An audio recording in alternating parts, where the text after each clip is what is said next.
Hello friends. How are you all? I hope you're having great day. So we are back with an amazing movie on what if Naruto had DNA or ability absorbing Devil's Arm. Here is the quick summary. Naruto's sister was chosen for the sealing. The Yondaime lived. Despite his talent and hard work, Naruto slowly faded into the background of his sister. He suffered a crippling accident. His desperate attempt to fix himself will change the world.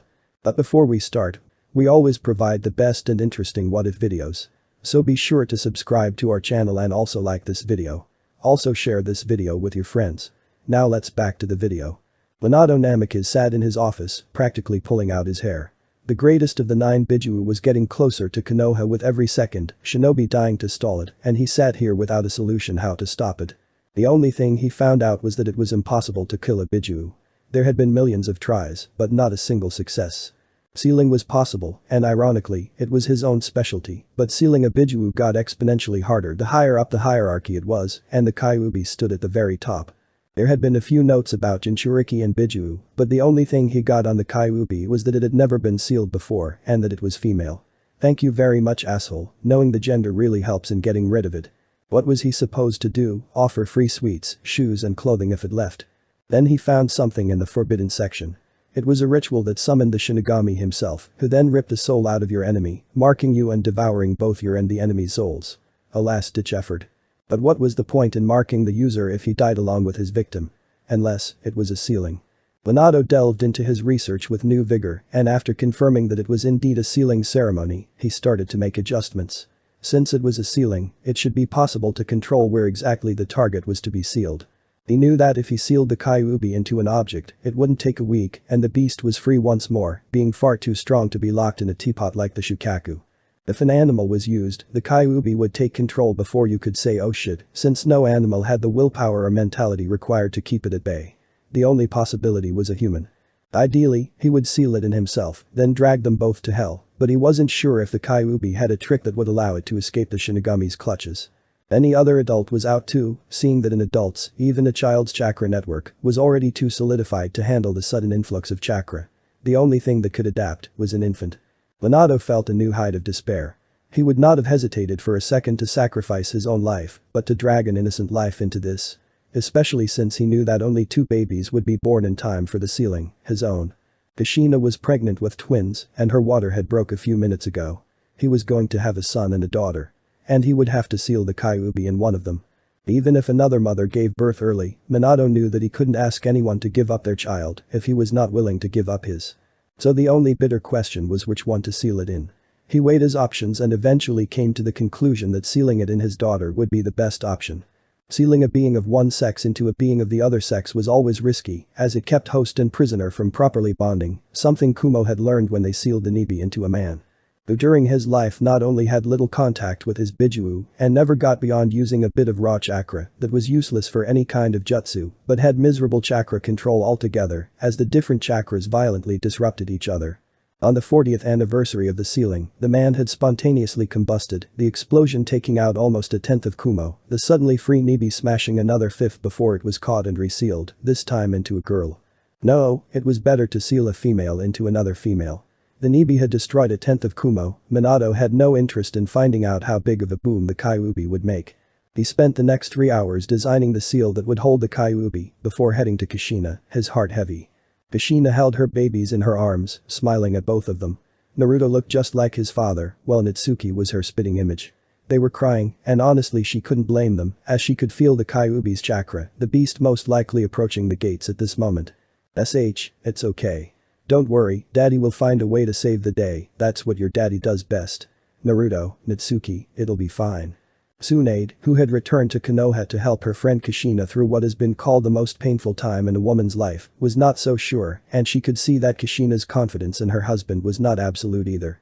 Speak of the devil, there he came, with an expression appropriate for a funeral. This did not look good. Minato looked at his wife, knowing this would be the last time he'd ever see her. He forced himself to smile. Hello Kushina, how are you doing? Are the children alright? Kushina gave him a weak smile. Natsuki and Naruto are just fine, and according to Tsunade, I'm out of the woods. What about you? Did you find something? Minato nodded. I researched and found out that while it's impossible to destroy the Kyuubi, I can seal it away. I know the jutsu and I've already designed the array. Kushina smiled, relieved. That's wonderful, darling. Why do you look so down? Minato wished he could keep quiet, but he knew that would not only betray Kushina, but that it simply wouldn't work. Still, how do you tell your wife that you will die sealing a monster into her child? Well. Tsunade looked at him. There's a catch, isn't there? She had always been sharp, and as a medic, reading people was child's play. Yes. There are two. Kushina looked at him. What are they? Minato gulped. For the sealing to work, I need to sacrifice my life. Kushina's eyes widened. No. She whispered. Tell me it's not true. Minato glanced at her. I can't. To seal the Kyuubi, I need to summon the Shinigami. Kushina sobbed. It's not fair. After all we've been through, after all we've lost, after the war, now that we finally came this far, it just ends like this. Now that we finally have children, they will never know their father. It's just not fair. Tsunade looked at him, her eyes sympathizing, yet sharp. Was that the other catch? Minato couldn't look her or Kushina in the eyes. No. He finally whispered, his voice sounding as if he had fought down a sob. Kushina was not really paying attention. After this news, what could be worse? Tsunade asked. What is? Minato stared at the floor, his voice trembling. The only thing that can hold, that could hope to keep the Kyuubi at bay, is, he paused, having to gather all his strength not to break down in tears as an infant. Kushina stared at him, wide-eyed. Then she pulled her children closer to her chest. No. She stated, her panicked voice steadily increasing in volume. No, you can't. Not them. No. I won't let you. Not our children. No. Minato slammed his fist into the wall, tears now running down his face as well. Do you think I want to do this? He shouted, before taking a deep breath. Kushina, I've looked through every possible source. I've searched everywhere. If I seal the fox in an object, the object will break. If I seal it in an animal, the fox will take over. If I try to take it down with me, it may escape me, as it and I would have no time for our souls to connect, so I'd have no hold. And nobody with set chakra coils could possibly survive the sealing. There is nobody else, Kushina. He grew quiet, small sobs escaping his lips. There is nobody else. Tsunade hesitantly patted his back. This once again showed her that the title of Hokage was more of a burden and a curse than anything else.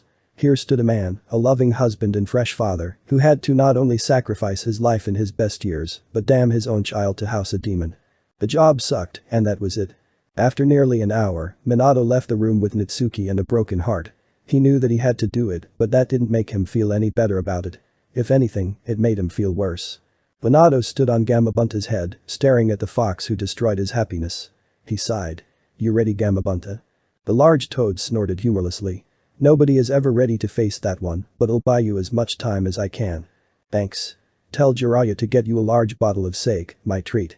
Minato stated. The toad nodded. Well then, let's go. With that, the toad charged the possibly most dangerous beast on the planet, using his sword to deflect a tail. His entire tactic was based on hop around, slash it when you see an opening, don't get hit. So far, it was working.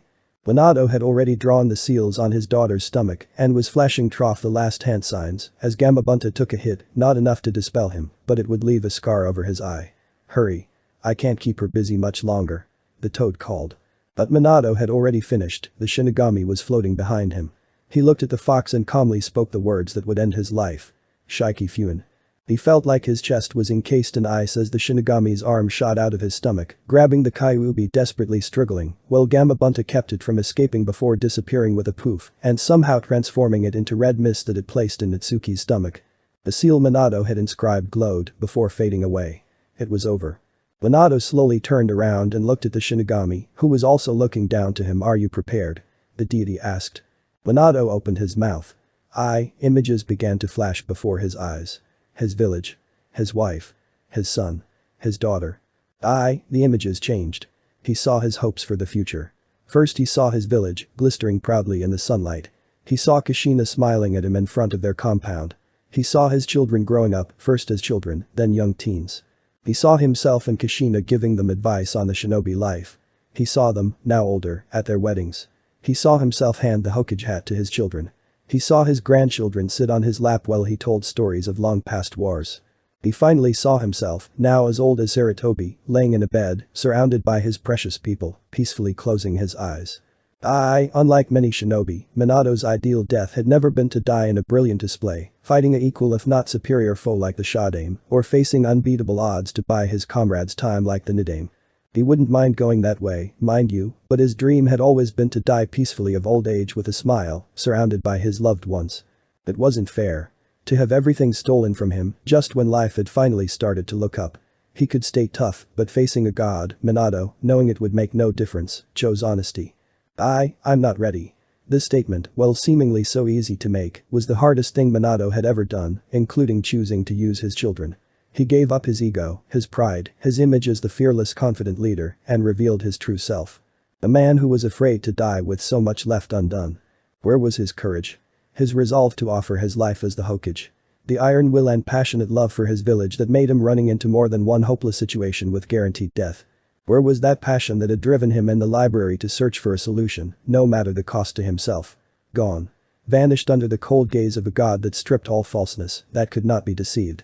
The Shinigami looked at him, his inhuman face betraying no emotion. Then, very well. Minato blinked.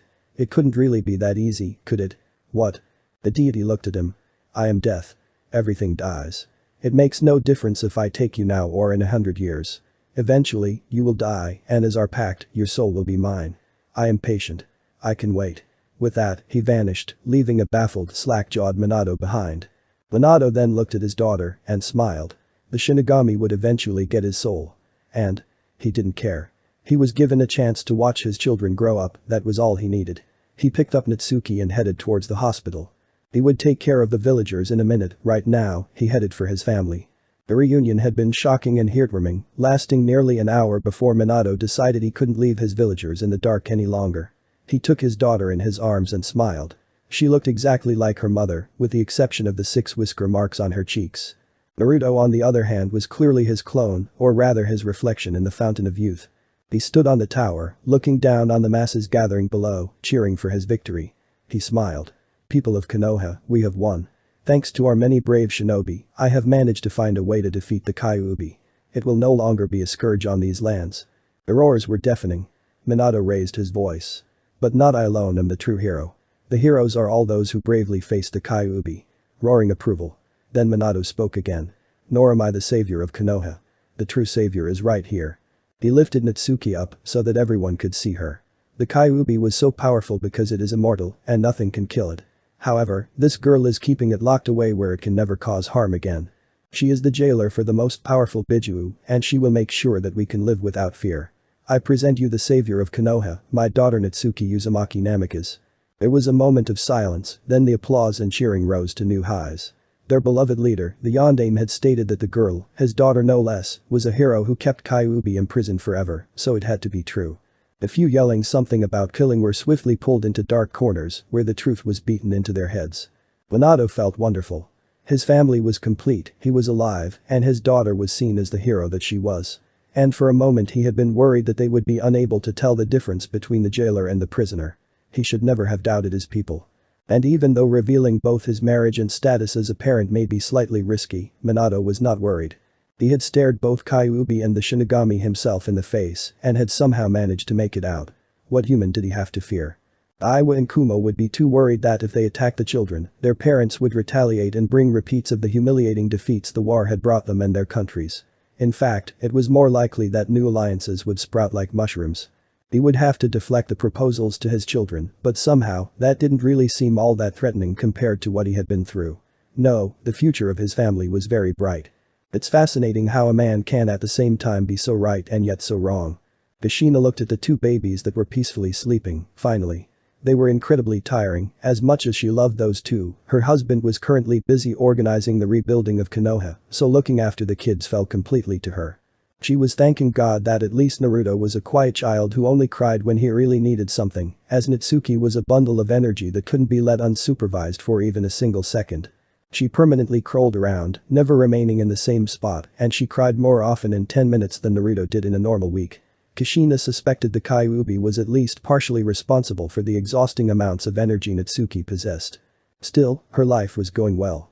She had survived giving birth, her husband had survived something nobody was supposed to survive, and their children were healthy. What more could a mother ask for? Well, maybe that children got along a little better. They were 8 months old and seemed to get along fairly well, although Natsuki was clearly the more dominant one of the 2, except for the odd night. It had happened twice so far that she had woken up to Naruto's whimpering, only to find that the only thing out of the ordinary was that Natsuki was clutching onto him. She had thought it cute, but Naruto seemed really uncomfortable. Maybe Natsuki was grabbing too hard. Naruto was just over 4 years old when he first understood that there was a difference between him and his sister. Of course there were differences, he was a boy and she was a girl, they had different likes and dislikes, liked to play with different toys, stuff like that. But while Natsuki had never been sick a day in her life, his health was a bit more frail, and beside getting sick from time to time Naruto had noticed that 3 to 4 times he woke up feeling absolutely miserable, without knowing why, in the last year. It usually only lasted a few days, but it was still odd. Their father had of course explained that Natsuki had the mighty Kyuubi sealed inside of her and that it gave her increased healing and better health. That made it all the more puzzling for Naruto why Natsuki screamed as if tortured whenever she scraped her knee. Naruto usually tried not to cry when it happened to him and just went to his parents, most of the time mommy, something she seemed happy about since she always called him a big boy. But only now that they had left the compound together as a family for the first time did Naruto really understand that there was a large difference between him and his sister. Now that Naruto thought about it, as long as he could remember, he and Natsuki had never been out of the compound at the same time, so when he had been outside before, people had smiled at him and he had thought they'd do the same for his sister, and he was right. What he didn't expect was that they completely overlooked him while his sister was there. Nobody seemed to notice he existed anymore, as everyone rushed to get a look at his sister. Naruto didn't really mind not being gawked at by strangers and actually had a bit of sympathy for his sister that was caught in the center of this human maelstrom until someone, in his hurry to get a look at the savior of Konoha, ran into him, actually sending him flying with a surprised shout.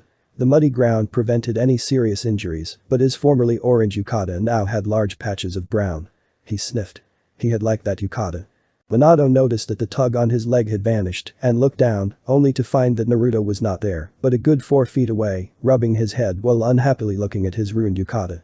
He saw the man that had run him down, his shinobi instincts having ensured that he recalled the face of a man who had rushed by him a little too close. He spotted said civilian merchant, elbowing his way through the crowd, and pulled him back by the collar. "Hey, what's the big, oh, Hokage-sama, what can I do for you?" The merchant had turned to Shen when he realized he'd shouted at the leader of his village. Minato was annoyed. "Well, for one thing, you can apologize for knocking my son into the dirt and pay for the cleaning of his yukata." The merchant's eyes darted around until he saw Naruto, covered in dirt. Lord in heaven, he had ran the son of the Yondaime over. He wouldn't be able to sell a thing for the next week. "I'm sorry, I was elsewhere with my thoughts. Of course I will take responsibility for this, the cleaning is on me. If there is anything else I can do." Minato gave him a cold look and the merchant shrank away. "You will get the bill in the next days. And that was an expensive yukata, if the stains don't go out, you're replacing it." Of course the talk between the Hokage and the merchant had attracted attention, and Kushina and Natsuki now noticed Naruto was still sitting in the dirt. Natsuki blinked, pointed at her brother, and laughed. It wasn't really any bad intention, he just looked so funny. Naruto stared at his sister, then at his own clothing, and even though he didn't think it was that funny, he had to laugh too. Kushina shook her head, shooed her children back to the compound to get changed, while Minato headed to a bakery to get something sweet that his family could eat together to cheer up his son after that unfortunate event. A few months later, the family sat together at dinner. Kushina cooked the family's favorite meal, ramen. Natsuki gobbled down the ramen faster than one could blink, while Minato and Kushina, while eating more civilized, were only slightly slower in their decimation of the meal. Only Naruto ate slower, savoring each bite before swallowing it. That was also the reason he had just finished his first bowl, while all others were at least on bowl 4. "Mom, can I please have a," Naruto started, only to be interrupted by Natsuki. "Mom, refill," she shouted happily. Kushina sighed. "Young lady, how many times do I have to tell you not to shout?" Still, she took the pot and poured more into Natsuki's bowl, before looking into the pot with a frown on her face. Well, that was the last of it. Naruto blinked. It wasn't fair. He loved ramen just as much as anybody else in his family did. Natsuki was eating her undeserved 9th filling, he had just finished his first, and she got the last bowl. Whenever Naruto interrupted somebody, his mother told him that that was rude, why was it okay for his sister? Naruto calmed himself. It was to be expected. Naruto was unusually smart for his age, and he had already noticed that his parents seemed to love Natsuki a little more than they loved him. He wasn't beaten or hated, it was just subtle things that gave it away. They just always cared a little more for Natsuki than for him. He knew that parents sometimes had favorites amongst their children, and that Natsuki was important because she carried the Kyuubi, but couldn't at least one of his parents love him more? Kushina looked at him. What were you saying, Naruto? Naruto blinked. Nothing. He stood up, pushed his chair in, placed his bowl in the sink, and left. Kushina looked at Minato, who gave her a helpless shrug. Natsuki was busy with her bowl, ignorant to the rest of the world. Naruto opened his eyes and immediately felt miserable. The glance down was just a formality for him to know that Natsuki had sneaked into his bed during the storm last night. So he probably had a few hours before it got really bad. Then he noticed the door to his room was open and his parents were looking at them, doubtlessly finding it incredibly cute. Fortunately Natsuki woke up, saw her parents, and rushed out of the room. Naruto looked at his mother. Mom, can't you tell her to stop it? His mother blinked. Why? It's cute and I like seeing that my children care for each other this much. Most children climb into their parents' bed when they're scared, not their brothers. I'm almost jealous. Naruto grimaced. You shouldn't be, Mom, it hurts. Every time she sleeps here, I wake up feeling awful. Kushina frowned. He always said that and there was nothing wrong with him. She had even gone to a doctor the first times he claimed it hurt and the man had told her that nothing was wrong, aside from a cold. You know, I can understand that you think it makes you look less manly sleeping with your sister, but that's no reason to make up stories. As punishment for telling lies, you'll weed the garden. She knew it wasn't that much of a punishment as Naruto enjoyed working in the garden. Naruto opened his mouth in protest. But Mom. Kushina stopped him before he could say more. Naruto Uzumaki Namikaze, I suggest you be quiet before you make your punishment worse than it has to be. Naruto closed his mouth, got dressed and marched towards the garden, past a smug-looking Natsuki. The storm had not completely passed, and Naruto spent the last quarter of his time in the garden soaking in icy cold rain, determined to finish the task, no matter how unfair it was to be punished for telling the truth. He spent the next days in bed with a high fever. It was Naruto's and Natsuki's 5th birthday. Normally they visited all the different clans that day, spending time and getting presents with each one before moving on. Taking the children and those adults who wanted with them until they finally reached the festival that was held annually to celebrate the defeat of Kyuubi. At midnight they launched fireworks that lasted over an hour, with all children being excused from school the next day so that they could watch them. But because Naruto had just recovered from a heavy fever, Kushina and Minato decided that it might be better if they asked the guests to come to their house instead, so that Naruto would only travel to the festival and back to not completely exhaust himself. Naruto smiled happily as he took congratulations from all sides and even got to cut the cake. He gave his sister an extra large piece with 3 strawberries on top as it was her favorite kind of cake. Although the congratulating masses didn't leave any time for the twins to actually exchange words. Naruto opened his pile of presents, being happy for each one and not at all jealous of his sister. He knew that his sister would get more presents than him, as everyone in the village seemed to want to send her a present. He was happy with what he got. From his father a blunt set of kunai and shuriken next to a big bag of sweets, while his mother gave him a shiny wooden sword for training, as they would start with shinobi training after their birthday, which really was the biggest present he could ask for, well. Aside from the free meal coupon Ichiraku's Raymond had sent him. Natsuki got the same gifts, plus a few more, and was loudly cheering in happiness. After the gifting and the meal, it was decided that Minato would activate the security seals to keep uninvited guests out and over-enthusiastic kids in, before the 2 age groups separated. The adults stayed in the house, talking boring grown-up talks, while the children got to play in the yard and training grounds after they had made sure there were no forgotten pointy things laying around. It was a warm, sunny day, so the children were only too happy to oblige.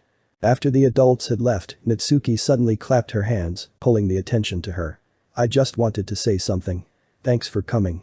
The children cheered, but Natsuki wasn't done. Wait. The second thing is, because Naranai said something mean about me, I'm not going to play with anyone who plays with him. Silence reigned after that declaration. The children looked at each other. Natsuki was definitely the more fun one of the two, always cheery and filled with energy, unlike her rather quiet brother, so the decision with whom of the two they wanted to play was an easy one. Also, most of their parents had told them how important Natsuki was and that being friends with her was a good thing. Slowly, all the children headed over to Natsuki, some having the decency to give him apologetic looks, although the general opinion was that Naruto deserved what he got if he was being mean, leaving Naruto standing alone, gaping like a fish. He could not believe his sister had just done that. He knew she wasn't happy that he said that her crawling into his bed hurt him, but it was true. The next 2-3 hours, Naruto made multiple attempts to play with the other kids, but they sent him away. He tried to talk to Natsuki, but his sister ignored him completely. Eventually, Naruto just gave up, sitting alone in front of the small, shallow pond on the grounds, flipping rocks over its surface. When the parents came to take their kids to the festival, Naruto said he was tired and didn't want to go. His parents assumed that it was because of his fever and allowed him to go to bed, leaving him some medicine and tea he later poured down the drain, while the rest of the children headed off to the festival, Natsuki being the only one who felt a slight twinge of guilt from her brother's absence. Before the festival washed those thoughts away. She spent the evening at different stalls playing games and winning toys with her friends, falling asleep at the end of the fireworks and being carried home. Naruto had long since cried himself to sleep at that point. A few weeks later, Naruto was sitting in the living room, drawing a picture. He wasn't really good at it, but he had decided to just try it. With his parents gone and Natsuki being nowhere to be found, he didn't have anything better to do and discovered he liked drawing just as much as gardening. His first picture was simple, it was a picture of his family. Him to the very right, holding his father's hand, who was holding mom in his other hand, who in turn was holding Natsuki's hand. He had worked on it for the last 2 hours, and it was finally done. The resemblance was very crude, but it was there, and Naruto was proud that he had also thought of drawing grass, the sky, and a house looking like their home, only without the surrounding wall. He was about to put the drawing stuff away when he heard a hissing. He left the house to investigate and found that a cat had apparently sneaked in. It was a tiger-striped cat with a ribbon on one ear. Naruto tilted his head. "Come on kitty, I'm not gonna hurt you. You're not supposed to be here, I'll show you the way out." The cat hissed at him, but it followed, ready to pounce or flee at the slightest indication of deceit.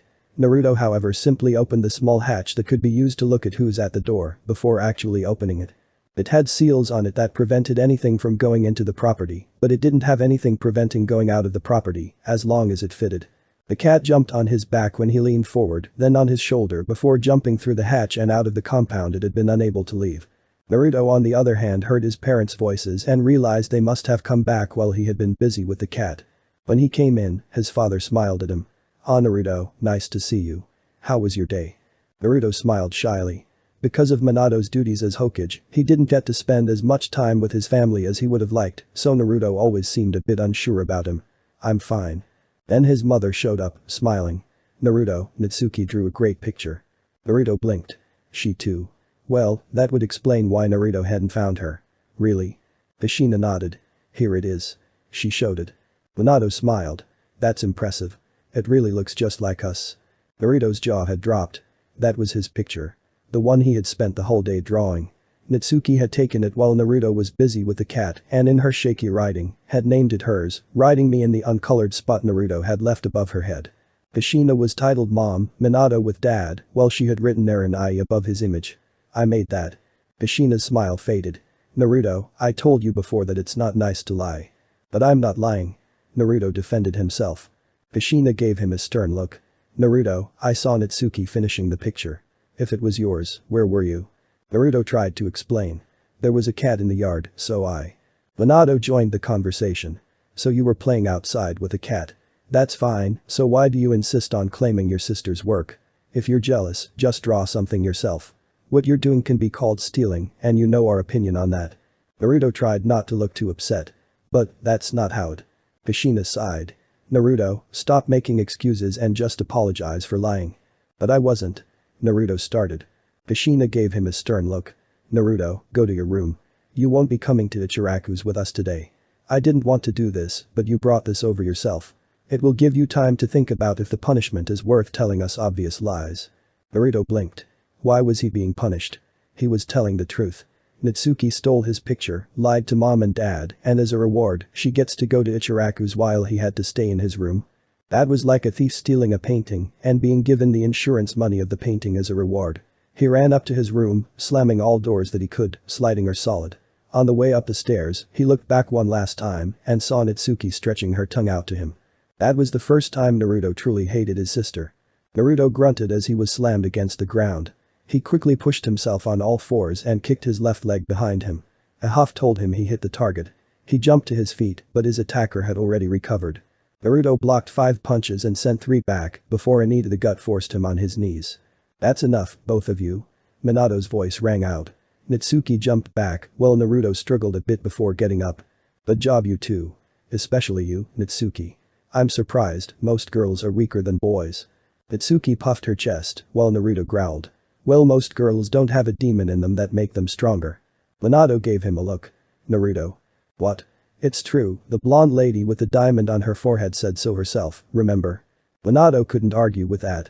He had asked if Tsunade could come over and check the children to make sure there were no complications that could interfere with the beginning of their shinobi training. There had been nothing, a few unusual spots in Naruto, but nothing really troubling. However, Tsunade had discovered that the Kyuubi's chakra, minuscule amounts of it seeping into Natsuki, was strengthening her bones and muscles, making her stronger and tougher than the average boy her age. She had said that while Naruto and Natsuki had been present, although honestly speaking only Naruto had paid attention to her. Yes, it's true, but that doesn't mean you should rub it in. Minato admitted. Naruto nodded. Yes, it does, otherwise she'll treat it like a personal accomplishment. Dad, be honest. If Natsuki was a normal girl, heck, if she was a normal boy, who would have won?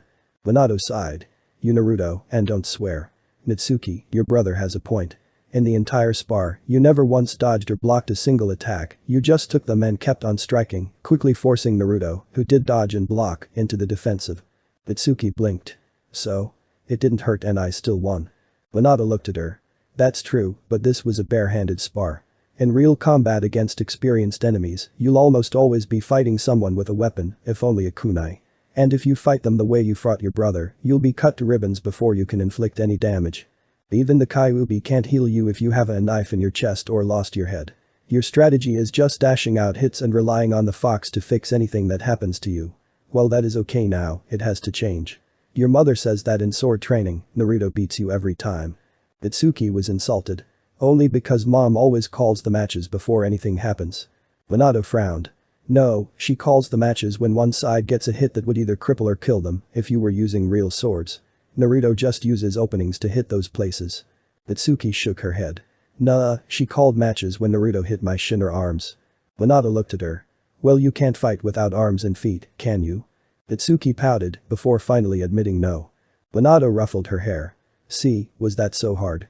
Natsuki's face clearly stated yes, but Minato didn't notice. Now, let's move on to jutsu practice. Natsuki's face brightened, while Naruto grimaced. Natsuki loved learning and using new jutsu, which she did incredibly fast, while Naruto always took longer. The secret of Natsuki's success of course once again lay in the fact that simply because the Kyuubi was sealed inside of her, Natsuki had unnaturally large chakra reserves. She could go on when Naruto had to take breaks, and more importantly, she could afford to use 5 times the chakra needed to get the jutsu to work, while Naruto had to work on his control to get it to work. Of course, that also meant that Naruto could stand and carefully move on liquid surfaces by now, while Natsuki was incapable of merely walking up a tree.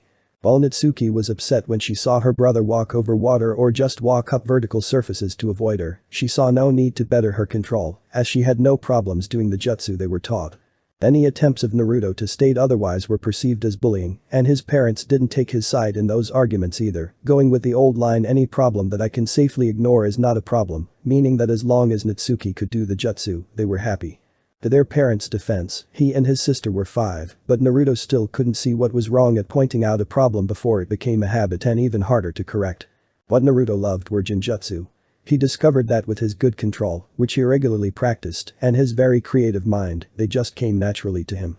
Kushina had taught them the basics, but with Natsuki unable to dispel even the most basic ones and endlessly complaining, she had, much to Naruto's chagrin, decided to drop jinjutsu until they were a bit older and, in Natsuki's case, more mature. Naruto had been upset with the sudden loss of his passion as a lesson and wandered the village for a few hours. By coincidence, he had met a member of the Kurama clan, who were known for their skills with ninjutsu, and asked him for pointers. He had to invite the older boy to dango, something his savings still hadn't completely recovered from, but he had gotten his tip. In fact, that tip would be one of the biggest impacts in young Naruto's life. Ninjutsu, the Kurama had said, is different from any other jutsu, no matter if taijutsu, ninjutsu, kinjutsu or fuinjutsu. You see, with all of those, you can easily learn from a master, and with talent, you may even surpass him using what he taught you. You may become a taijutsu master using only taijutsu you were taught by others, just as you can easily become a ninjutsu master using only jutsu that others created, as long as you have sufficient chakra, talent, affinity, and of course determination. Jinjutsu, however, is fundamentally different. No matter how hard you work or how talented you are, you will never surpass your master using what he has taught you. Naruto had looked at him. Why not? The man had smiled. Simple. Jinjutsu is a jutsu that relies on one's imagination to work. The hand signs are something used by beginners to upper mid-class, and they only serve the purpose of helping you focus. But those hand signs are something you use, they are unique to you. While a person who knows what the genjutsu is supposed to do can cast them with the hand signs, they in fact reduce the power of the genjutsu as they distract from the true source, your imagination. True masters can cast a genjutsu with a single finger, a sound, a gesture, or even without any indication.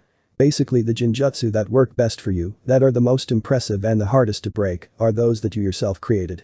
To put it bluntly, a beginner who designed his own jutsu may, and has, cast a better genjutsu than a master who uses something made by another. If you really want success with genjutsu, don't ask for hand signs or how to do the jutsu, ask for what it does, and then work until you made one that does it. It requires more work, but the results are well worth the effort. Naruto blinked. This went against almost everything his mother had told him. But aren't hand signs vital because they control the flow of chakra? So a genjutsu shouldn't work without precise chakra work, right? The Kurama had laughed. Indeed, and that is why those who work in the art of genjutsu need very good chakra control. The hand signs are only needed if your control is not good enough to move the chakra on your own. That's also why people with miserable control are unable to break genjutsu on their own, they have to disrupt their flow of chakra, although the higher level genjutsu can resist that, and those people don't have enough control to cause such a disruption within themselves. And you don't need hand signs, any focus will do. In fact, we have a girl in our clan, the most talented one we've seen in a very long time, and she uses pictures she draws as a focus instead of hand signs.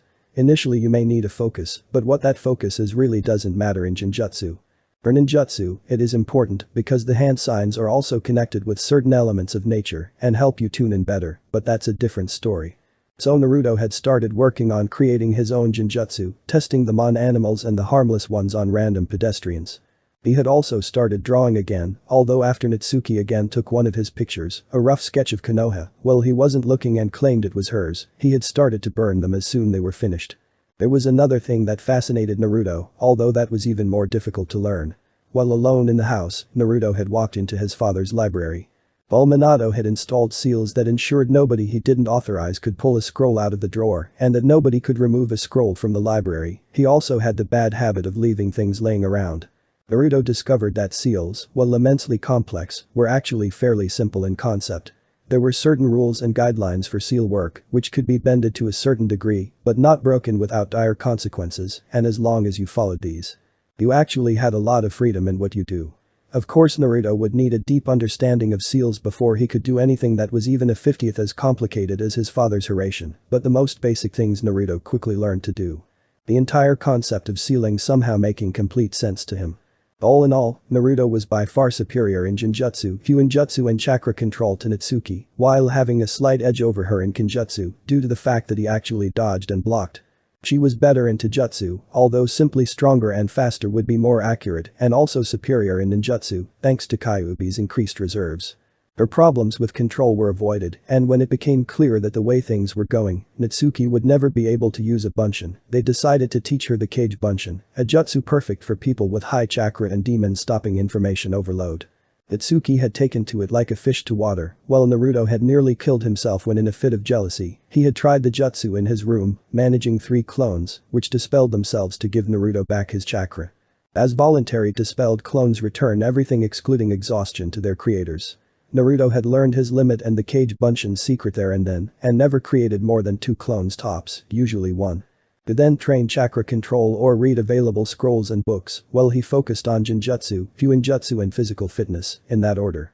Naruto had actually taken the Kage Bunshin no jutsu apart, figured out what gave them their independent minds and abilities to send information, and combined the sentient mind with a type of bunshin that had no physical body, but didn't dispel when hit. Creating a new jutsu with drastically reduced chakra costs. His Genzu Bunshin had the cost of a low D rank jutsu and took no more control than one needed to stick to a wall, yet nobody took him seriously when he presented it. They explained that it wouldn't do any good against an experienced shinobi, despite the fact that Naruto explained he had intended it to be for shinobi beginning their career, to which it would have been a very useful jutsu since the clones were transparent to the caster.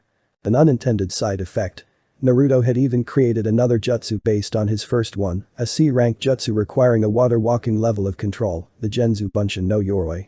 But the only thing that Naruto got when he tried to present his work was the order to not use ninjutsu in a taijutsu match, although his father seemed happy that Naruto had started crafting jutsu, even if they currently were useless ones in his opinion. Natsuki spent most of the time she didn't train with her many friends, while Naruto, who after that story Natsuki had told on their birthday, had become something of an outcast in his age group, something that Natsuki had started to actively encourage. Spent most of his free time either perfecting his chakra control, coming up with seals, or working on genjutsu. While the simple ones Naruto could quickly recreate, he was working on one that would be much more complex. What he didn't know was how soon he would need it. It was a cold day in February, Naruto and Natsuki were now 6, and a certain rhythm had settled in their lives. On weekdays they would get up, get dressed, brush their teeth, and begin their exercises before they were tutored by their mother. After lunch at 1 p.m. they had free time until 7 p.m. when dinner was served. Then their father would be home, and they would go through 1.5 more hours of training before the day was done, and the siblings would wash, spend time with the family and go to bed. On weekends they had free and could decide whether they wanted to train, study, play, or just hang around. Minato worked Saturdays and parts of Sunday, while Kushina spent every second weekend with friends, leaving the children unsupervised. On one particular Saturday, Naruto and Natsuki were alone in the house, having just returned from shopping, Kushina going back because she had forgot to buy an important dinner ingredient when it happened.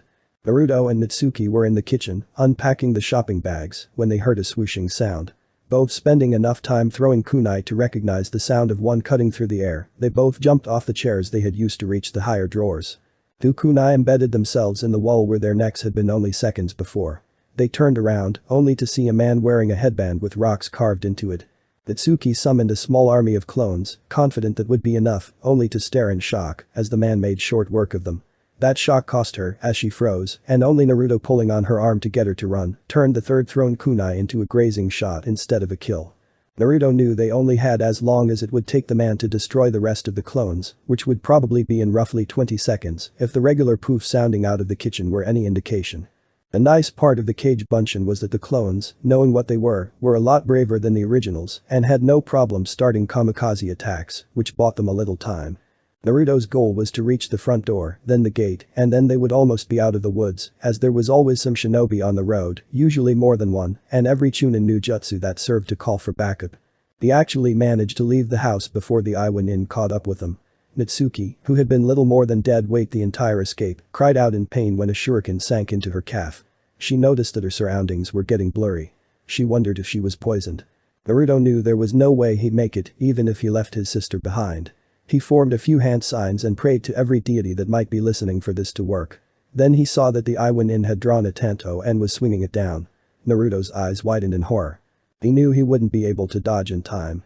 Jin Natter, jonin of Iwa and former member of its hunter nin, saw the boy beginning hand signs and decided that whatever he was planning, he was not going to finish it. He drew his tanto and swung it downward. It cut through flesh and bone, leaving a deep diagonal gash from left collarbone to right hip. The boy didn't look like he was in pain, it was more disbelieving shock. Even though Jin hated the Yondaime with a passion, the man killing his father, mother and 3 older siblings, he couldn't help but feel a twinge of pity for this kid, who probably couldn't understand what was happening. Nothing personal, kid. This aims for your father. The pain will end in a second. With that, he slashed the boy's throat, the blonde kid collapsing in a gurgling heap. The girl had tried to open the gate, but Jin's tanto pierced her heart before she managed to pull it open. Jin removed the blade and, just to be sure, slashed her head off with a single strike. He was blown back by a chakra wave that burned on the skin, but apart from that he was fine. He opened the gate and began to run, knowing he had only seconds until the burst of chakra would alarm somebody. Getting out of Konoha was fairly easy, as the commotion had left every shinobi on duty confused. However, 10 minutes into his escape, he realized that he had pursuers. They had come faster than he would have liked, but realistically speaking, he had more head start than he himself had expected, and he had prepared traps the entire route back to Iwa, ranging from exploding tag arrays to camouflaged seals that would fire poisoned senbon at those tracking him. Not to mention a few safe hiding places. Maybe 20 minutes had passed, and the Konoha Inn had been steadily gaining on him. By now, he could actually see flashes of them. There was no Hyuga, which was a huge relief because it meant he could use 20 hiding places that a Hyuga would have immediately spotted him in. The Inuzu and Aburam were worrisome, and Jin had gained multiple cuts and grazes from projectiles aimed at him. He didn't give up though, because he knew they were nearing the first trap, a simple array of 10 exploding tags. It would be triggered in just a few. Boom. Such a satisfying sound, especially when accompanied by the screams of the dying. Even Deidara would not have been able to beat that. Well, he wasn't stupid enough to go look what he hit. A rough headcount did show that only 15 of the former 40-headed squad were still on his trail. While his route led him towards Kusa, the trap slowly dwindled his pursuers' numbers, although they had gotten more careful after that first explosion. When he put his biggest plan into motion, he had gained more ground, with maybe 7 followers left. He reached the river and started to run over it, suddenly making an 80 degrees turn to the right, jumping into a prepared hole in the muddy shore, and closing it seconds before his pursuers reached the river and ran across. There was a short pause while the trackers searched for his scent until they started running off in the opposite direction. Jin had walked that route 100 times to make sure his scent was on the trail. It led to a clearing, where a rain of poisoned senbon would go down on them. He had left a communicator there so he could hear when they reached the clearing, determined he would not crawl out until they had reached it. Then the relieving rustling of feet rang through his headset and Jin bolted, running on the river for a few seconds before running towards Taki to reach Iowa. The hunt had gone on for 2 days now and Jin was starting to use chakra pills and concentrated caffeine tablets to keep moving. He listened to the voices in the communicator, smiling at what he heard. At first only angry calls, then surprised cries when the senbon fired. One particular piece of information made him grin and gulp at the same time. Kushina-sama. Damn it, she's down. Where are the medics? They went down in that first explosion. Damn it. You two, bring Kushina-sama to Tsunade-sama at once. You two, come with me. We're gonna get that motherfucking bastard for this. Inyazuka, do you still got his trail? I think he tricked us. The tracks are not as fresh as they should be. He lost us at the river. Gin kicked into a higher gear. Kushina Uzumaki, the Red Death, Yuzu's Crimson Whirlpool, had been hunting him. His escape was a miracle. However, she was hit by the senbon, and from the way it sounded, a lot of senbon, each of them dipped in a poison that killed in less than an hour. They would never make it back to Konoha in time. Getting rid of the last 3 had been comparably simple. He had led them into a trap that, while not fatal, covered them in a substance similar to fresh skunk juice. They would never be able to track him now, meaning that with the last few traps and maneuvers to lose them, he was free as a bird. He headed straight for Iowa, reaching it 4 days after he had left Konoha. His welcome was a national hero's. The Tsuchikage, a firm hater of Konoha, welcomed him in all honors. Shortly after, Iowa received the news that Kushina Uzumaki had passed away and that the yondaime had committed suicide after the loss of his entire family and the ecstatic leader named Jin his successor. While beaming with pride, the greatest reward was the adoration of the female gender. After a hot night with 3 gorgeous women, Jin finally fell into well-deserved slumber. Konoha was in an uproar. How had this happened? An assailant from Iowa had sneaked into the Namikaze compound while the adults were absent and attacked the children. Namikaze compound. How did he even get in? A dog-masked Anbu asked while looking at the 2 unmoving bodies of the children. The bastard had got them good. The tiger-masked rookie spoke up. Hokage-sama suspected that he sneaked in when Kushina-sama left the compound to get the groceries she forgot. He immediately changed the seals, but the damage is done. Inu nodded. So, what happened to him? Tora shrugged while the children started to stir. A high-class ninjutsu. Ibiki had a bit of trouble getting him out of it. He said the man actually fought to stay in it. Must have been some dream. Not that I blame him, I'd want to stay any place where I'm not Ibiki's new toy. Kushina spoke up. So who put him under it? Minato shrugged. That's the big question, isn't it? The Kurama clan stated that as much as they'd like to take credit, none of their members were outside of their compound at the time in question, and while we have some who are good in Jinjutsu, Itachi here being one of the first to come to mind. They all say they had nothing to do with it, nor do they have any idea of what was used. It was either forgotten, customized, or self-made. Kushina's eyes wandered to Naruto and Natsuki. You don't think one of them? Itachi seemed thoughtful. It's possible, but if so, then we have a Jinjutsu prodigy on our hands. Inu seemed more hesitant. I don't know. Of course geniuses like Itachi here exist, but they usually get noticed. A Jinjutsu prodigy especially, as they have to try their jutsu out on people, in contrast to ninjutsu or Taijutsu prodigies, who can train alone with nobody watching. Itachi nodded. True, Jinjutsu users need to practice on others, but that doesn't necessarily mean they get noticed. If the jutsu is subtle enough, the person may not even know he's under a Jinjutsu.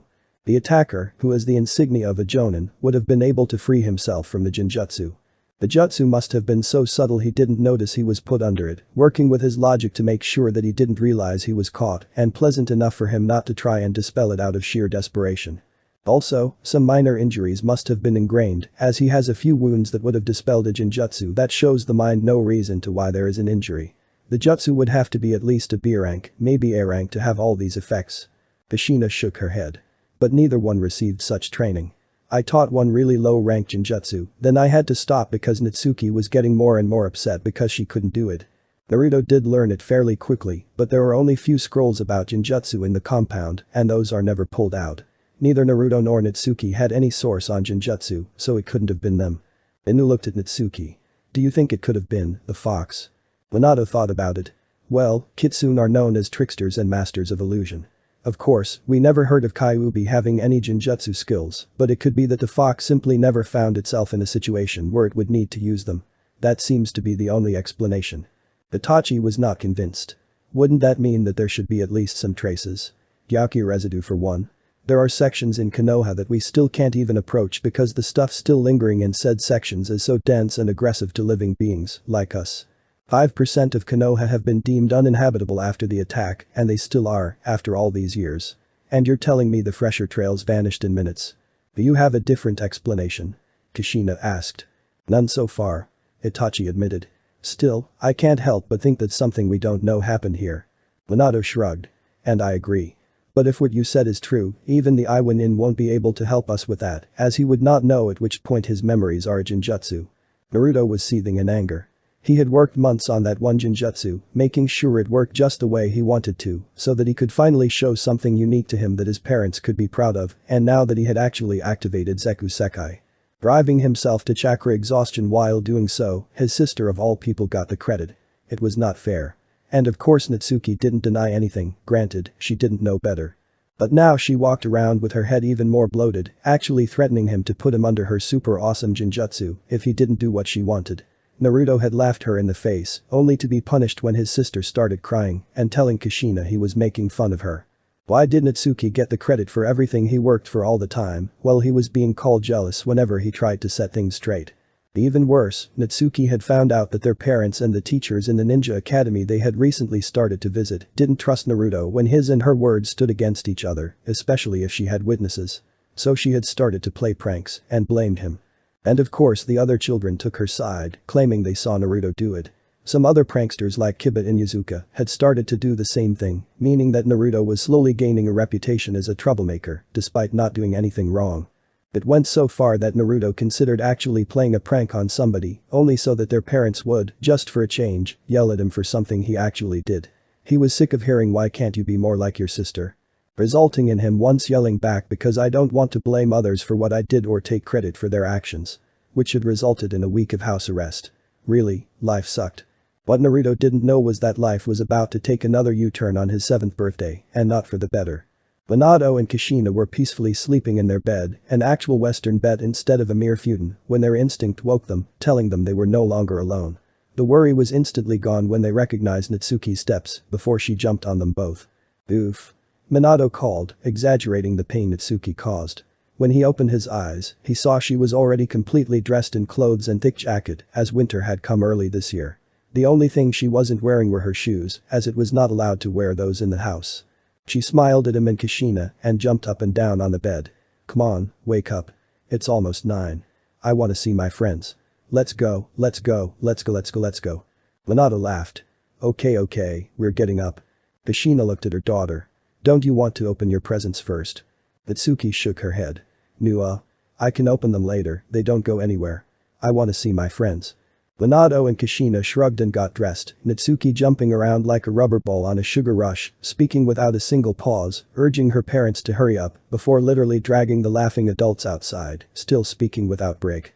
Meanwhile, Naruto blinked as he stood up. He had really gone overboard last night. He had read through a number of scrolls that the blonde woman with a diamond on her forehead had forgotten there, with a dictionary and an encyclopedia for some of the more complicated words.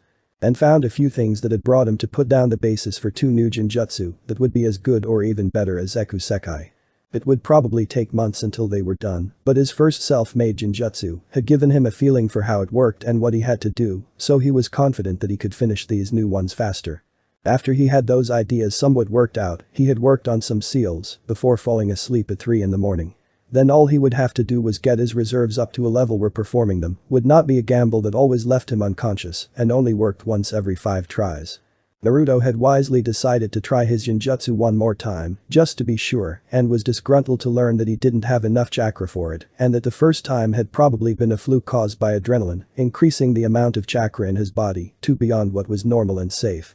Of course, by now he could do it without fainting, but it was extremely draining, plus the entire affair had practically been forgotten already. Still, he was proud with himself, and that he kept pushing his limits to surpass them seemed to be working. He knew he should have taken it a bit easier on the day before his birthday, but it had been so fascinating. And it seemed he was still the first one up, as he couldn't hear any sound, not counting the chirping of birds, the swooshing of leaves in the trees, the slamming of the front door, wait, what? Naruto looked out his window, and his heart ached at the sight.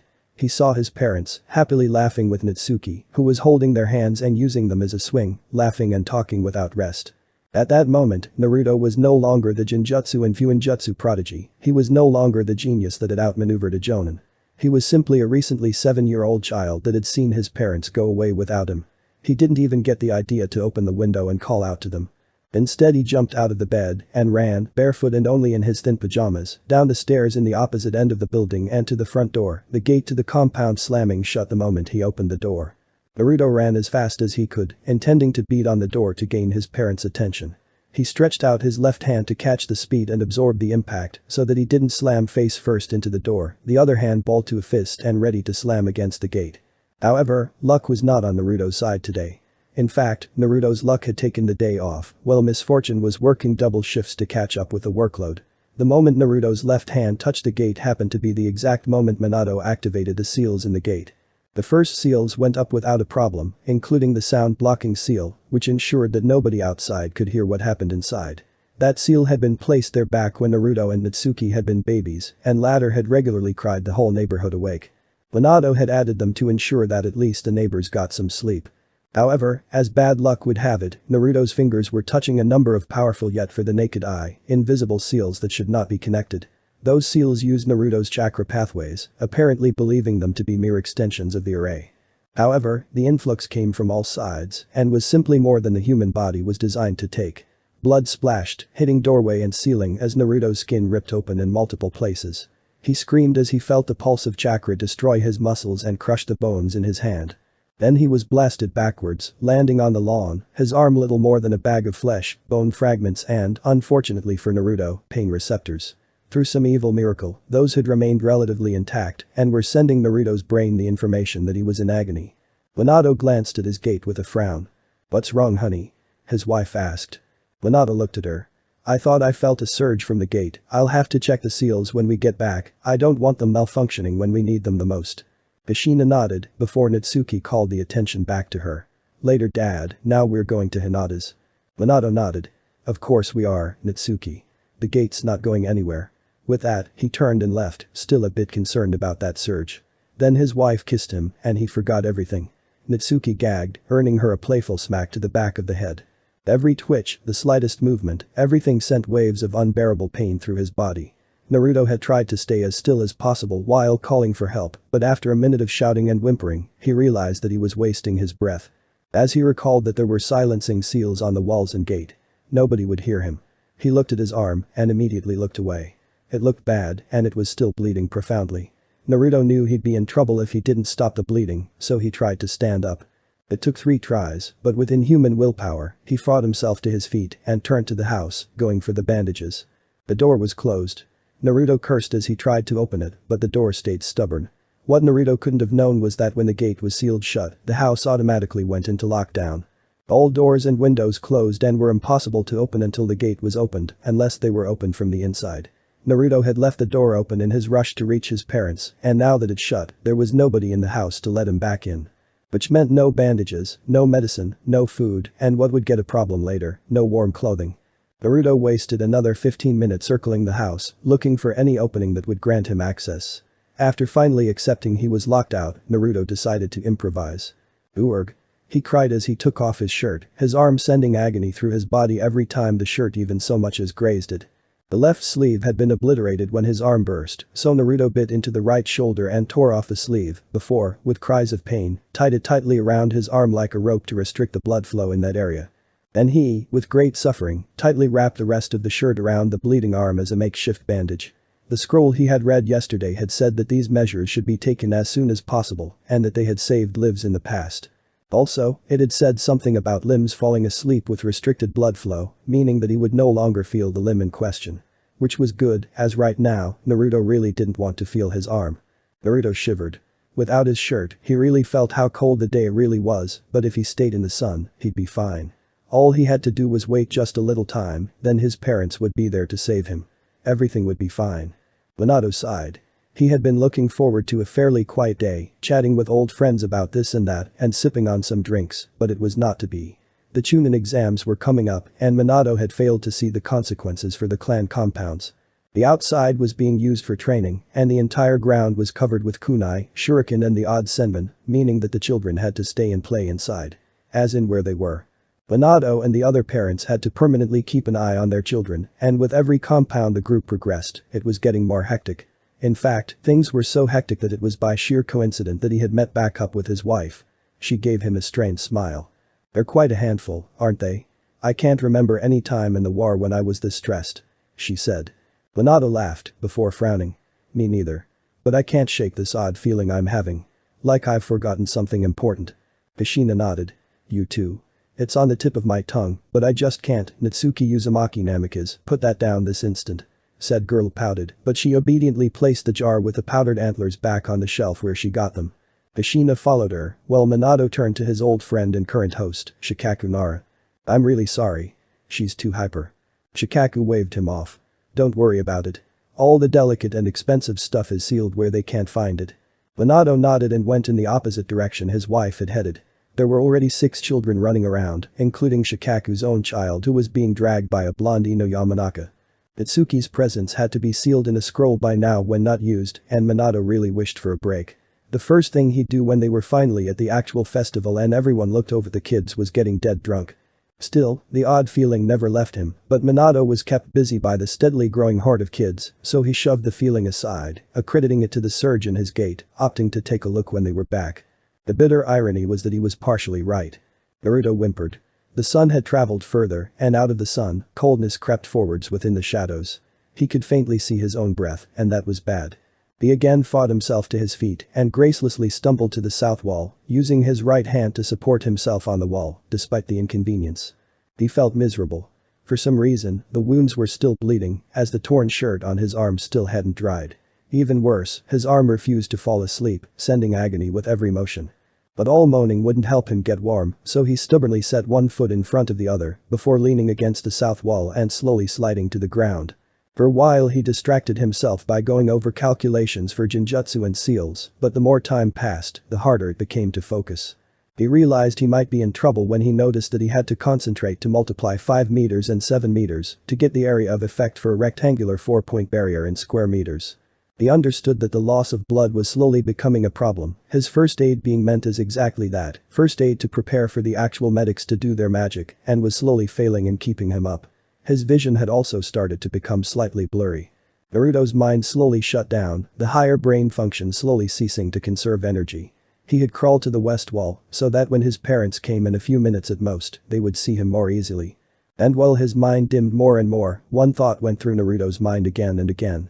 It was the same thought that had kept him alive and awake up till now. Mom and Dad will be here soon.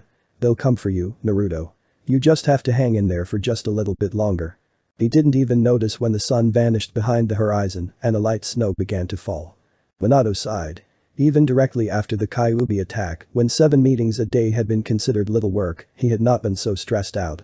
These kids had sheer limitless energy, and with every house they visited, it only got worse. The horde of children grew, while the adults opted to stay at home, reuniting with their offspring at the Kyuubi festival, to which they were currently heading. He already knew what he would do when he finally could take his eyes off that small army of chaos, namely getting shit drunk. He suspected that having to watch all those children alone was some sick punishment the clan heads were subjecting him to because they were unhappy with certain decisions with the council, although he couldn't think of one that would warrant such draconian measures. Finally the many stands of the festival came into view, the setting sun shining through a hole in the clouds, letting the falling snow glow in a magical light. It was a sight that really lifted the spirits with its beauty. He put an arm around Kushina, both smiling, until the sound of gagging reminded him of the little plagues. He looked at them. Well, what are you waiting for? Go have fun. They were gone before the words had faded away in the noise of the slowly growing crowd. Minato pumped his fist. Freedom. Sake, here we come. Kushina shook her head, but she followed him to the stand where a few of their friends were already waving at them. The rest of the evening belonged strictly to the adults, and nothing that even faintly involved someone below 15 would be mentioned, unless the person in question was a stranger to most shinobi that could be embarrassed with stories about old times. Life was good. The entire world had become nothing but a dark blur. The silence was deafening, only his weak breathing cutting through the absolute quiet. Everything was so cold. Naruto couldn't see it, but the snow falling on him had gradually stopped melting, his legs and shoulders now looking whitish, while a white cap seemed to have formed on his head. His body was already too weak and exhausted to shiver. And still one thought kept Naruto clinging to life, even as his body was slowly shutting down. They'll be here shortly. Hang on. Just a little bit longer. Itsuki was sitting on her father's lap, rocking back and forth. She had had a lot of fun at the festival so far, playing the games like ring tossing, which was completely different from her shuriken training, or catching goldfish she could then keep as pets. And the food was great. Of course nothing beat Ichiraku's, but the cotton candy, sugar roasted almonds and all the other sweets had come close. Now they were sitting under umbrellas, waiting for the real highlight, the fireworks. The festival was great, but seeing the sky illuminated by 1,000 colors was always the best thing. If only she weren't so tired. It was long past her bedtime, but since the academy was nice enough to give the day after the festival off as well, the children could stay up and watch the fireworks without being zombies in the class the following morning. Itsuki smiled as she chatted with her friends, who were sitting around them with their respective parents. Her dad smelled a little like sake, but it was okay. She looked at him. Dad, how long until the fireworks? How long? How long? Minato smiled. In 5, 4, the entire crowd had started to join the count. 3, 2, 1. Boom.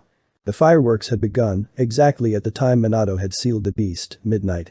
Everyone laughed, cheered and congratulated each other. Everyone except for one. The booming and the sudden eruptions of color and the blur of Naruto's vision had pulled Naruto out of his trance. Although he could not see the fireworks blooming in the sky like giant flowers, his mind instinctively knew what it was. It was midnight. His birthday was over. His body shivered, snow falling off his weakly twitching head and shoulders. He was much too weak to laugh, but hollow chuckles escaped his lips as he understood. They forgot me. They forgot I existed. He knew that his parents had occasionally forgotten about him for moments when stressed, probably because Naruto had somehow gained the ability to merge with the background and become invisible, not to mention that Natsuki hogged and hoarded all available attention like a miser hoarded money. But he had never thought it was this bad. For the first time since he woke up, Naruto cried. The fireworks had lasted almost half an hour, but now they were over. Minato looked at his daughter. Well Natsuki, time to leave. His daughter pouted. Do we have to? She caught her mother's look and quickly added just asking. Suddenly a poof rang through the air and a giant toad appeared, a white-haired man riding it. Jiraiya the toad sage has arrived. He called and the parents quickly sheathed the weapons they had instinctively drawn. Uncle Jiraiya. Natsuki shouted, jumping at the man who sometimes visited and always told her funny stories. Minato smiled. You're back in town sensei. Looks like I have to reinforce the guards around the hot springs. So, how long have you been here? Jiraiya laughed. Just arrived. I couldn't very well just pass Konoha without giving Natsuki here her birthday present. Natsuki looked up with sparkling eyes. You have something for me? He ruffled her hair. Of course I do. Who do you think I am? An uncorrectable pervert. Kushina answered. Jiraiya clutched his chest in mock pain. You wound me Kushina. However, since I smell the alcohol on you both, I'll let it slide. Itsuki was impatiently pulling on his leg. So, what's my present? Jiraiya puffed his chest. Well, your parents told me that you have incredible chakra reserves, so I will grant you the honor, the once-in-a-lifetime opportunity to sign the toad contract. Itsuki's eyes widened, then she jumped up and down in joy. Yay, I get to be just like daddy. Jiraiya shook his head, summoned the toad that held the contract and unrolled it. Now Natsuki, a summoning contract is special. You have to sign your name, yes, your full name, with your blood, and then leave a handprint in blood. Then you get to summon toads, just like me and your father. Itsuki had frowned when she heard she had to sign with her own blood, but she quickly got over it and cut open her hand to write in blood. Once she finished, she looked at Jiraiya. How do I summon? Jiraiya smirked. Now that is for your father to tell you. He'll decide when you're ready for it.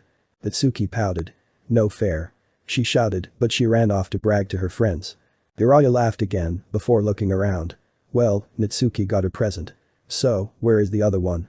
The quiet little blonde. All color drained from Kushina and Minato's faces. Naruto. Kushina whispered. We left him at home. He probably destroyed the house by now. Minato tried to joke, but his face told of his shock. Jiraiya blinked. What do you mean, you left him alone? I heard that he seems to be a troublemaker, but don't you think it's a little cruel to punish him on his birthday? Kushina shook her head. We didn't punish him, we forgot. Jiraiya blinked. He didn't believe his ears. You forgot your own son. On his birthday. Minato seemed completely disturbed by himself. When we woke up, Natsuki, so much chaos, had to look everywhere at once, there was never a moment's quiet. Ah shit. He turned towards the compound, Kushina having retrieved Natsuki in the meantime, and together they ran to the Namika's compound. Minato had somewhat regained his cool by then. He looked at Kushina. Well, what will we give as an excuse? Kushina smiled weakly. He probably won't forgive us this until he graduates. We have to make it up to him somehow. Minato chuckled, although it sounded a bit strained. How about we don't punish for demolishing the house, which he has likely done by now? Kushina sent him a stern look. I'm serious, Minato. He's going to be terribly upset and he has every right to be. How could we forget him? Now Minato sobered. I don't know. We woke up, still half asleep, and Natsuki practically dragged us out the front door and to her friends, the most exhausting because Hyper won's first. We never had a real moment's peace until the festival, and at that point, we wanted and did knowingly forget the fact that children even existed. It's not really an excuse, but nobody else mentioned him before Jiraiya. Kushina frowned. Naruto acts so shy. He always stays in the background. Even though he's there, he doesn't act like he's there. I don't think he has many friends. None of the children even asked where Naruto was, doesn't that make you worry? Minato nodded. He was about to say more, but they had reached the gate. Minato looked at it, slightly worried. His instincts told him that he didn't want to see what was behind that gate. He had had that feeling before, and the room he had entered then had been plastered with exploding notes. Jiraiya noticed his hesitation. What's wrong? Steeling yourself for the sight of the ruins of your house? Or are you worried that he might have booby-trapped the gate? Minato shook his head. No. Well, that too, but I'm getting a bad vibe. And I just remembered that there seemed to have been a slight surge in the gate when I closed it this morning. But, let's go in. Kai. The seals glowed, and Minato got a short report. No windows or doors were opened during the duration of lockdown. Apparently Naruto had decided to let out his anger indoors. He opened the gate and fell into panic before he even looked inside. Jiraiya had smelled the breeze the moment the compound was no longer hermetically sealed and immediately rendered Natsuki unconscious. Something was very wrong if the coppery smell of blood was any indication, and he didn't think Natsuki should see whatever it was. Kushina gagged at the smell before rushing through the gate. It took all her effort not to scream. There were bloody handprints, just the size of a 7-year-old's hands, going from the front door, which seemed to have a number of scratches, where someone had apparently tried to open it. The prints made a trail on the wall leading around the compound. Kushina rushed off, while Minato stared in shock. No door opened. No window opened. They all close and locked down and can't be opened from the outside. The gate can't be opened, period. But where did all the blood come from? Jiraiya looked around. He noticed the scratches on the inside of the main gate and he saw the splatters of blood on the frame. Minato, look at this. There's blood on the frame, even the ceiling. You said there was a surge on the gate. Could it be he touched the seals when you activated them? Minato looked at his former teacher, his mind apparently still unable to puzzle together what was going on. But it's possible, but then. The heartbreaking scream interrupted them, coming from the left side of the house. Minato and Jiraiya dashed, the latter taking note that the ground beneath the oddly reddish-brown snow was sticky. Kushina was holding her child, which she had found leaning on the west wall of the compound.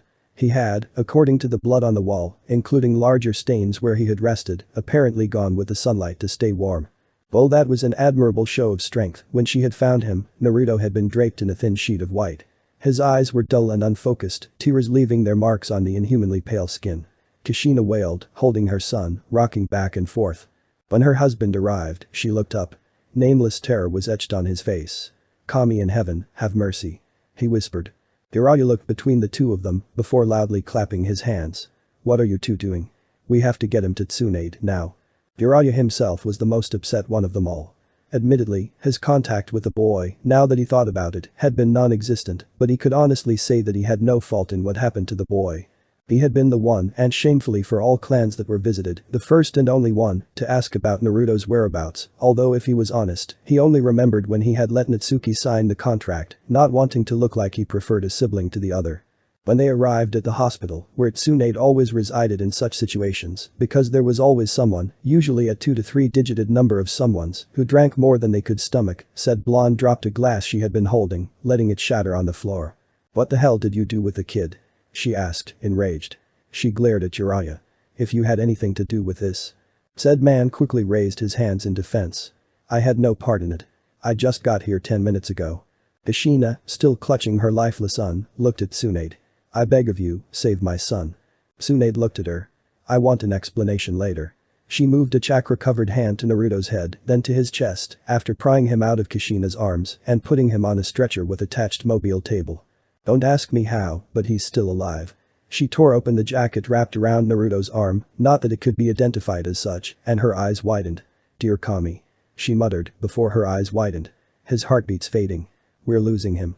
She placed her hands on the boy's chest, sending weak bursts of lightning chakra to keep the heart going, before looking at the nearest doctor. "Prep me a room ASAP. He won't last much longer." The man nodded and ran, Tsunade and a squad of medics attracted by the commotion, rolling Naruto after him.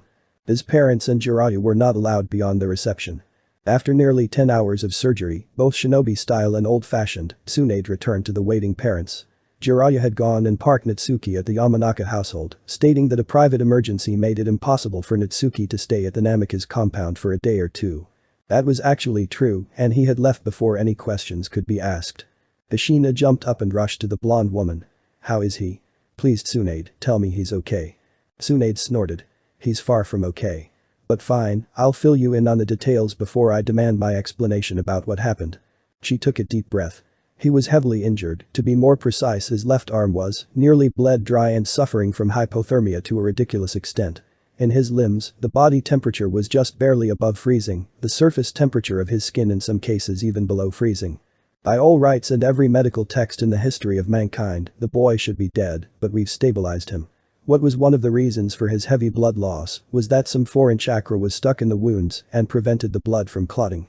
The boy will live, and surprisingly, there is no damage to his brain. That's where the good news ends. Minato, who had slumped together in relief, looked at her. "Why? There is no mental damage as you say, and knowing you, he'll make a full recovery. You've fixed worse." Tsunade shook her head. "No, I haven't. And I said there was no brain damage. There will probably be tons of mental damage. The wounds had been open for hours as far as I could tell, and the boy must have been conscious to cling to life for that long. So I can honestly say he'll never be the same again." Kushina bit her lip. "Can't we remove the traumatizing memory?" Tsunade shook her head. "Not without altering his entire mind. This will lead physical changes, and looking at those will make him wonder where he got them, which will destroy any block we put up in short time. Unless you want to alter every memory in his head to make him think he's always been like that, it's useless. And even then, there's no guarantee it'll actually hold, as we can't delete memories, only suppress them." Minato looked at her. "What physical changes?" Tsunade let out a deep sigh. "His career as a shinobi is almost certainly over." Jiraiya looked up. "Why?" Tsunade looked at him. "Had you brought the boy in immediately, or at least 1 or 2 hours ago, I probably would have been able to get him back to almost completely functioning condition. But when you brought him, I had to choose between saving his arm and saving his life." Minato paled. "What do you mean?" Tsunade gave him a stern look. "Whatever happened to his arm, it was bad. The bones in his hand up to the elbow are completely shattered. All muscles are shredded, most blood vessels heavily damaged. Also, since the boy restricted the blood circulation to that arm, something that saved his life, a lot of tissue has simply died. What the boy did was obviously only supposed to last for a few minutes, an hour at most.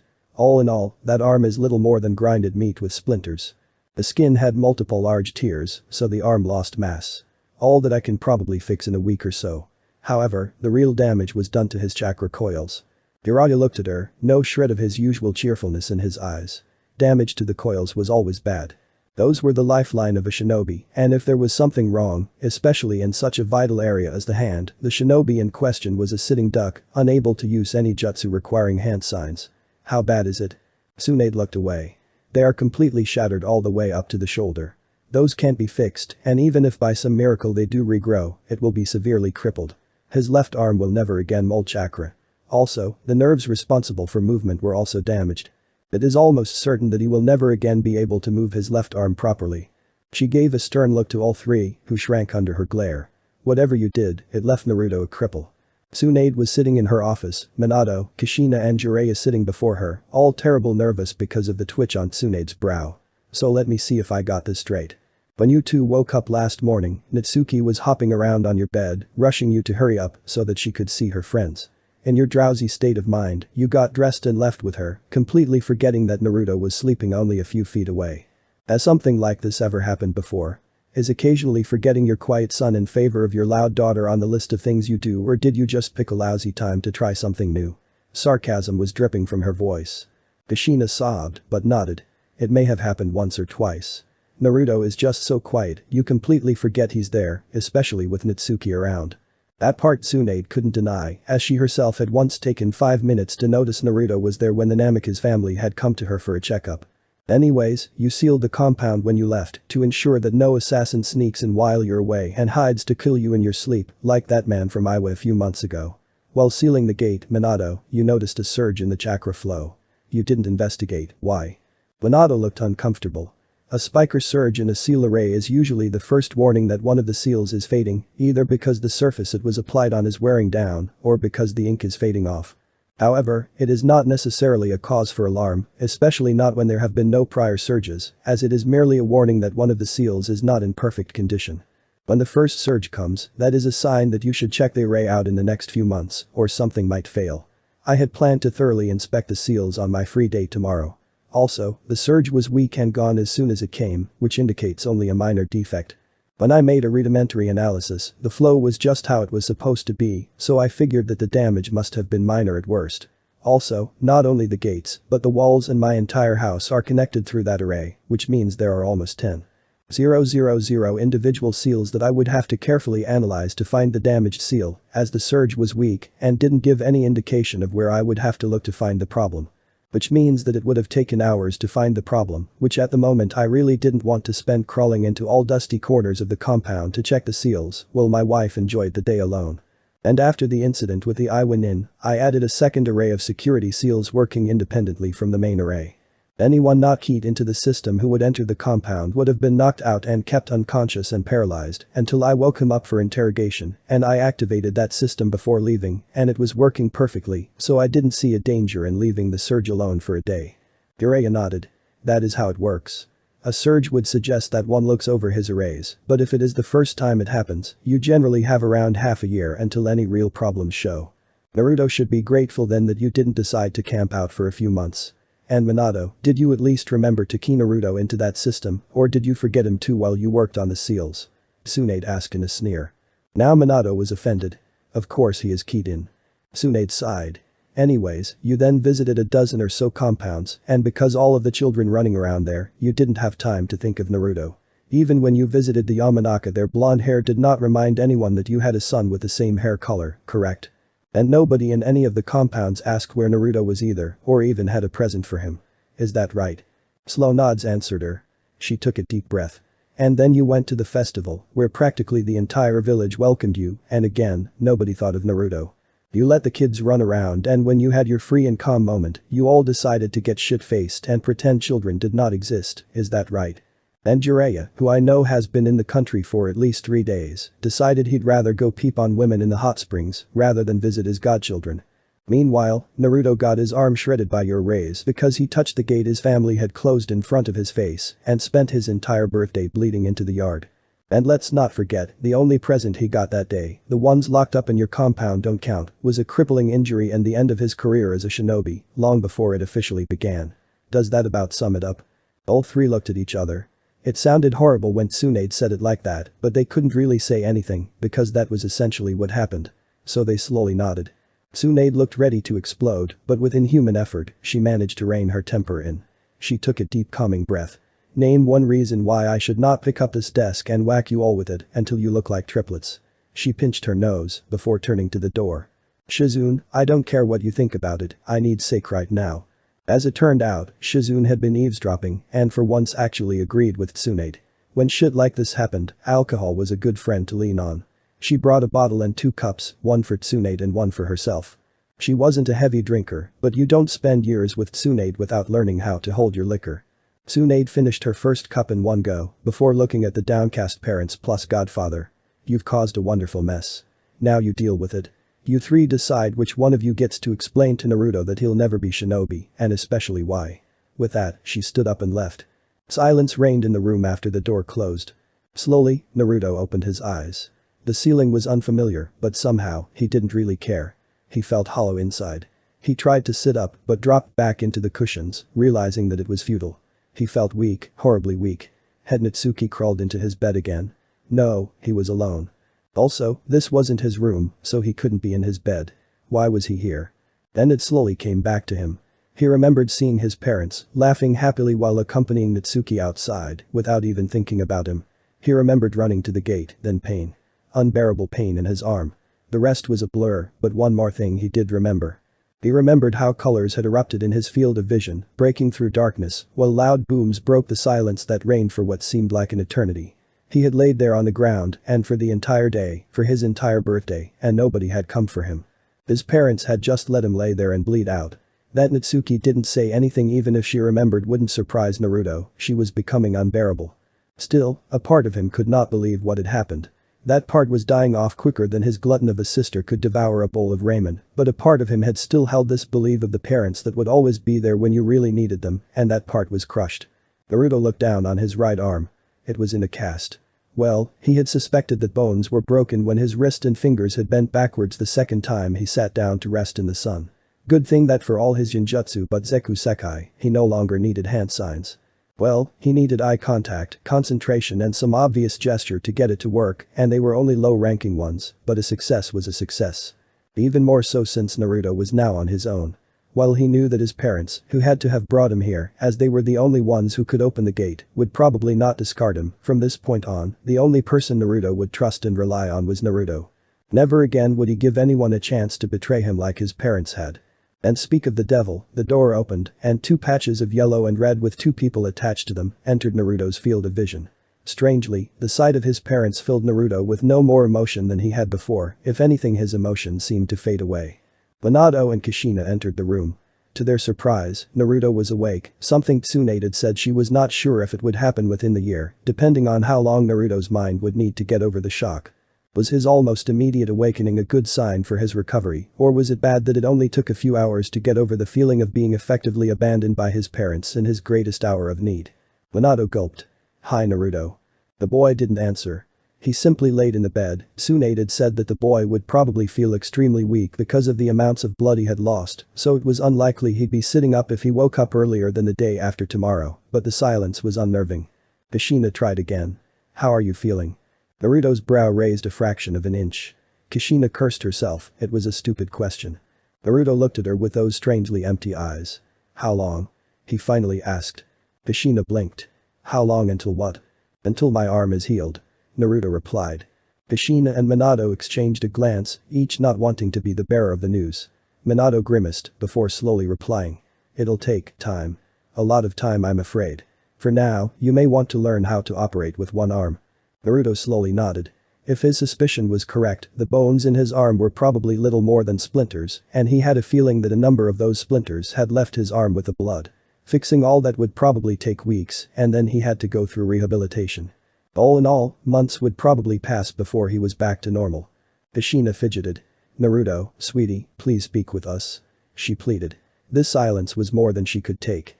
Naruto looked at her. "Fine. Where were you last night?" Kushina looked as if she had just been slapped. I. Naruto gave both her and his father a cold look. "I waited, but you did not come. The fireworks went off, and you still weren't there." With that, he closed his eyes and let himself fall into the darkness, the conversation finished from his point of view.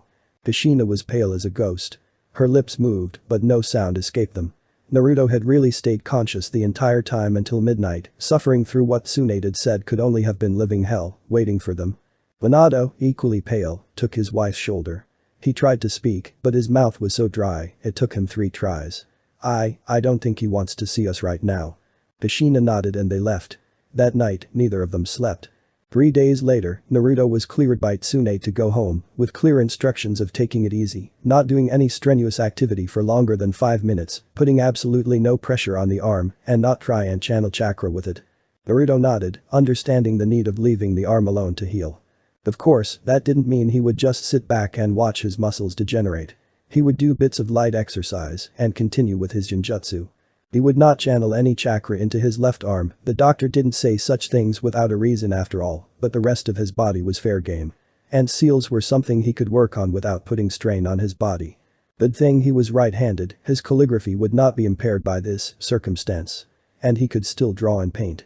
He had started ladder recently, and it had taken him a while to figure out how to mix colors and create a picture without making a mess out of both himself and the canvas, and he needed more practice, but nobody could say he had no hobbies outside of ninja work.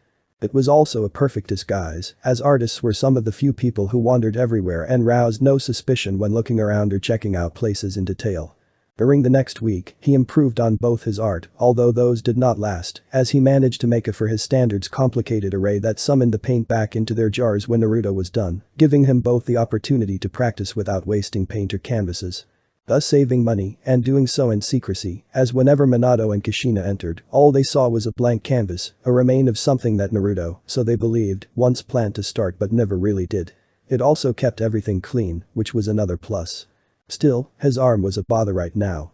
It didn't hurt, but it was a handicap that barred him from a few things he wanted to do, not only unarmed combat, but swordsmanship and, what left a bitter taste in his mouth, despite not really expecting anything from his parents anymore, jutsu lessons. With only one hand, he couldn't form the hand signs needed for new jutsu, meaning Natsuki was slowly starting to get ahead of him in those aspects, especially now that his parents could completely focus on her during those lessons and correct her mistakes. Remembering when he had come for the usual lessons, only to be sent away, still upset Naruto, not that he showed it to anyone. Flashback. He had been about to enter the dojo, but his mother stood before him, looking regretful. "I'm sorry Naruto, but right now, you're in no condition for swordplay." Naruto was upset. "Why not?" Kushina sighed. "Naruto, I'm not trying to be mean, but you're not in a condition to fight. Your left side is an obvious weakness you can't defend. You can't even correctly hold a sword. Please understand, it's just not possible." Naruto's expression turned emotionless. "And whose fault is that?" he asked bitterly. Kushina's lips moved, but whatever she had wanted to say got stuck in her throat. Naruto turned away. "Never mind," he muttered. "I understand perfectly." He walked away. Somehow, he was not very surprised when a few hours later his father stopped him when he moved to jutsu practice, saying because of his arm he couldn't participate, although it filled him with an even deeper bitterness, as one-handed hand signs existed. And Naruto knew Minato knew they existed, although Minato had no idea that Naruto knew. He had spat out something similar to what he'd said to Kushina and left. Minato and Kushina met up in the evening, and knowing that Naruto was upset, they tried to gather the courage to tell him the truth. That his arm would never really heal and that he couldn't be a shinobi. That they had cancelled his lessons to prevent him from going on a rampage or run off to live as a Ronin or something like that was something they didn't even admit to themselves, although they were both worried. Without any real ability or skill, they knew that Naruto would be less likely to run off and get himself killed, as he was smart. Still, neither could shake a bad feeling. End of flashback. But that was not to say that Minato and Kushina didn't look out for Naruto. Quite the opposite, after he returned home, there was constantly at least one of them around him, unless it was time for the now solely devoted to Natsuki training or shinobi duties. Looking out for him and offering assistance wherever he may need it. While a week ago that would have been the fulfillment of Naruto's wildest dreams, things had changed, and now Naruto was getting annoyed by them buzzing around him because of their guilty conscience. Honestly, he began wishing they would just act like they had before and leave him alone to spend time with his sister, as he really didn't want to see their faces. That's not to say he didn't use opportunities when they arose, as on the first day home, he had asked his father for a written permission to use the library, and got it. The man had been on such a guilt trip when seeing his son dragging his body into the house, the left arm little more than a club-shaped mess of bandages, that he probably would have even signed his own execution. Naruto had used that permission as a reason to spend as much time as possible out of the house, most of it in the library, but he also simply wandered through Konoha. It gave him some much-needed relief from his family, although the Anbu were getting annoying. Speaking of his family, Natsuki was slowly getting unbearable. She was smart enough not to do anything but send dirty looks while her parents were in earshot, but when alone, she was getting really nasty.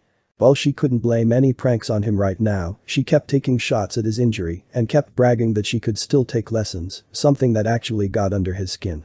However, there was something going on that he didn't know about. The first indication was when Naruto had been walking around and accidentally stumbled upon a training ground where a group of the main branch of the Hyuga clan were currently practicing their techniques. He had paused to look at the display. It was after all the greatest of all taijutsu of Konoha, assuming one compared the damage they could cause on a specific level of proficiency with the style. No other taijutsu style allowed its user to cause the same degree of damage at little training. Of course, after standing there for a few minutes, one of the Hyuga had looked his way. At first he seemed angry, but after looking at him closely, his eyes filled with something that could almost be described as pity, and he and all others just went on with their training, ignoring him.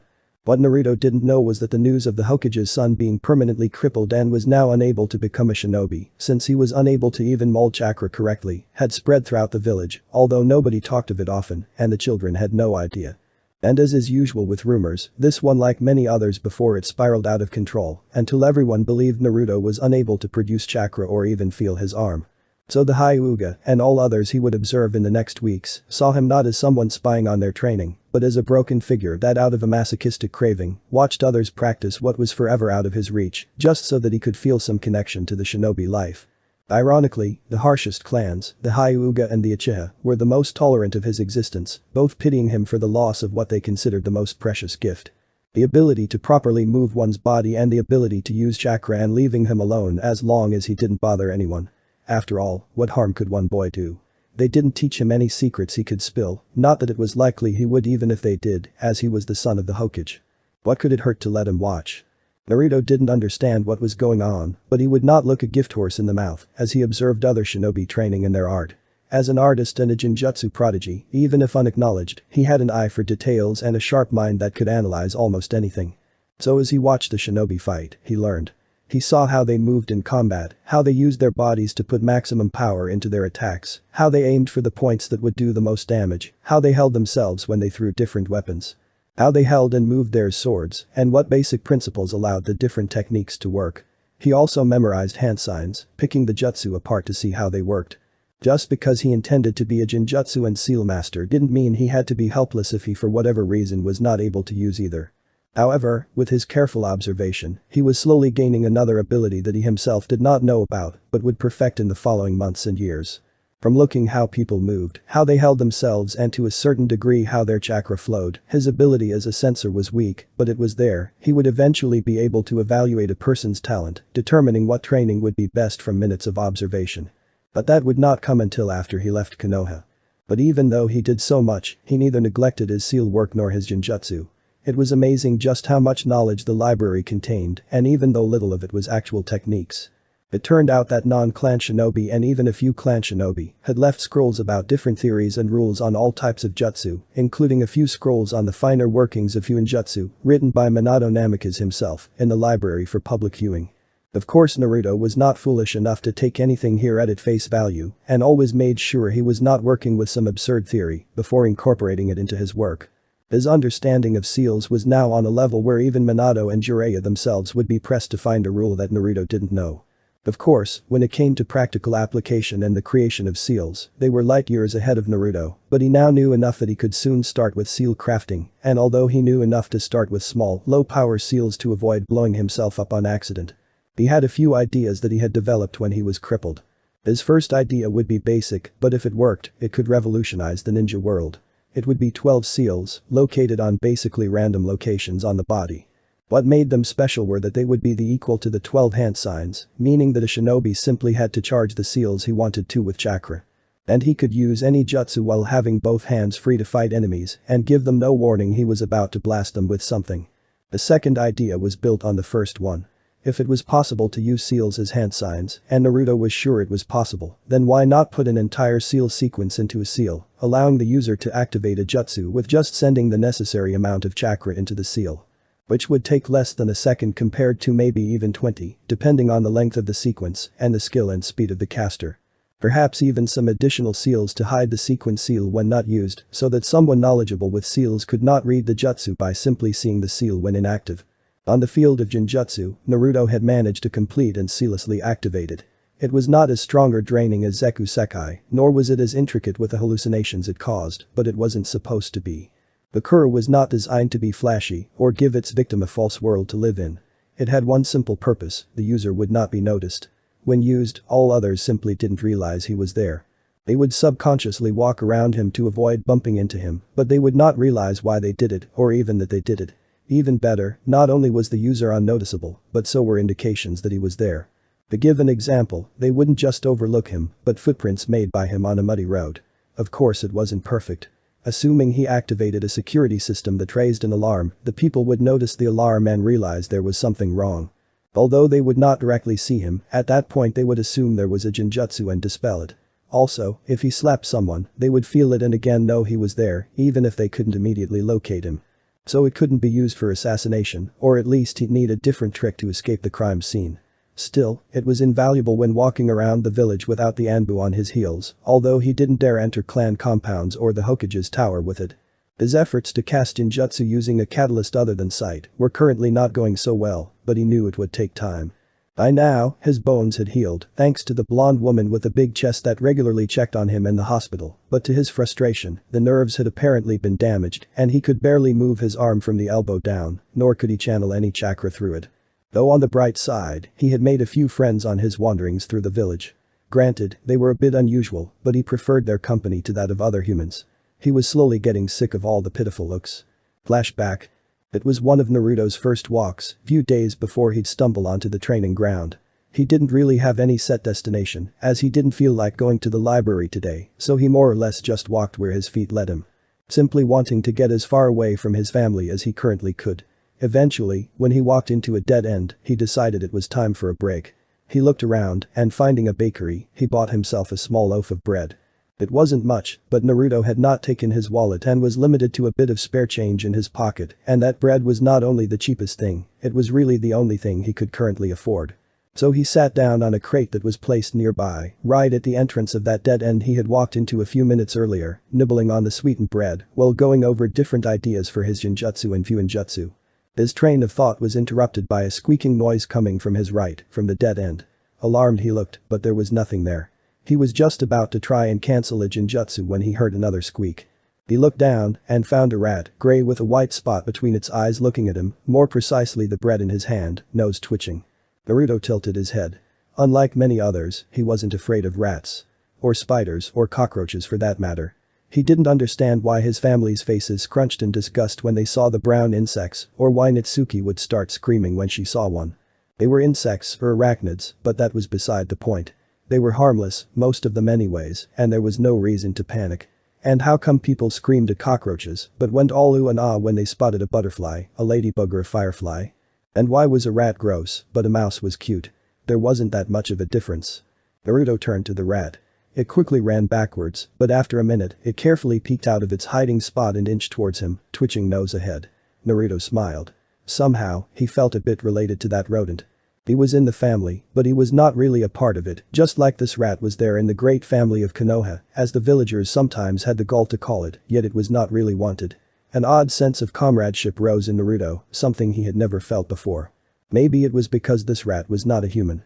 There were no expectations, so there was no way to be betrayed. Naruto looked at the rat, then at his bread, before holding onto it with his teeth, needing his only good hand to hold it in place while he tore a piece out. He set the bread on his lap, took the piece in his hand and held it to the rat. Here.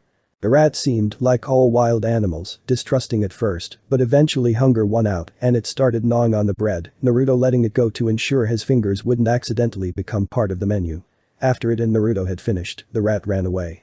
However, when Naruto wandered the streets the next day even though he walked a completely different route, when he sat down with a bit of food to take a break, there was a rat with a white spot between the eyes looking at him, this time with two others.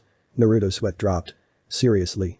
Okay Shiro, he decided to call the rat that because of its white spot, let's make this clear, okay? I don't mind if I share food with you and a few friends of yours, but I'm not going to become your family's main food supplier, are we clear? He knew just how fast a rat population could grow. The rat didn't react, still looking at the food, although if Naruto didn't know better, he'd say it was trying to look cute. Naruto sighed and tossed him his share. It went on like this, Naruto eventually resorting to taking food out of the compound with him to share with his new friends. At least the rat seemed to somewhat understand him, as well the numbers of rats changed every day, there were never more than 7. However, it seemed he was attracting other omnivores, as after the first weeks, he had fallen into a routine of reading in the library or watching training, sharing lunch with his new friends, then doing the thing he had not done before lunch, either the library or observation. Depending on what day it was and who was training when he walked to a quiet place where he and the rats could eat in peace, not only did 4 rats crawl out of the bushes, but 3 crows, or maybe they were ravens, landed in front of his feet. Naruto blinked. What was this about? But the rats didn't seem to mind, as Shiro and the others had barely looked up when they came. Naruto looked at what he brought this time, slices of apple. He looked at the animals. I have no idea what's going on here and I don't really care, but I don't want to be caught in any fighting, so you split your share between yourselves peacefully. In the back of his mind, he was starting to wonder if his brain had taken any damage when he got zapped. Here he was, sitting on a rock in the outskirts of the forest surrounding the training ground, talking to animals while putting a plastic plate he had bought for that purpose full of fruit on the ground and watching them tear into it. Naruto had shrugged it off and just accepted that he'd be feeding the birds together with the rodents from now on. It wasn't that surprising that when a new and easy source of food made itself available, the scavengers would come flocking, although he decided to draw a line if stray cats and dogs started following him. Thankfully though, that didn't happen, and Naruto found that he actually relaxed in the company of his furry and feathered friends. Then to flashback. Naruto eventually realized that he liked his lunches with the animals more than his dinners with the family. Those had been extremely awkward, as both Minato and Kushina had tried to start a conversation with him, only to realize they had nothing to really talk about, as they knew nothing of his hobbies, of what he liked to do. They knew he spent time reading, and recently heard he seemed to be getting along with birds, but there were few topics of discussion they could share with him. To make matters worse, Natsuki was being a worse brat than usual, so Minato and Kushina had little choice but to focus more and more attention on her to keep her out of trouble than on their son, who apparently didn't want to spend more time outside than with them. So within 2 to 3 months, things had slowly returned to how they'd been before, Naruto's Mikura helping a bit, although he used it very sparsely on his parents. Natsuki had been under it practically non-stop since the day Naruto had completed it. Minato and Kushina did give him more attention than before and tried to make up with him at least 3 times a week, and although Naruto didn't like it, he felt that he was slowly he couldn't call it forgiving, but he was more tolerant of them. The part of him apparently still wanting to trust his parents, who really did make an effort. Naruto had gone to bed in a good mood, his arms seemed to be getting better as he had managed to grab a plastic cup with it and drink. Granted, the entire thing took almost half a minute, but Naruto saw it as a good sign. He had known that progress would be slow, admittedly he hadn't thought it'd take this long, and any progress was better than no progress, as it showed he was on the road to recovery. Looking back, this entire mess had not only been bad for Naruto, as without it, not only would he be not even close to his current level with seals, as the library's knowledge would have been beyond his grasp. But he would also never have thought of a number of ideas he had come up with that would make things easier for those who had lost limbs, whether arms, hands or just fingers. Granted, he hadn't managed to actually complete those ideas, but he had a concept, which meant by his still childlike logic that the lion's share of the work was done. He didn't know that Minato had needed 4 years after coming up with the concept of the Hiraishin to work out all the details and actually complete it. But still, Naruto fell asleep with a content smile, dreaming of what he would do once he was finally back to normal. He had no idea that what would follow his next awakening would change his life forever. Naruto's return from dreamland was not an easy one. He felt weak and drowsy, and it took him over a minute to even realize he was awake. What had alerted him was the pain that had come with every breath. His lungs were on fire, his limbs seemed to be filled with lead, and it felt like a hedgehog was starting a rampage inside of his head. His itching eyes told him that it was 4 in the morning, and everything hurt. What was going on? The answer was simple, yet for a second, Naruto's mind simply refused to believe it.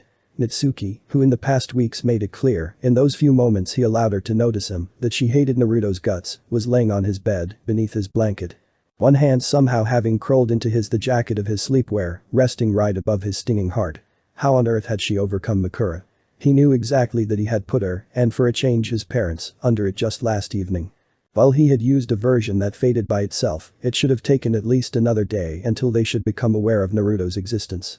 The blonde boy gathered all his strength. "Natsuki, get out of my bed," he hissed. Natsuki blinked, looked up, and her face turned into a grimace. "What are you doing here?" she hissed back. Naruto took a calming breath. "In case you haven't noticed, this is my room." Natsuki looked around, noticed this to be true, blew Naruto a raspberry, and bolted out of the room, eager to get some space between the two of them. Naruto sat in his bed, wondering how long he'd have to bear these visits from Natsuki that only brought him pain. Suddenly he felt a burning sensation in his throat, he felt as if he had to throw up. He left his bed and staggered towards the bathroom connected to his room. He made it to the sink before he collapsed in a fit of coughs. Were it not for the sound-blocking seals that his father had installed on all bathrooms to ensure privacy, Naruto was certain half of Konoha would have been shaken up by his newest plague. After a few minutes, the fit ended. What was that? He asked himself before his gaze was drawn to his working hand. It was red with blood. Naruto stared at his bloody hand. There, sticking to his fingers, was the proof of what he had told his parents all the time, that Natsuki's presence was harmful to him. But only now did he truly realize how harmful. This can't go on. Naruto told himself either Natsuki is banned from my room, or I have to leave. It is getting worse, and I am certain that unless something happens immediately, I will die. Naruto left his room and headed towards his parents. With evidence like this, they had to do something, or else he would lose what little faith in them was left and pack his bags for good. As it turned out, his parents were still caught in Mikura, giving Naruto opportunity to do something that he could normally never do. He could eavesdrop on his parents without them noticing. At first he had planned to simply cancel the jutsu, but we have to tell Naruto. It's just getting worse the longer we take, and I feel like breaking down every time I see him. Kushina stated. Naruto froze and focused all his attention to his ears. This seemed serious. Minato sighed. You're right, but it's just not that easy. Every time I want to tell him, my throat tightens up. It's like my tongue just fails me, or the words themselves don't want to be spoken. Kushina laughed joylessly. How poetic we are when it comes to excusing how pathetic we are. Minato looked at his wife. He has a right to know, and Tsunade is right when she says that waiting will only make it worse, but how, that's the great question. Honestly, I wish I could just order Tsunade to do it. She has experience in those kind of things, and aren't usually doctors the ones who deliver such news? A shrug answered him. Usually. But can you blame her for dropping that duty on us? Now Minato was the one joylessly laughing. As much as I'd like to, no. This is hell. I've actually been practicing my confession to Naruto for weeks, but it just won't come out when I want it to. Kushina nodded. I know. I did too, but when I see the hope in his eyes, I just can't bring myself to crush that. Minato sighed again. It's much harder than initially expected. It's not like I can just walk up to Naruto and say hello son, I forgot to tell you something. Remember when you fried your arm on the gate? Well, that killed off most of your nerves and shattered your chakra paths, so you'll never be a shinobi or even able to use your arm again. My bad. How do you tell your child that his lifetime dream can never become real because you forgot him on his own birthday? Had Naruto been holding something, he would have dropped it. Naruto's eyes widened. Shivering, he looked at his left arm, which was lifelessly hanging in its ash. Suddenly everything made sense. His parents' behavior, the pitying looks, the odd tolerance the shinobi had shown when he had watched them train, even the most dangerous and secret jutsu. They had known. Everyone had known. Everyone had known that his arm would never heal and nobody told him. Naruto had to get out of here or he would go insane. Already the urge to smash things was getting unbearable. He ran out of the compound, Mikura, ensuring that his father ignored the small impulse of the gate opening and closing, as it wasn't an alarm, but merely a notification. His parents had in the meantime decided that the news would be delivered on their next planned holiday Aka day off, which was in 3 weeks, and slowly turned to different topics. Naruto didn't care what else his parents had to say, he needed to be alone right now. Minato frowned. He had just gotten a really bad vibe, but he couldn't imagine why. He checked the impulses of his seals, having learned from the birthday catastrophe to trust his gut more than his head in such situations, but there was nothing out of the ordinary. So whatever it wasn't in the compound. Probably in his office, printed on deceivingly white innocent-looking paper. The Chunin exams were coming up in Kumo, and he had to organize everything, seeing that Kumo was not an allied village, the work was piling. He had no idea if he would be home before tomorrow evening. Kushina, I'm a bit worried. I won't be here until tomorrow evening at the earliest, and you? Kushina nodded. I have border patrol for the next few days, as I am still an active shinobi. I know. But Minato, I trust your seal work, and don't forget, we have both been gone for a few days before, and they were just fine. They'll call friends over, have lots of fun, and make a mess out of the house. And in an emergency, there are at least 3 Anbu in the nearby outpost at all times. Not to mention that our friends and fellow clan heads always send some poor soul to make sure the children don't blow up the house well without parental supervision. Her voice grew quieter, and I don't think either of our children will mind some time for themselves. Minato nodded, a bitter taste in his mouth. The situation with Naruto was getting worse for them every day when they saw him trying to work with an arm that would never work again. He felt pathetic. He had handled with the Kyuubi and the Shinigami, but in front of his own son, everything that he prided himself in, his silver tongue, his wits, his charisma and confidence just evaporated.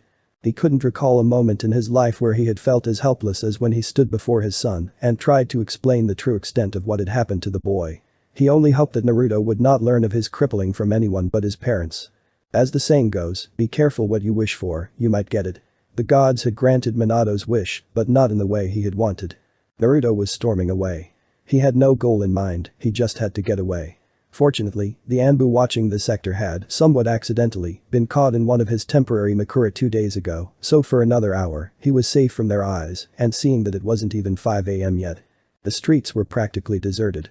Naruto left the main streets, where a few early risers, like bakers, were already up and about, and instead went into the darker alleys, where he was alone except for his non-human friends, who could feel his mood and decided to give Naruto some space. It wasn't time for food yet anyways. Unknown to Naruto, he was approaching a sector of Konoha that nobody had entered since the Kyuubi attack. It wasn't that they didn't want to, but in this sector, the Kyuubi's Yaki had gathered and seemingly gained a mind of its own, leeching onto any living being that entered it and draining it dry, even converting the victim's flesh and bones into energy. Leaving nothing behind but agonized cries that stopped abruptly. Of course the Yaki's territory had been fenced, but as fate would have it, the part of the fence on the side Naruto was approaching from had been destroyed, and since nobody ever went even close to that sector, nobody had found out and repaired it. Naruto was blissfully ignorant of what trouble he was in as he walked through the fence's remains and into what had been termed the dead zone, still upset about what he had learned. While he had lost his faith in his parents, this newest betrayal had stung deeply. Why am I even surprised? He asked himself before going vocal. I'm a fucking cripple and nobody tells me. Now it all makes sense. Why should I waste my time training Naruto swordsmanship, he won't be able to wield one anyways. Why teach Naruto jutsu, it's not like he'll be able to use them. Why bother training him in anything, it's not like he'll ever be a shinobi. Let him watch, it's not like he'll ever be able to perform anything he sees. He kicked an empty can, making it fly through a window 20 feet away. Apparently, sand had filled the thing, as the glass shattered. Naruto didn't care. He broke down, hysteric sobs shaking his body. It was all coming down around him. His world was crumbling, and there was nothing he could do. His arm was gone for good, and he had learned that Tsunade was considered the greatest medic of all times. If she couldn't fix it, and apparently she had been the one to proclaim that it couldn't be fixed, then there was no hope. It's not fair. Naruto muttered, bitter tears running down his cheeks. Why always on him? What heinous act had he committed to deserve this? Why couldn't the gods torment someone else, just for a change? Why me? Why does everything bad have to happen to me? Naruto was not the type for brooding and self-pity, but right now, it was just too much. So entranced by his misery, Naruto did not even notice the red mist that had formed behind him, seeping out of all cracks, forming into an almost solid wave of red. The Yaki was not really intelligent, nor did it have any real instincts. But with its time spent hunting for anything that foolishly approached, it had learned to not simply latch itself onto the prey well spread out too thinly, or else the sustenance could slip free and escape. Also, as many creatures had an instinct that warned of rapidly approaching objects, the Yaki had developed a simple tactic.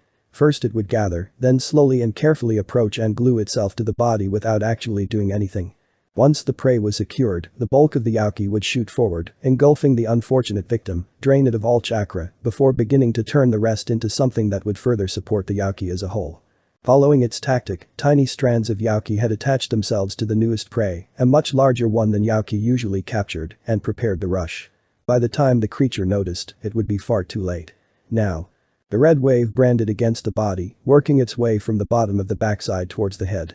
The prey still hadn't noticed anything, as its eyes were shut.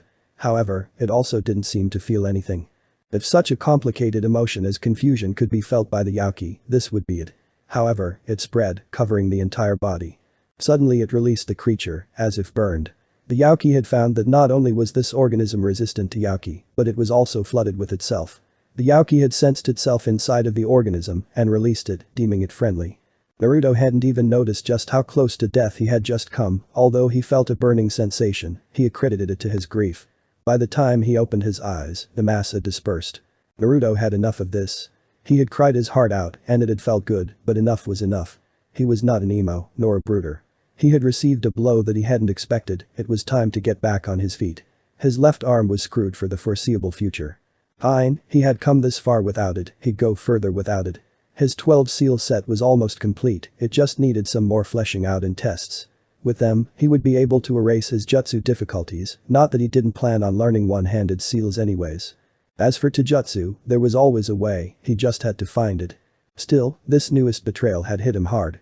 He hadn't noticed it, but he had been starting to let his parents back into his heart, which made it all the more painful. Naruto realized that this was the first time since his birthday that he was actually angry with his parents. He had been displeased and annoyed, but never truly angry. He had allowed his parents to hurt him again. Fool me once, shame on you. Fool me twice, shame on me. Rest assured, it won't happen again. Naruto muttered to himself. To him, his blood relatives would from now on be nothing more than landlords and unwanted roommates, and if turned out that he couldn't heal his arm here, or if it healed, he was out of here. He didn't have to worry about time. For one thing, he hadn't even entered the academy, and from his fa, Minato Namikaze's words, he wouldn't be entering it, so there was no hurry to leave. He would be a civilian, and civilians had the right to leave whenever they dang well pleased. They couldn't make him a missing nin, as he had never served Konoha, and thus could not desert it. The only potential problem were the clan laws. Every clan member had the right to leave and go elsewhere without leaving the clan, as long as they weren't bound otherwise, like with shinobi duties. That was the reason the Hyuga made such generous use of the Kaganatori no Juin, or caged bird seal. If they didn't, any Hyuga that was declared a servant would pack his bag and be gone. However, only the clan head could officially release one from the clan, meaning that a Hyuga who left was still a Hyuga, and a Namikaze who left was still a Namikaze. If they made it clear that they had no intention of returning to the clan still had the right to call them into service, meaning that for a set period of time, or until a certain number of missions were completed. A free clan member had to return and serve the clan and the village the clan was allied with. On the upside, once that was done, if the person demanded to be released from the clan, the head had no option but to do so. The man had done his duty, and there was nothing more they could demand from him. Even better, such people could leave the village without any repercussions, as long as they hadn't committed a crime, as they were essentially hired on a mercenary basis. The only catch for the clan was that the order to return had to be delivered personally. That didn't mean a clan member had to do it, but the order had to be given in written form, and the one who delivered had to give it directly to the one it was addressed to. However, once the courier had located a recipient and said recipient realized what it was about, he could not run away, block the courier or ignore the order. If they found and identified him and had the letter, then the man or woman would have to serve their time. And while the idea of cutting all ties with his relatives sounded sweet, Naruto had no intention of wasting 4 years of his life, as he doubted they'd give him the BA and S ranked missions to shorten the time, serving Konoha. So once Naruto was out of Konoha, he would drop off of the face of the earth. He already had gathered a few materials, namely jutsu that could not be dispelled and would change his appearance. And it was his stupid sister of all people who had given him the idea. She had screwed up a henge in the way that she actually transformed into what she wanted, only that the result hadn't been good for her. She had spat blood for 5 minutes, and anyone without the Kyuubi would have likely been screwed up for good, but Naruto had analyzed what she had done, how she had done it, and what one should do to minimize the damage on the body. It was far from perfect, but he could now permanently change the color of his eyes and hair, and slight alterations on his skin. Still, he needed to find an outlet for his remaining anger. He looked around and gave the wall a fairly powerful kick. What the hell? He called as he jumped back. Half the wall had collapsed. Naruto looked around and for the first time realized something. Where the hell am I? He was in a place he had never seen before. The place was obviously abandoned.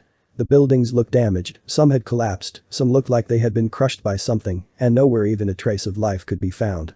Naruto knew he hadn't left Konoha, but it sure seemed like it. He looked around and saw the monument. At least he could orientate himself now. Still, this place was dangerous. He looked through the newly made hole in the wall and blinked.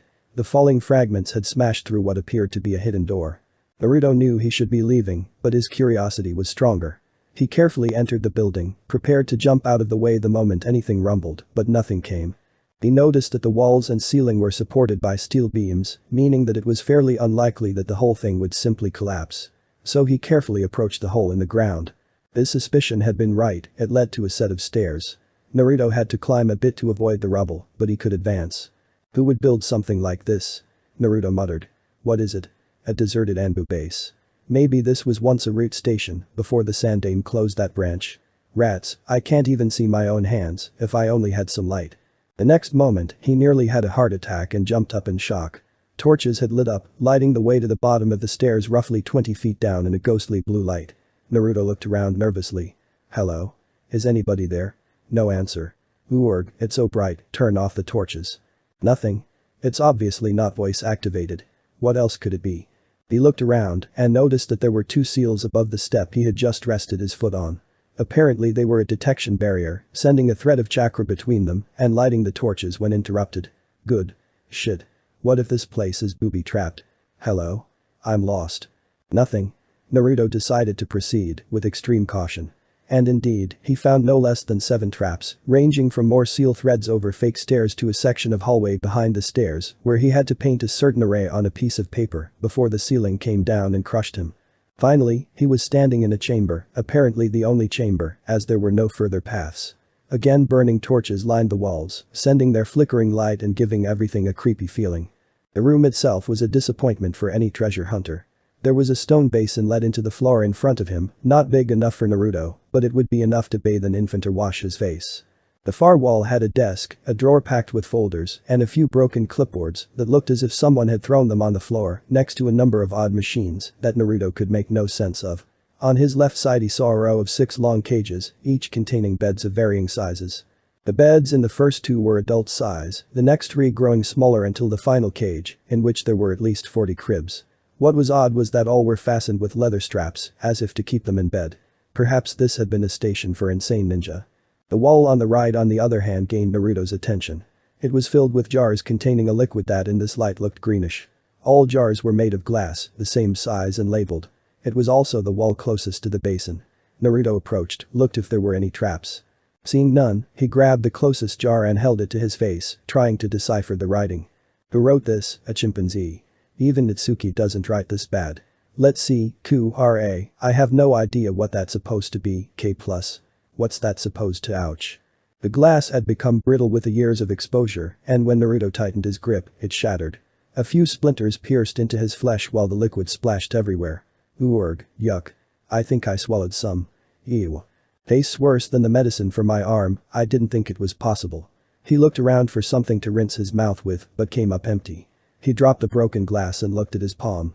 It wasn't too bad, only one of the glass fragments had pierced into his flesh and enough was sticking out for Naruto to carefully grab it with his teeth and pull it out. It bled a bit, but otherwise it seemed fine. He'd get it disinfected later. He looked around and saw that one of the jars was not standing in the cabinet like the others, but on the desk. More careful this time, Naruto approached, not touching it. He read the label, and it was a different one. He frowned to make out the kanji. Accelerated, whoever wrote this needs lessons, badly. Wait, is that supposed to mean regeneration? Accelerated regeneration. Then maybe the other thing wasn't Kura, but cure and the name of some disease. Is this stuff? He looked at the jar's medicine. His eyes wandered to the bottle of accelerated regeneration, to the basin, and back again. Then he carefully picked the jar up, carefully as if it was a little bird, and carried it to the basin. He pulled off the lid and poured it into the basin. Medicine works best when directly applied where it's supposed to work, so, he looked around before picking up a shard of glass and making a shallow cut on the back of his useless left hand that was still hanging in its sash. Then he lifted it up and let it soak in the liquid, prepared to pull it out on a moment's notice if something bad happened. After all, it was not like his arm could get much worse. Still, better safe than sorry, so he cut off the arm's circulation before letting it take a dip. If the stuff was really bad, he'd make it outside before collapsing, seeing that the traps were deactivated. Then he would most likely be found before anything horrible happened. Who knew, he might actually reach the hospital himself. Great Naruto, very optimistic. He scolded himself. Then he hissed. The pain wasn't unbearable, it was really like being disinfected with alcohol. It burned and stung, but one could grind his teeth and bear it. Still, Naruto was about to pull out his hand when he noticed something. Wait, am I hallucinating? He narrowed his eyes, blinking a tear of pain away, and had a closer look. Yes. The cut was getting smaller. It was a slow process, so slow that one really had to focus to notice, but it seemed to be working. In fact, Naruto felt the stinging pain wander up his arm and had to grin despite the pain. Even though it was pain, Naruto had never had more feeling in that arm since he woke up in the hospital. The only reason for such feelings were that his nerves were healing, even if just a little bit. He looked at the jars again. If all of this was medicine. And here a part of Naruto that had been practically removed by his life reared its head. In this moment, he was no longer the calm and collected prodigy. The minor and very painful success on his arm had made him giddy and reduced him to what he physically was. A child with free pick in a toy store. A lot helps a lot. Naruto muttered as he grabbed more and more jars, pouring a bit of everything into the basin, without even looking at the in any case unreadable descriptions, a wide grin on his face. After this, he probably would never have to be afraid of getting sick again. Maybe he would even be immune to whatever it was Natsuki was doing to him. Had he bothered to read, he would have noticed that the tags didn't have the names of medications on them, but other quite familiar names, like Akimichi, Nara, Ichiha, Senju, or Inyazuka. What he had found was in reality one of Orochimaru's first laboratories, which he had abandoned long before he actually left Konoha, both because it was too small and ill-equipped for what he needed, not to mention that the experiment had all failed. At the time, Orochimaru had gathered genetic material from anyone he could find that had anything special, and used it to create a mixture that, so was the plan, could grant the abilities to other people who did not originally possess it. While he had been able to create the solution, all attempts to inject it into another person had failed. The solution did its job, but the body rejected the changes, causing death. Orochimaru had used younger and younger hosts, eventually resorting to building incubators and letting embryos absorb the liquid, but not even they were able to withstand the changes. When the last one died, Orochimaru had given it up. This was not the way to gain Kekkei Genkai, so it was of no use. Originally he had intended to destroy the place, but before he got the opportunity, he was deployed in war, so he had just removed all traces that indicated just who had been working here and left. Who cared if the lab was found, there was no trace of Orochimaru's presence, and everything left in it was useless anyways. He cared neither for the corpses, the anyways outdated equipment, nor for what was left of the solutions. If it was found, he would just have to lay low for a while. He had even left most of the traps deactivated, showing just how little he cared for it. Eventually, Orochimaru had forgotten the lab even existed, a new method of gaining Kekkei Genkai involving directly injecting the DNA into the embryo, taking up his entire attention. After the Kyuubi had attacked, Orochimaru had written the lab off for good. If it still existed, all evidence would be eroded away by the Yaki residue by the time anyone entered it. Now, due to unique circumstances, Naruto's body was filled with Yaki of the Kyuubi no Kitsune, which was flowing fairly docile through his system, as the goal it was supposed to do was not destruction of the carrier, but in fact toughening him, or, if you considered who it was supposed to be in. Her. This Yaki had began to pool in the left arm, the one section of Naruto's body where his natural chakra flow did not obstruct it. So when Naruto chose to make the cut there of all places, the Yaki was more than prepared to deal with the new arrival, integrating it into Naruto's system after deeming it beneficial. However, the Yaki inside of Naruto was limited, and so was its ability to incorporate or destroy foreign substances, more so since this was not the body of a Jinchuriki. In fact, it was nothing short of a miracle that the process of gaining the increased regeneration of a woman Orochimaru had located, but at the time been unable to collect, had not killed Naruto, who was blissfully unaware of just how deep the shit he was about to jump into was. Naruto looked at the basin. It was filled almost to the top with bluish-green liquid. Getting all of the jars had been a pain, since he had to move the desk and chair to reach the ones on the very top and being careful not to drop any. But in the end, he had succeeded. The basin was filled with some liquid from every jar, and he had used one of the weird metal instruments to mix it thoroughly. His arm was still aching, but now he could actually move his index finger a bit without the other three following suit. Soon he'd be better than ever. He grabbed another shard of glass and made a deeper cut in his hand, this time cutting a bit up the arm, while being careful not to sever any veins or arteries. What good was super healing and immunity against diseases if you bled out before it could activate? Naruto looked into the turquoise liquid one last time. With this, I'll be better than ever. He called, while letting his hand slide beneath the surface. He smiled to himself. I'll make the stupid arm move, and if it's the last thing I do. Little did he know that the odds of it really being the last thing he'd do were so close to 100% that not even Tsunade would have made a bet on it. It started with the burning he had already felt before, and for the span of roughly 10 seconds, that was really all there was, a pain that was bearable, but getting stronger. Then. Warg. Gurgle arg. From one moment to the next, his arm exploded in a wave of agony equal to when his arm broke, then worse as it spread through his entire body. Naruto didn't even have the strength to cry out. He was twitching uncontrollably, foam bubbled out of his mouth and dampening the gurgles, his pupils had contracted to a point where one couldn't even see them. Blood ran from his nose and ears, and his skin had turned gray as ash. In the last moment before merciful darkness surrounded him, Naruto cursed himself for his stupidity. One solution the Yaki had easily handled. Two had been a small effort, but no problem. However, this whirlpool of liquids that were never intended to be mixed to begin with overrun all defenses it could set up. The solution was slowly seeping up the arm, not only killing, but literally shredding all cells it came in contact with. The host's entire body was racked by seizures of protest at the invading source of painful death. In a Jinchuriki it would have been easy to fight the liquid off, but here the reinforcement of Yaki was cut off, meaning that what was currently in the body was all that was there to fight. And there was not enough to prevent doom. This Yaki was also slightly diluted as it had not been released directly by the Biju, but of a Jinchuriki. It was simply not designed to exist outside of a living organism. One thing that one must understand about Biju is that they are comprised solely of Yaki. There is no flesh, no bones, no internal organs. There is a center of will, generally located in the head, where the mind was, but no real brain or nerves. What kept the Biju solid was the fact that even though the central mind was focused on one spot, every single flicker of Yaki was filled with a certain set of instincts, which tell it. Any energy source that gets in contact is to be drained, and all energy is to be absorbed and converted to Yaki, unless ordered otherwise. Yaki with identical signature is not to be absorbed, but assisted and aided, and the continued existence of the collective has highest priority. In a way, a Biju was nothing more than an ant-hive of demonic energy. There was the central mind, the queen if you will, and the remaining Yaki was the workers and soldiers that absorbed nourishment for the creation of more Yaki, and for the simple Yaki.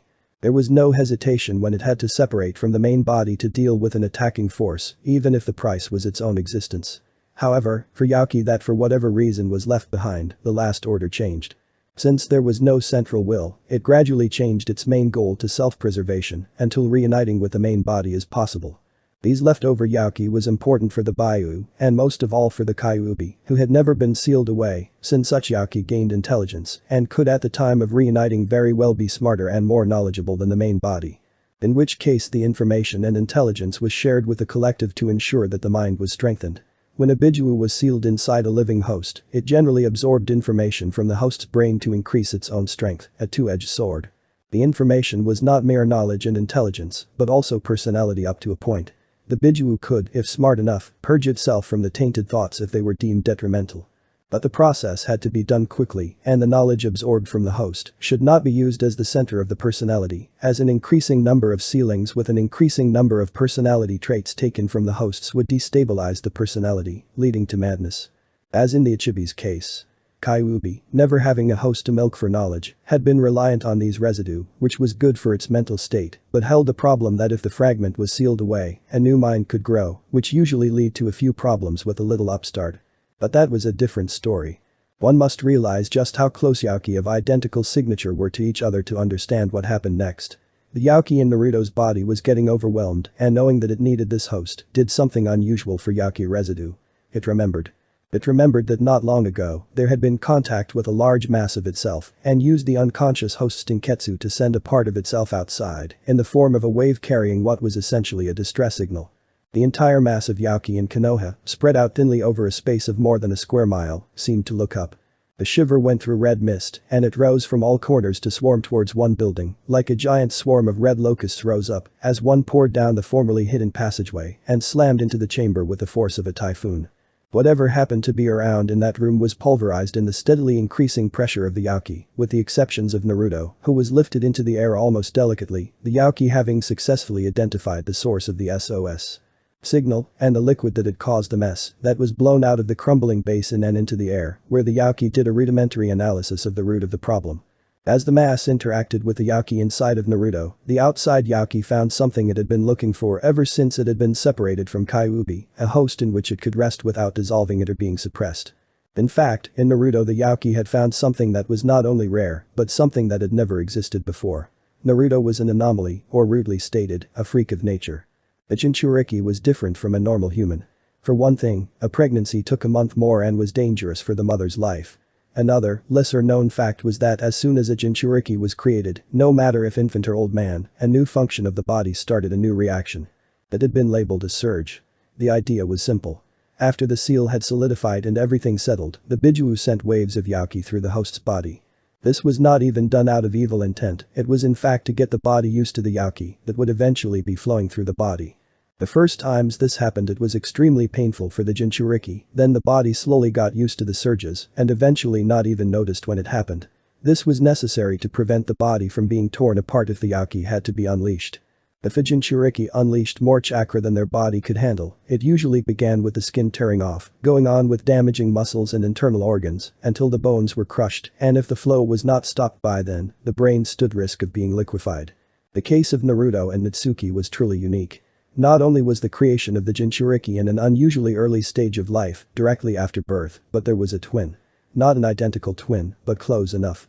What Natsuki had been doing, subconsciously, was that instead of biting her teeth together and bear with the surges until she couldn't feel them any longer, was that, by direct contact with her twin, she was able to reroute the Yaki from her into his system.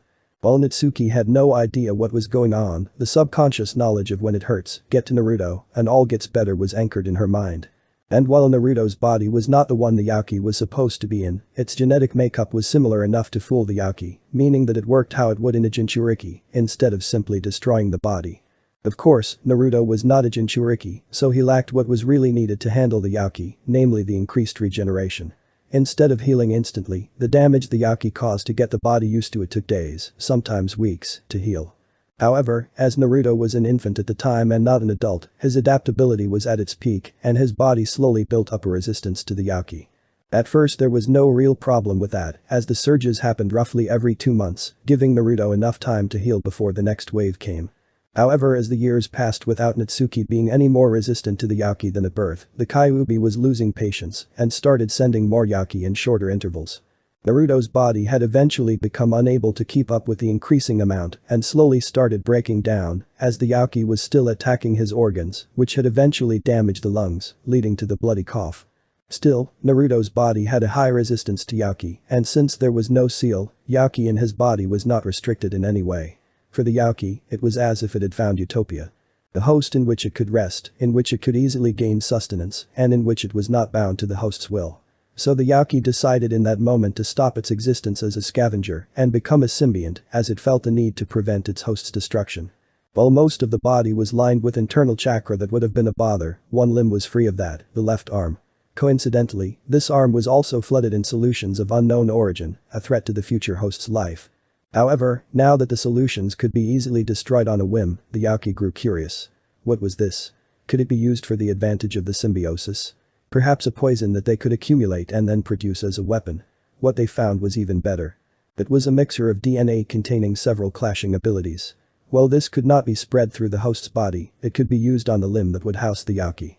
So instead of simply wiping out the solutions, the ones in the body and outside of the body were absorbed by the left arm, which restructured itself to take them, and potentially more. The abilities gained in this way would not be accessible by the host, but the symbiont would be able to use them for the host. The only solutions the Yaki, which also restructured itself to be able to achieve symbiosis without damaging the precious host, forming a core inside of the arm, from which it could freely produce more Yaki should the need arise. But not removed from the host system were the two that had initially been absorbed and already bound into the system of the body. As it fundamentally changed the arm, forming new chakra and Yaki coils that had bridge-like connections to the host's own system, but was not in any form reliant on it while repairing and optimizing the arm's structure. The host would have control of the limb's movements, most of the time anyways, but final say on everything regarding that arm still lied with the symbiont. Naruto groaned. His throat was bone dry and he felt dizzy. He slowly pushed himself up and looked around. Where was he? Then he remembered. Oh yeah, I found this room with the medicine. His entire body ached. He cursed himself, despite the feeling that the words in his throat turned to sandpaper, while he beat his knuckles on his forehead. Idiot. What stupid idiot would just mix unknown medicines together like that? You're behaving like Natsuki. What possessed you to do something so? He froze. His gaze wandered to his knuckles. No way. He whispered. He had been beating himself with both hands. He flexed his left arm a few times and cried tears of joy when his arm obeyed, even if it felt a bit strange. But he immediately called himself to attention. 2 times he had let himself be controlled by his emotions, and both had led to great amounts of pain. It was time to stop acting like a little kid and start thinking like he had the past weeks, cold hard intelligence, nothing more. His arm was healed. That was good. However, if he went and shouted that to the world, not only would that raise many questions, but it would also mean that all the people who had let him watch their training would stop doing so. Not that he had any plans of staying for very long, but if he kept his arm a secret, then the search parties would be looking for a boy with a crippled arm, not for one with 2 working arms. He could sit in a restaurant with slightly altered appearance, and they would ignore him as they saw him eating with his left arm. No, that his arm worked was an information given out on a need-to-know basis, and nobody needed to know. Also, it looked a bit different. The skin was a bit paler than before, and the nails were sharpened to short claws, similar to the ones that the members of the Inuzuka clan had. Then he looked around. He was certain that it had been a squeak that woke him up, so what was squeaking? The answer was simple. It came in the form of a rat with a white spot between its eyes. Shiro. Naruto called out in surprise. The rat had apparently followed his scent all the way down here. He stretched his right hand out and the rat allowed him to pet it. Hello you. How long was I out? The rat squeaked again, its tail slapping the ground 3 times. Naruto wasn't sure what to make of it, but he was hungry anyways. What do you say we find some food? And water. I really need water. The rat seemed to nod gleefully. Then let's get out of here. Thankfully he had grabbed his wallet before he had left the house. He left the chamber and the tunnel before trying to find the way he had come from. Let's see, the monument is there. From the position of the faces, the market should be that way.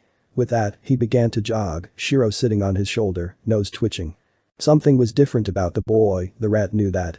He was still the same nice person, but he smelled different, especially the arm. The arm smelled powerful, and as if it were a completely different being. Still, food was more important. 20 minutes after they left, a squad of Anbu appeared, looking around worried.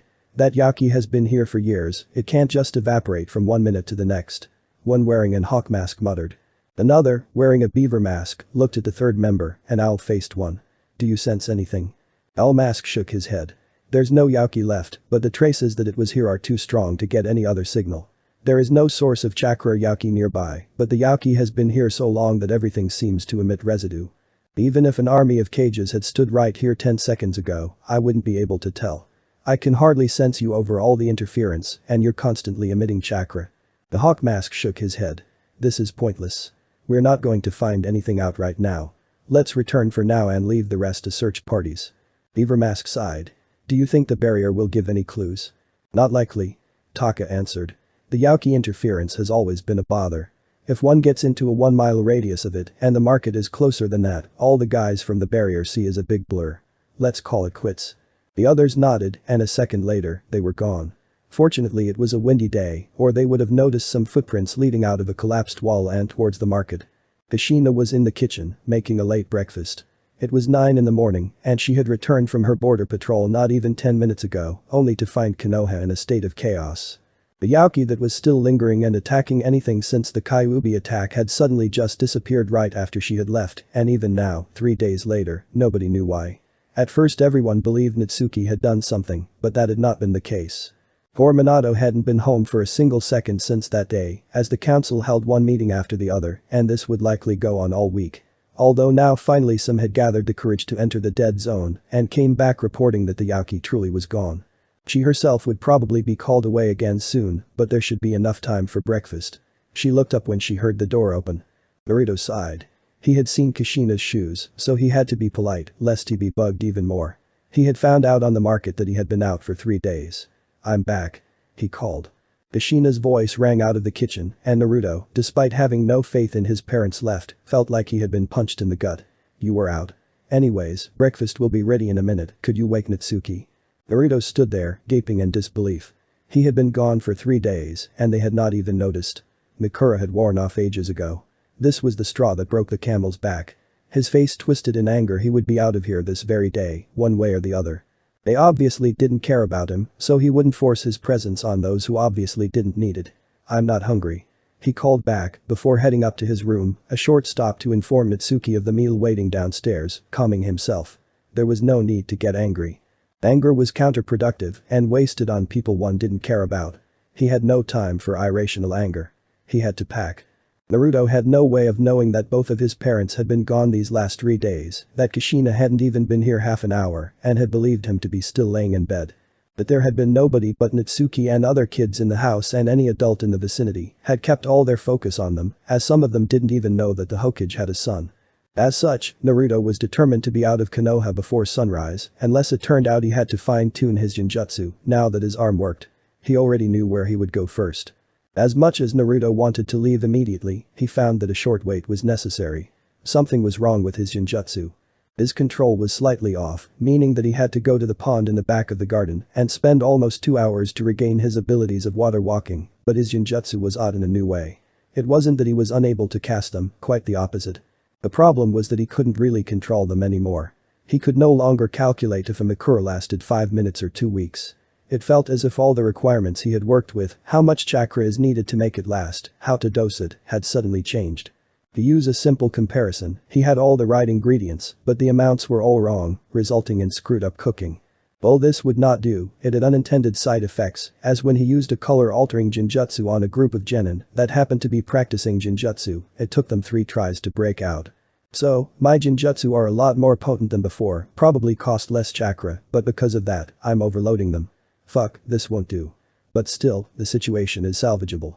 If I focus on Makura and other subtle ones, I should get them under control by evening and be out of here by sunrise. I can test the others later, there's always a bandit somewhere. Naruto told himself. And so he did. Right now Naruto was walking up and down in his room.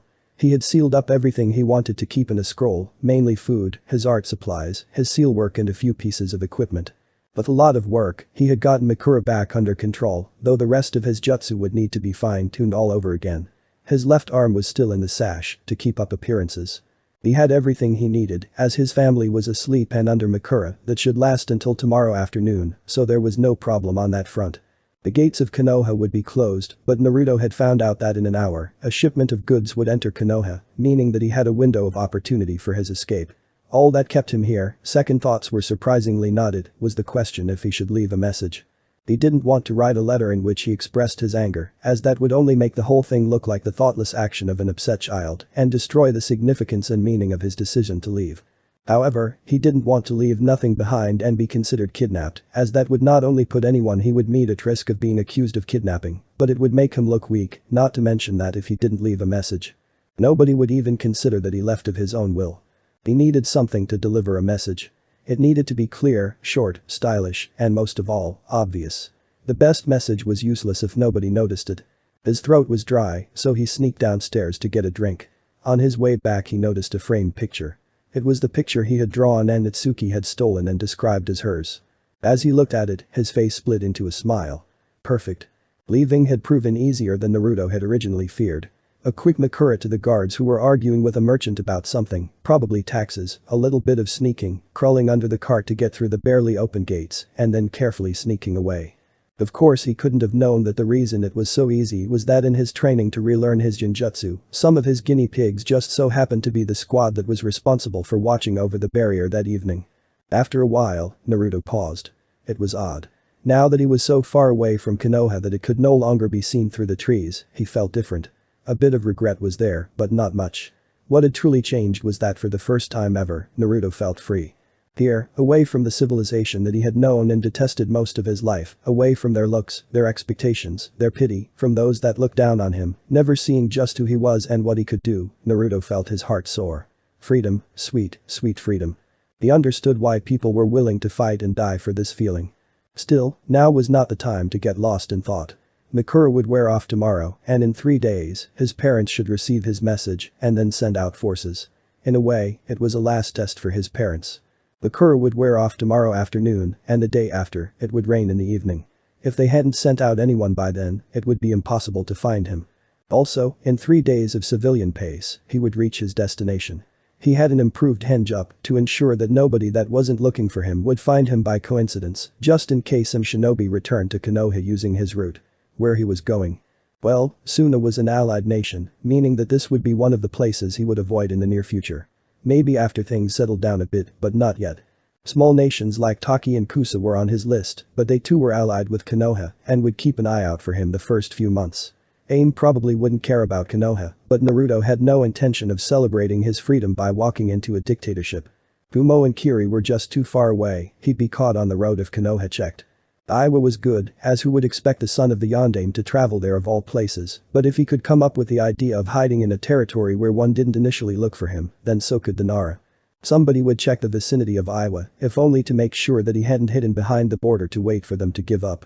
And while there were many other countries, most had too little to do with the shinobi world to be of real interest for Naruto, who wanted to expand on his knowledge, not let it rot. So he would hide in the last place one would expect from someone who ran away from Konoha. To a place within the borders of Hai no Kuni, yet as far away as the moon. The sudden disappearance of the Yauki that had plagued Konoha for years, reminding them of what they had lost, had caused a panic. Everyone knew by now that Yauki didn't just vanish, so if it was gone, that could not be good. Was it just hiding, waiting until a large number of people were in its grasp before returning and killing them all? Had it wandered to different sectors of Konoha, where nobody was expecting it, in search of more prey? As Hokage, it was Minato's duty to ease the worries of his people, and so from council meetings over public speeches to personally joining the search teams and equipping them with reverse summon seals that they could use should they be attacked by the Yauki. Or simply trapped under debris of crumbling buildings. The Yauki had weakened all structures and foundations, so collapses and, in the sewers, cave-ins were nothing unusual. Kushina wanted to show her support of her husband and joined the search squads, of course equipped with one of Minato's seals.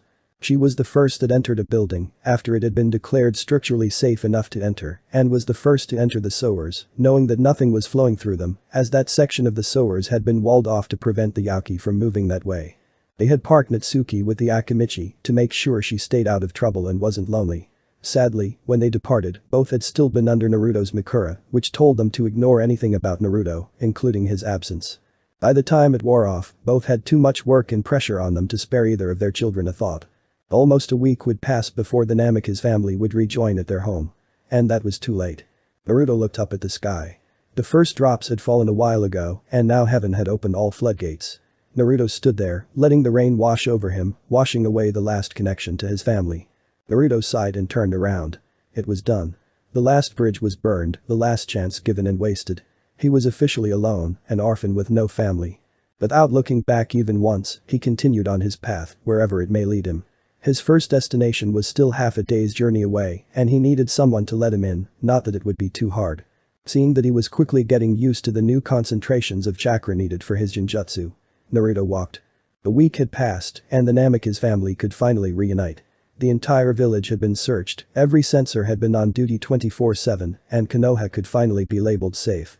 Not only that, but now they were finally able to make use of those sectors of the village that had been unusable in the past. All in all, Konoha had gained more ground on which it could build, helping the village hidden in the leaves to flourish even more. Kushina was home first and immediately started preparing a meal for the family, namely a huge pot of ramen. Minato came next, completely exhausted from getting perhaps 12 hours of sleep during the entire week. And finally, Natsuki was brought back from the Akimichi by a random member of the clan, who left after making sure that the girl had actually gone through the door of the compound. Initially neither parent was too worried with Naruto, knowing that the boy usually had some watchers, and even in the cases where he gave them the slip for a while, he didn't really do anything worrying, mostly just reading, playing with some animals, and watching shinobi train. Still, when Kushina entered the kitchen seeing only two people sitting there, she frowned. She knew that Naruto regularly skipped lunch, but she felt that this day, they should all be together. "Does either of you know where Naruto is?" she asked. "Out?" Natsuki guessed, not really caring. The smell of ramen was much more important than her stupid brother, after all. Not to mention that she had played with her friends until late in the evening and was woken up very early, only to play more.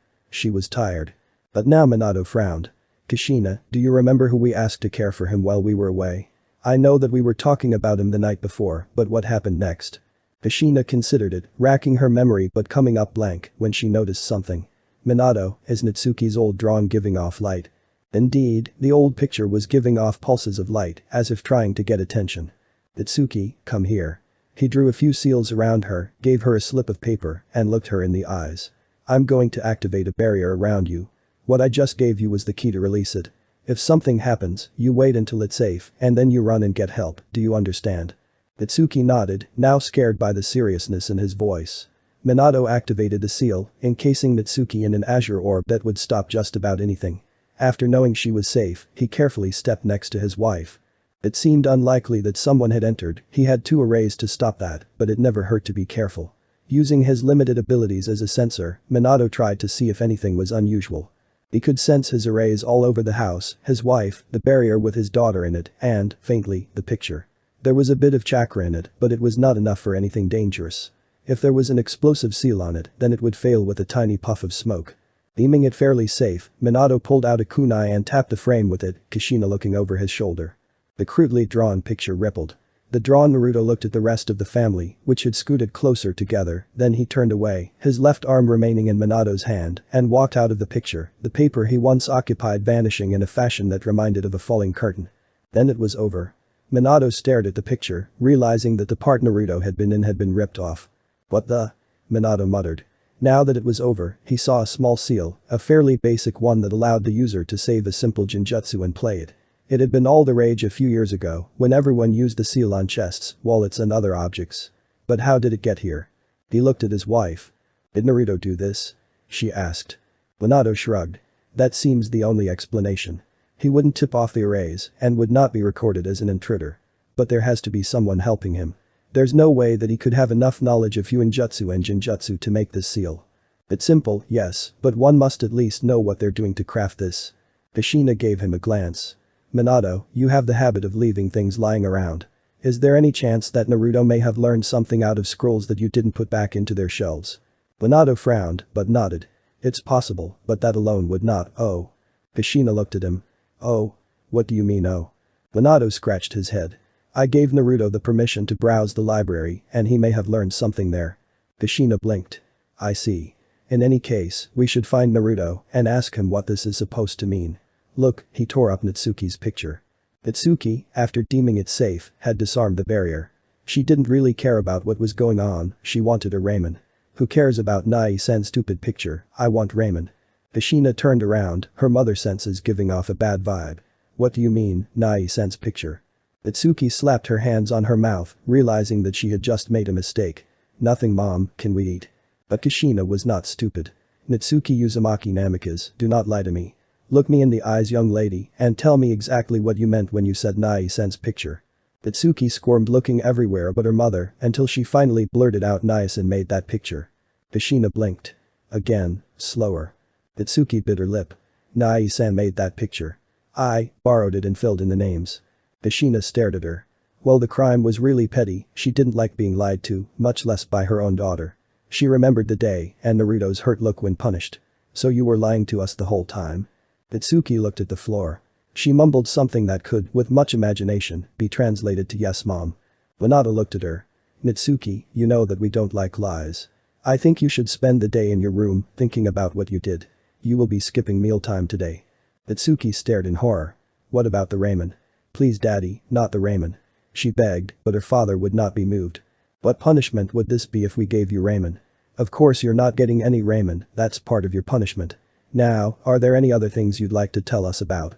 Some other misconceptions or lies that you didn't correct us on? Natsuki frowned, folded her arms in front of her chest and stubbornly turned her head away. I'm not telling. Minato and Kushina exchanged glances. Natsuki's reply had basically been a confession that there were other things, but right now, they had a different priority. In any case, we should find Naruto.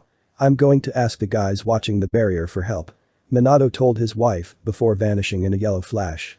Kushina took Natsuki upstairs to her room and activated the seals to keep her inside. As she did, she realized that this was the first time she had done so with Natsuki, while she must have done it dozens of times with Naruto.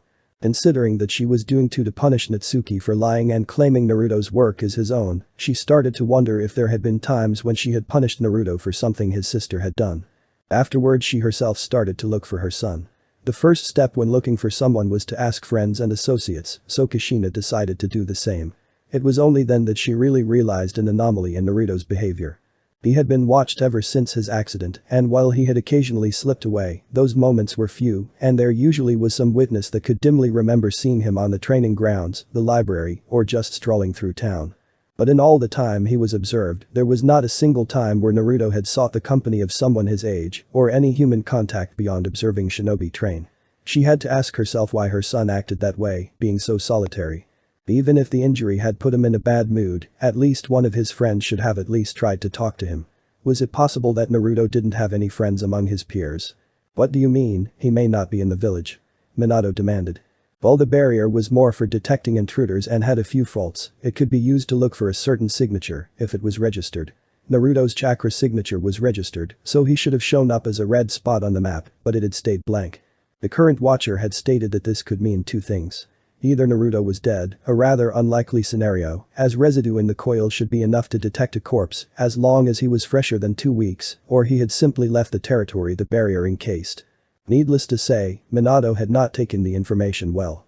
I'm sorry Hokage-sama, but that is really all I can say. He does not show up on the map, so either he is dead, in an area that blocks the sensors, like a compound, or he is not in the village. Minato nodded. I see.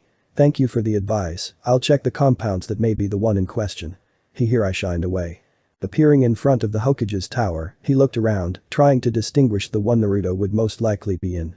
Let's see, what child does Naruto spend the most time with? Pondering that, Minato realized that he had never seen Naruto spend time with any child. Naruto's rhythm of life seemed similar to that of a shinobi who lost those that he cherished, going through the motions of living without really opening to anyone. Kakashi would be a good example for this, although the man did spend some time with him, the last living person that he could relate with. His teammates were gone, Obito dead, Rin MIA, so Minato was really the only thing that kept Kakashi from completely cutting ties with the world. And even with Minato present, Kakashi spent most of his time alone. While such a behavior was not too uncommon for old men and veterans, it was not something that Naruto as a child should have. As he didn't know who Naruto may play with, he decided to start with the Aburam and work his way through the clans if Naruto wasn't there. Kushina was getting desperate. She had gone through Natsuki's list of friends, but nobody had seen her boy or even knew anyone who was his friend. If children don't know anyone who is a friend of their best friend's twin brother, then that is sending a very worrying message. She was currently in the Hyuga compound, talking to the notoriously shy Hinata. "I'm sorry I can't help you, Miss KK Kushina, but I didn't see NNN Naruto-san." Kushina felt desperate. "And you really don't know anyone who spends time with Naruto?" "Nobody." Hinata shook her head. Kushina pulled on her hair. "Arg. It's like my Sachi doesn't have a single friend," she called out. Hinata was suddenly very interested in her feet. Kushina paused. "Hinata, does Naruto have friends?" Hinata was trying to stare a hole into the floor. She seemed to be struggling with herself. Kushina put her arms on the girl's shoulders and went down on one knee so that they were at the same eye level. "Hinata, please. Naruto's gone. If you know anything." Hinata couldn't meet her eyes, but she slowly shook her head. Kushina's head sagged in disappointment until she heard Hinata's faint voice. "And no, Naruto-san doesn't have any friends." Kushina stared at her. "Hinata, do you know why?" Hinata looked like she wanted to be anywhere, just not here. She really didn't want to get Natsuki in trouble, but she was a horrible liar. Hinata bit her lip.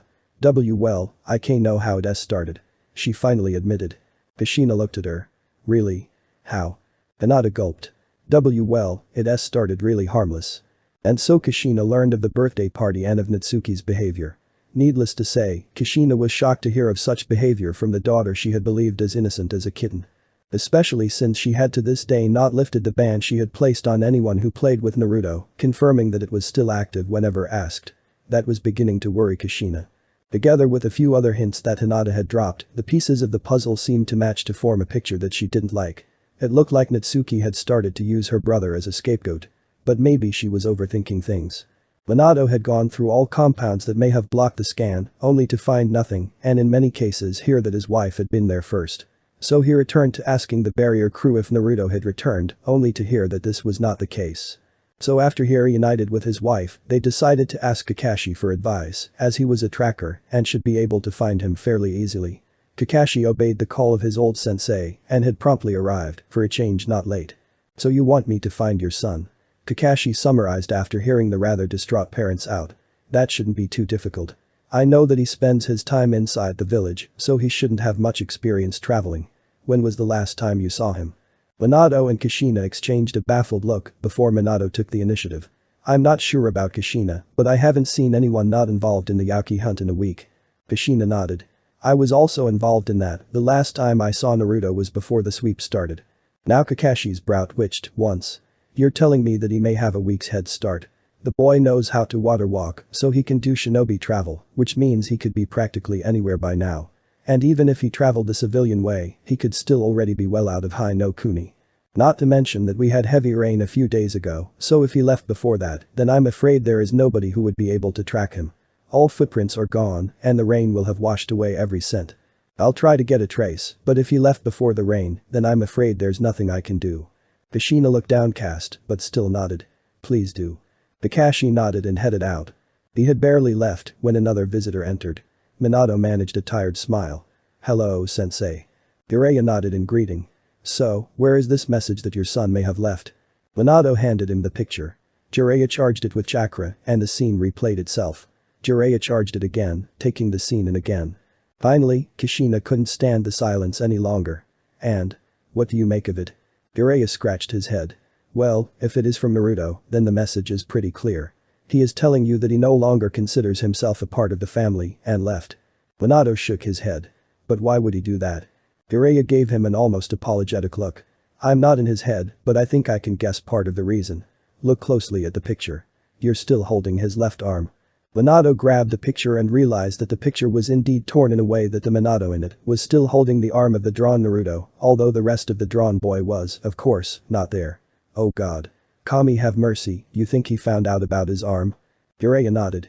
It would make sense, and it is the only explanation why the picture was torn at that particular spot. That's too much of a coincidence to ignore.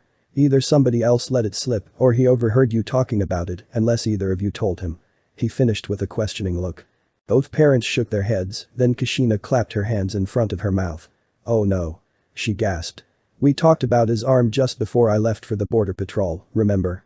Minato's eyes widened as he remembered what he had said back then. Even if it was only black humor, if Naruto had somehow heard that part. His pondering was interrupted by a number of seals going off, alerting him to a problem in Natsuki's room. His head snapped up. Something's wrong with Natsuki. He called out.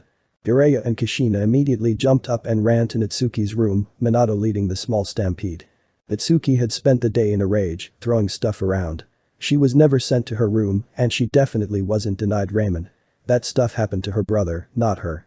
Eventually she had laid down in her bed, exhausted from breaking nearly everything in her room and the bathroom that wasn't sealed unbreakable. That was when the pain started. It started as a small burning, and she instinctively stood up to go to her brother. It was only then when she realized two things.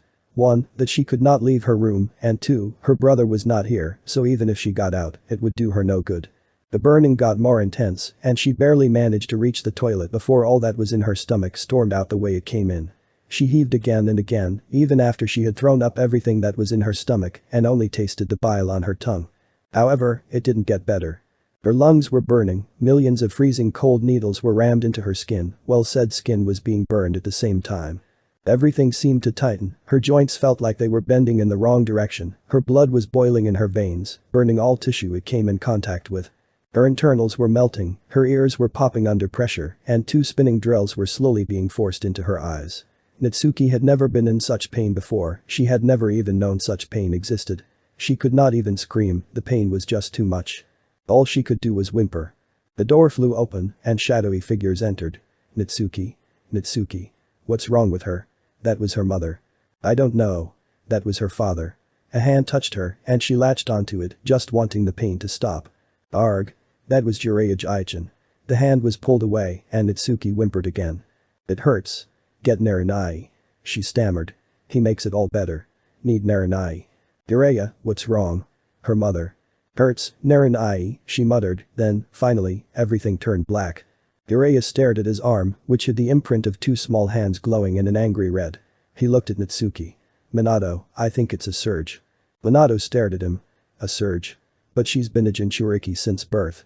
She shouldn't even feel them by now. Kushina didn't understand as much about Jinchuriki, but she had eyes. She gasped. Jiraiya, your arm. Jiraiya lifted it up. It hurts pretty badly, I can tell you that much. I think Natsuki tried to channel the Yaki into me.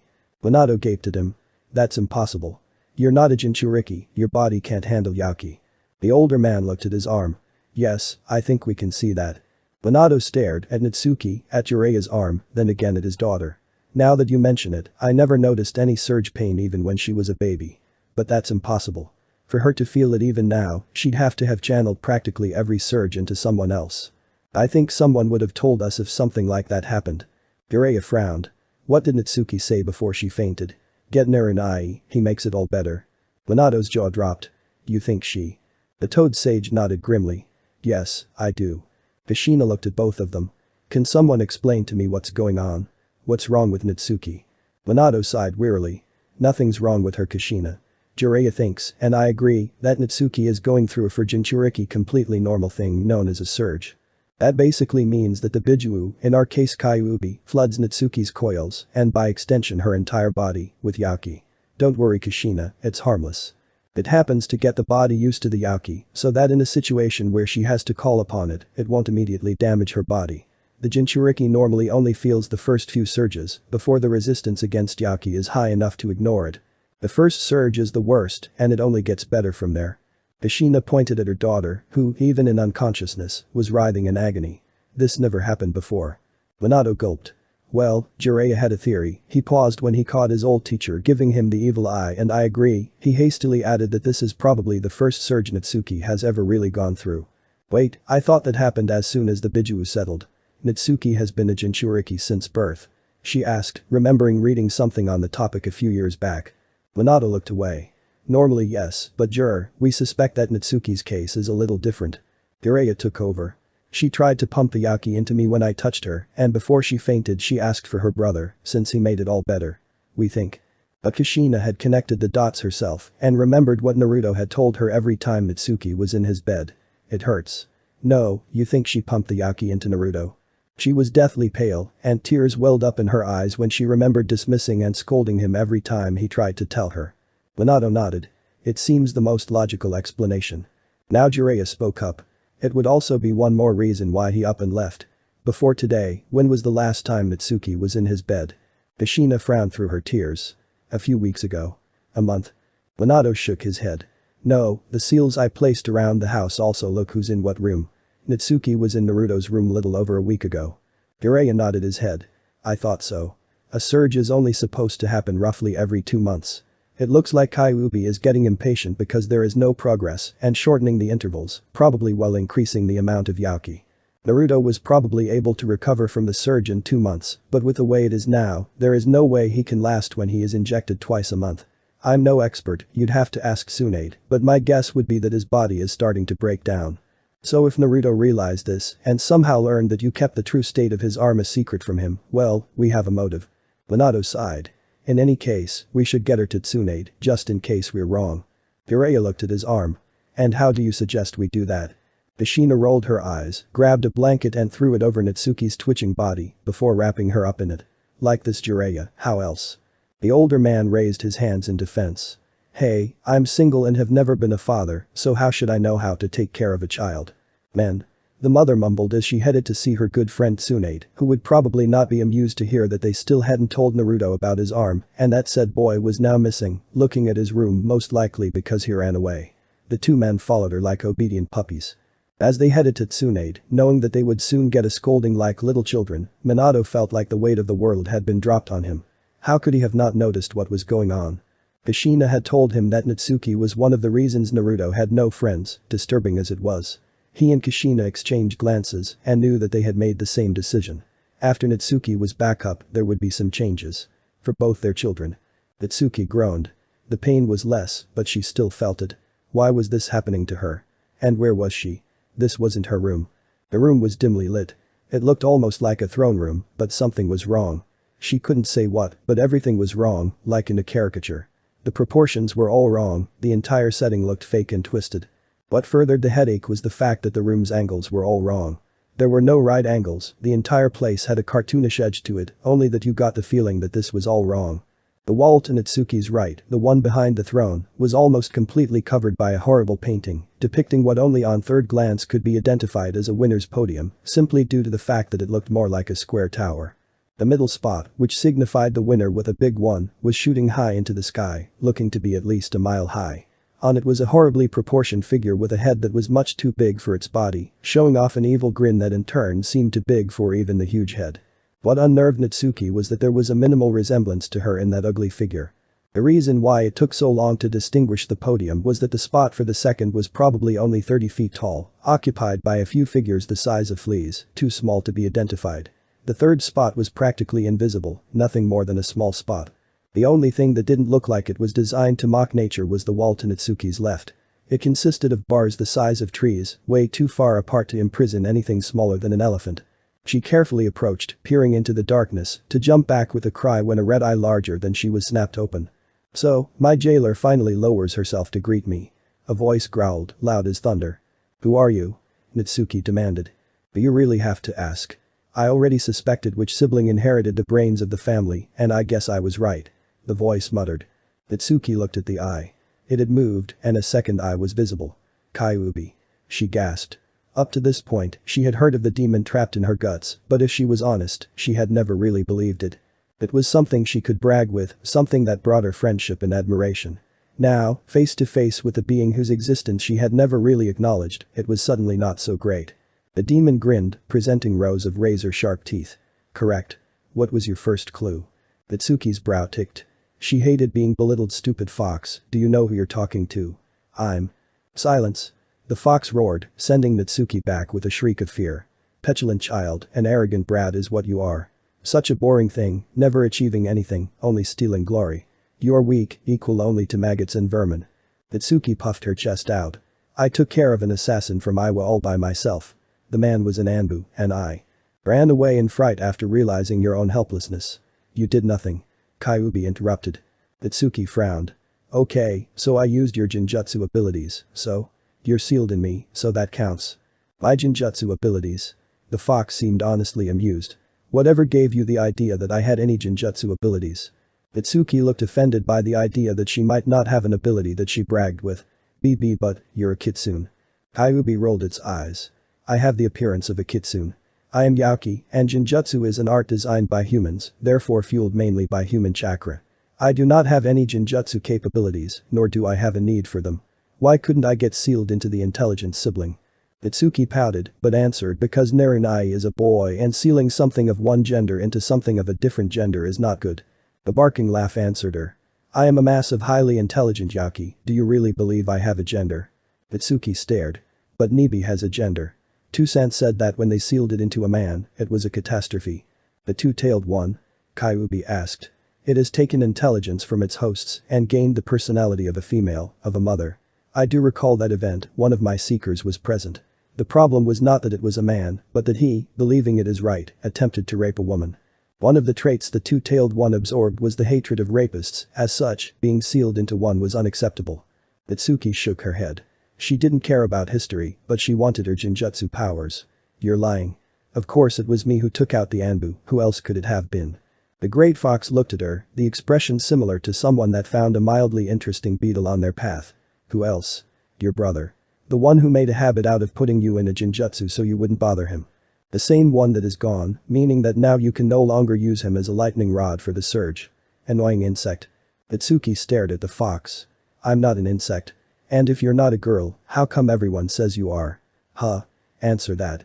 Kyuubi growled and Natsuki fell on her but again. The reason is simple. All 9 of us know how to shift into other shapes that we know. The one who claimed I was female.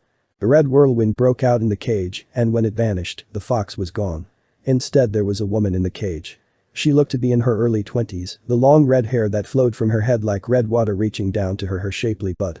Her figure was like an Hercules, her thin waist and long slender legs, contrasting with the DD cup breasts that perked up from her chest. Her features were noble and beautiful. She was wearing a short red kimono with foxes on it. Simply saw me in this form. Natsuki gaped, slack-jawed. Not even her mother looked that good. Kyuubi grinned. Ah, jealous. I'll admit, this form does have a beauty rarely seen in the world. She frowned, even that looking cute, and fox ears popped from her head, while 9 slender tails grew from her back, just above her firm buttocks. I just feel naked without them. But you are right to adore this form, the woman who once had these features was a great beauty. Natsuki stared. You mean you're just copying the appearance of someone you once knew? Who was she? Kyuubi smiled, a smile that would enchant all humans to falling to her feet, but Natsuki felt a shudder. There was something evil in that smile. She was a sacrifice. There was a village that believed me a god, so they captured a woman that happened to be traveling through the village, killing her husband and son, and tied her to a cliff so that I would take her and leave the village alone. At the time, I was looking for a human disguise, so I graciously accepted. The woman was brave, she stared me in the eye and cried out, if you truly are a god, then I give my life to you. I just have one request. Avenge me. Avenge my husband and my child. Do not let these beasts go unpunished. Kill them, so that they reap what they've sown. Her anger and grief were so potent, you can't even imagine. So I swallowed her, using my Yaoki to carefully study her. Her hair, her skin, her blood, her flesh, her muscles, her organs, her brain, her bones. I took her apart piece by piece, gaining her form and more intelligence.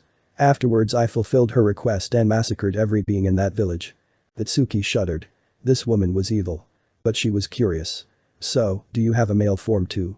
She was sure the fox didn't, after all, with a body like that, who would want another one, and using that as evidence that she was female after all. She was Natsuki Namikaze Uzumaki, she was never wrong. But Kyuubi shattered that belief. Of course. When the wind settled this time, Natsuki couldn't help but drool. In front of her sat a man, maybe 17 years old. He was muscular, but not bulky, his chiseled body being lean. He was wearing loose-fitting pants and an open jacket with wide sleeves. Only the open jacket. His muscled chest was in full view. His hair was black and long, the back part of it woven into a number of braids that reached down to his shoulder blades. The ears and tails were pitch black. His features were even, not even the smallest flaw to be found, and he had a kind of rugged good look that would make girls faint in groups when he passed. He frowned. It appears that in this form, I won't be able to get a word out of you. Natsuki blinked, and the beautiful woman was back. In case you were wondering, that boy was a hero that threw himself down my throat to save his village. Seeing that he gave me another form, I spared the place. Natsuki wiped her drool away and looked around. Anyways, Fox, where did you bring me? The woman snorted. This is your mind, or at least a representation of your mind. Natsuki jumped up in anger. Liar. There's no way my mind is such a twisted place. Now Kyuubi's smile turned feral. Of course it is. It's twisted because you are twisted. That picture over there shows your priorities. You care about yourself and practically only about yourself. Everyone else is so low in your list of priorities that if it was height, you couldn't even make them out anymore. In case you're wondering, those dots on the second step are your parents, your godfather and those you call your friends. On the third step are those that worship you. You see, even with those you care about, it has to revolve around you. You are selfish. You would let your parents die if saving them would put you at risk. The throne speaks of your arrogance, and the lack of a scepter symbolizes that you do not have power. You are a boring creature. Natsuki stared at the woman, too shocked to deny. I can't be that bad. She called out. But you are. Kyuubi answered. Do you want proof? Natsuki nodded her head. She was a good person, so there was nothing to fear. You do have some good in you. Kyuubi admitted before she grinned. It's right here with me. Even as she spoke, a small figure wearing a blanket like a hood stepped out of the darkness and snuggled to the woman's side. It barely reached above her knee. What's that? Natsuki asked. Kyuubi patted the figure's head. From the looks and size of it, it was a child no older than 4. We 9 occasionally meet and exchange information. On that occasion I heard from the 6-tailed one that normally, the host of one of us, who knows, maybe all humans do, develops a dark self. Well, I, never being sealed before, can't say if it is true, you don't have a dark self. Natsuki pointed her finger. See. I told you I was a good girl. Kyuubi gave her an almost pitying look. The reason you haven't formed a dark self is the simple fact that you are living it. Natsuki blinked. What? The dark self is born out of repressed emotions. From what should your dark self form? You are giving in to every evil temptation, you vent all your anger on others. Had I not intervened, there would be no light left in you. Kyuubi stated. Natsuki stared at the fox. She wanted to call it a liar, she really did, but looking back at her life, which in this twisted chamber seemed like looking at a movie, she didn't find one time where she had not let her frustration out on someone or something. That Kyuubi was still smiling showed her that she too could see the images that, as Natsuki now noticed, the small cloaked figure was projecting.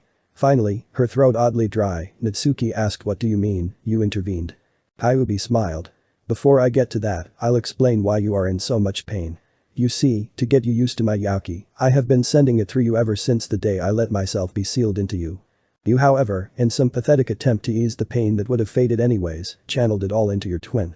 I didn't know it was possible before, as the boy does not have a Jinchuriki's healing, meaning that your actions were very bad for his health, but because you did so, I could not even give you a one-tailed cloak without it peeling the skin off your flesh. Which also means that you can't use any of my abilities, not that you would appreciate them. Really, why couldn't I be sealed into your brother? Natsuki blinked. She didn't understand what the fox was talking about, but the words my abilities rang in her. So I'm getting powers. What is it? Can I shoot lasers out of my eyes? Can I fly? Can I turn the Hokage monument upside down? Kyuubi snorted. And this is the reason I wanted to be sealed into your brother. You won't be able to appreciate my abilities. No, my powers are nothing flashy. If you wanted that, you should have let the 2-tailed one or the 4-tailed one sealed into you. My powers are directly related to why I traveled to Konoha in the first place. Natsuki stared. Nobody knew why the Kyuubi had shown up. If it told her, then she would be the only one. Why did you come? Kyuubi's answer would shock the world. Why else, because you called me. Natsuki's jaw dropped. What? Stop lying, nobody called you.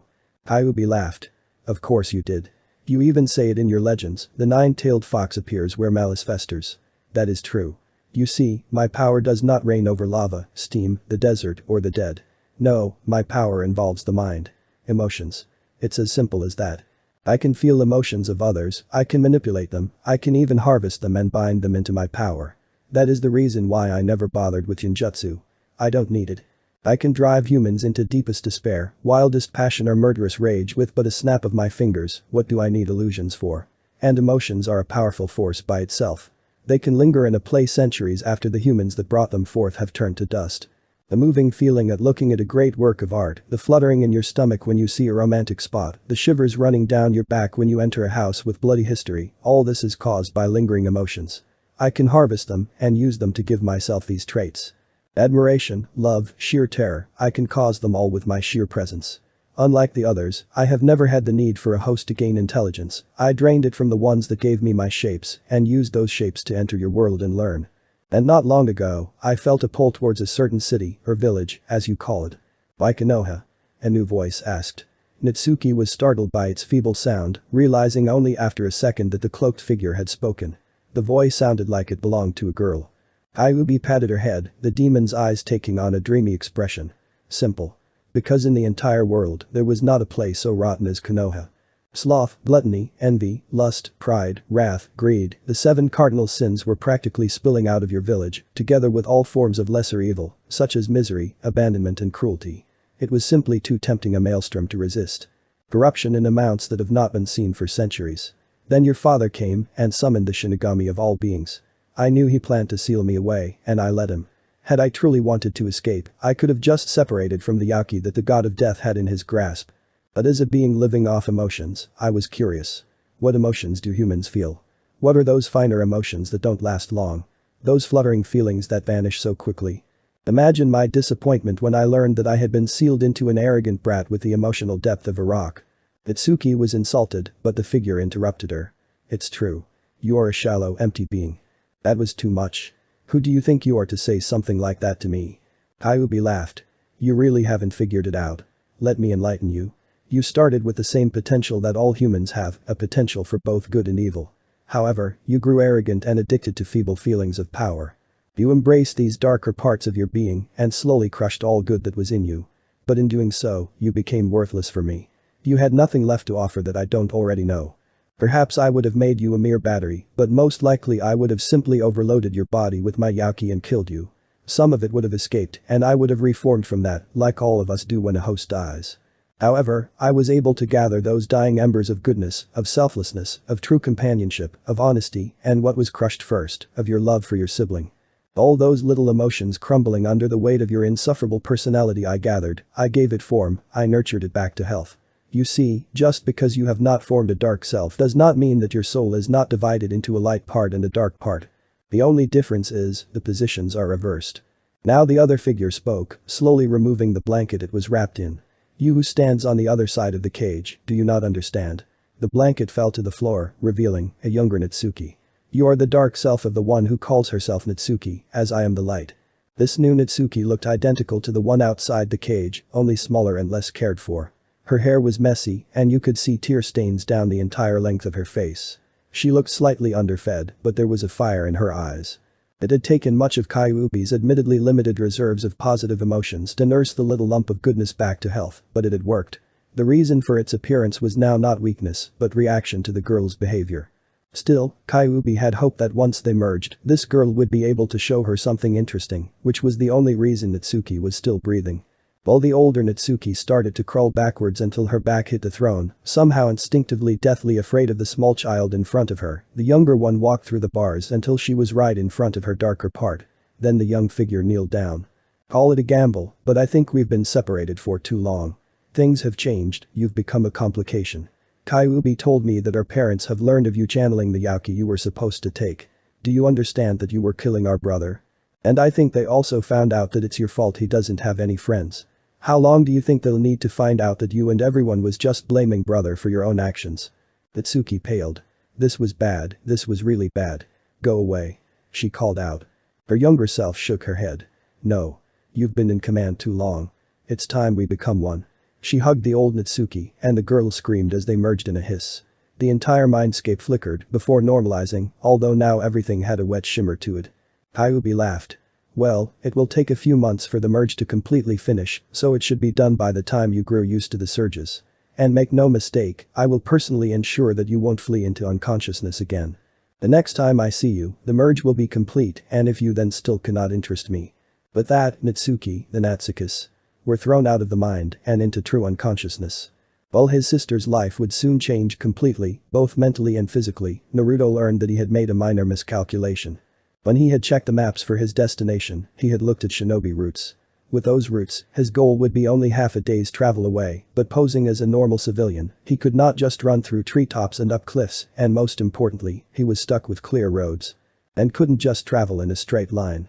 So instead of half a day, it would take an entire day if he walked through the night before he arrived at his goal, the Fire Temple. Still, there was nothing Naruto could do but start walking. The sun had begun to set, coloring the clearing in beautiful crimson. Naruto stopped, captivated by the scenery. Freedom was such an exhilarating feeling, Naruto was considering painting the sunset, the first one he witnessed in freedom, just to commemorate this moment. Without warning, he felt his left hand suddenly shoot up. Startled, he looked left, and his eyes widened as he saw that his hand had caught an arrow that had been less than an inch away from his temple. A second later, a group of bandits broke through the clearing, raising weapons, including a crossbow, and shouting at him. "Shit." Naruto muttered, turning to run, only to come face to face with a bear of a man that had somehow managed to get the drop on him. "Nowhere to run, brat," he hollered, raising a large club with nails driven into it. "Oh, fuck." Naruto shouted very loud and impolite as he jumped to the left, the club missing him by mere inches. By the time he had scrambled back to his feet, he was surrounded. The club swinger, apparently the leader, laughed mockingly. "Not bad, kid. You not only managed to catch Matthew's shot, but you even dodged my club. Tell you what, give us all you got, and we may let you live." Naruto's eyes darted around, his posture exactly like that of a cornered animal. Shit, this isn't good. I didn't get much physical training since my crippling Mikura doesn't work if the target focuses on me before I cast it, and my other genjutsu are still messed up. How do I get out of this? What happened next shocked Naruto to the core. His left arm shot forward and suddenly started growing. When it slammed into the leader of the bandits, it was as big as he was, and it wasn't finished as it grew much longer as it grew, until his open hand slammed into a large tree. There was a crunch, and Naruto knew that the leader had been killed.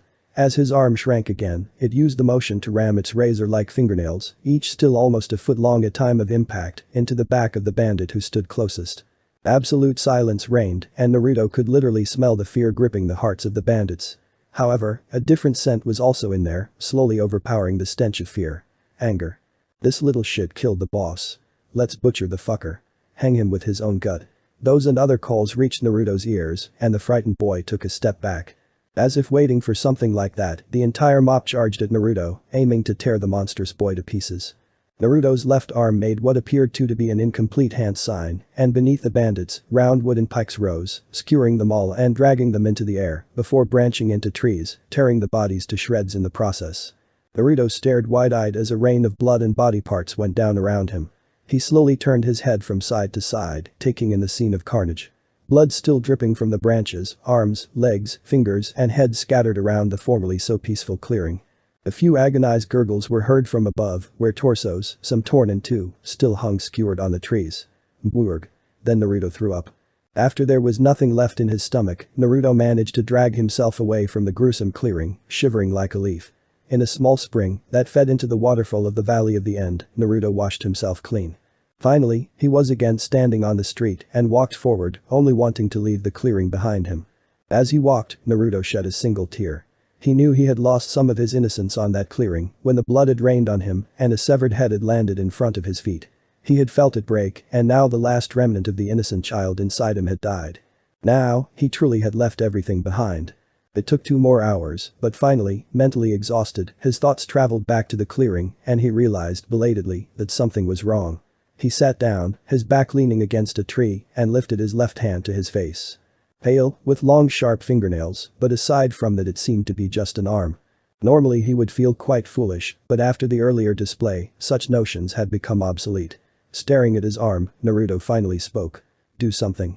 Obediently, the arm twitched, fingers forming a fist, before stretching out again.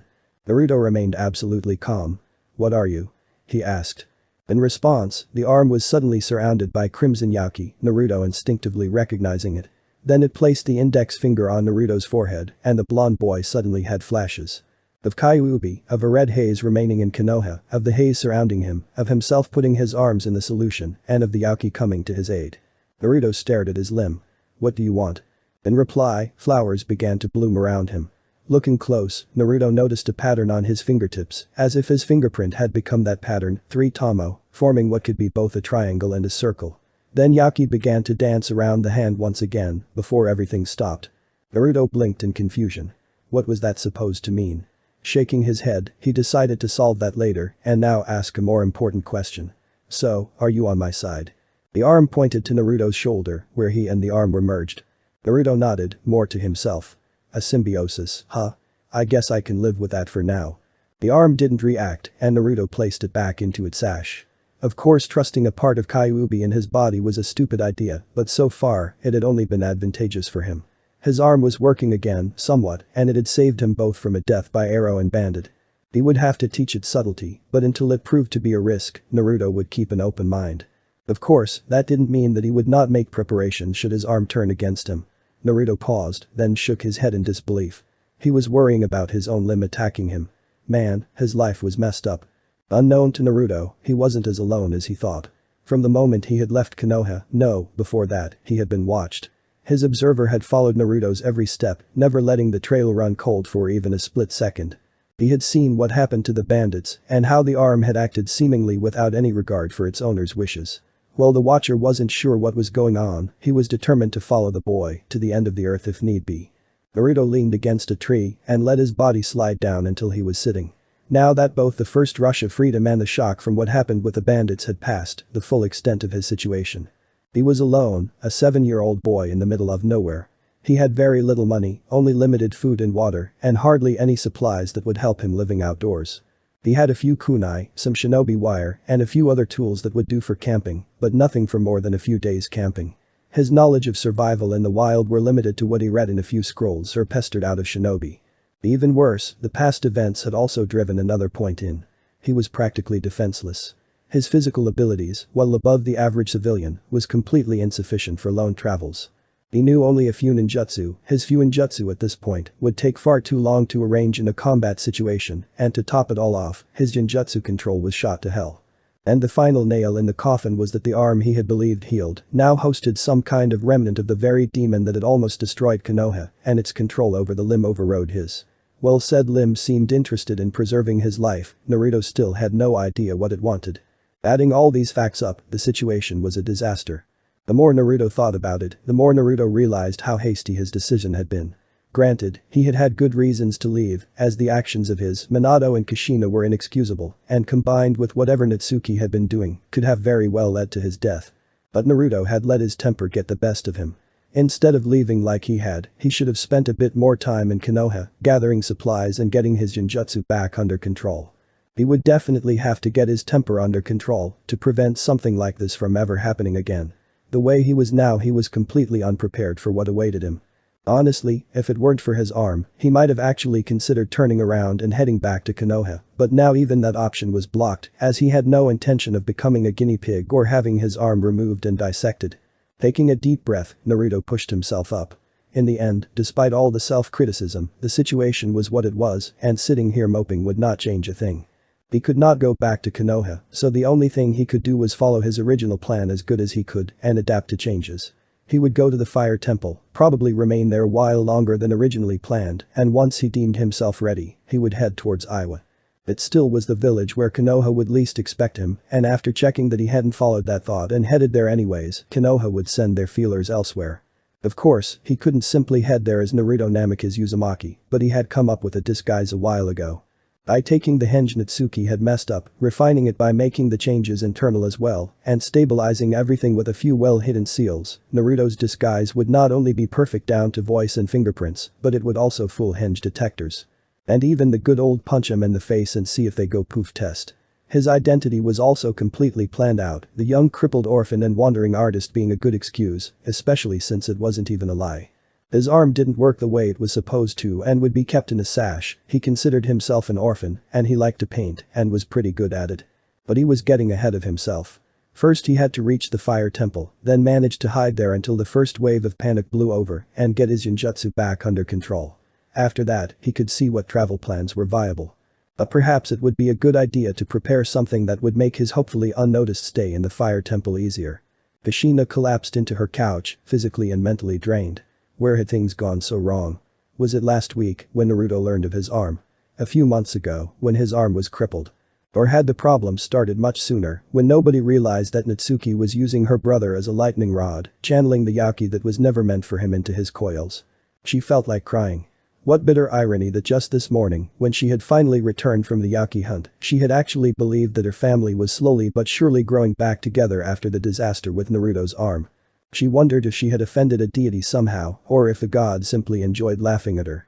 She had lost her home and her entire family when Kumo, Kiri and Iwa had decided to join forces and end the threat of the Uzumaki clan once and for all.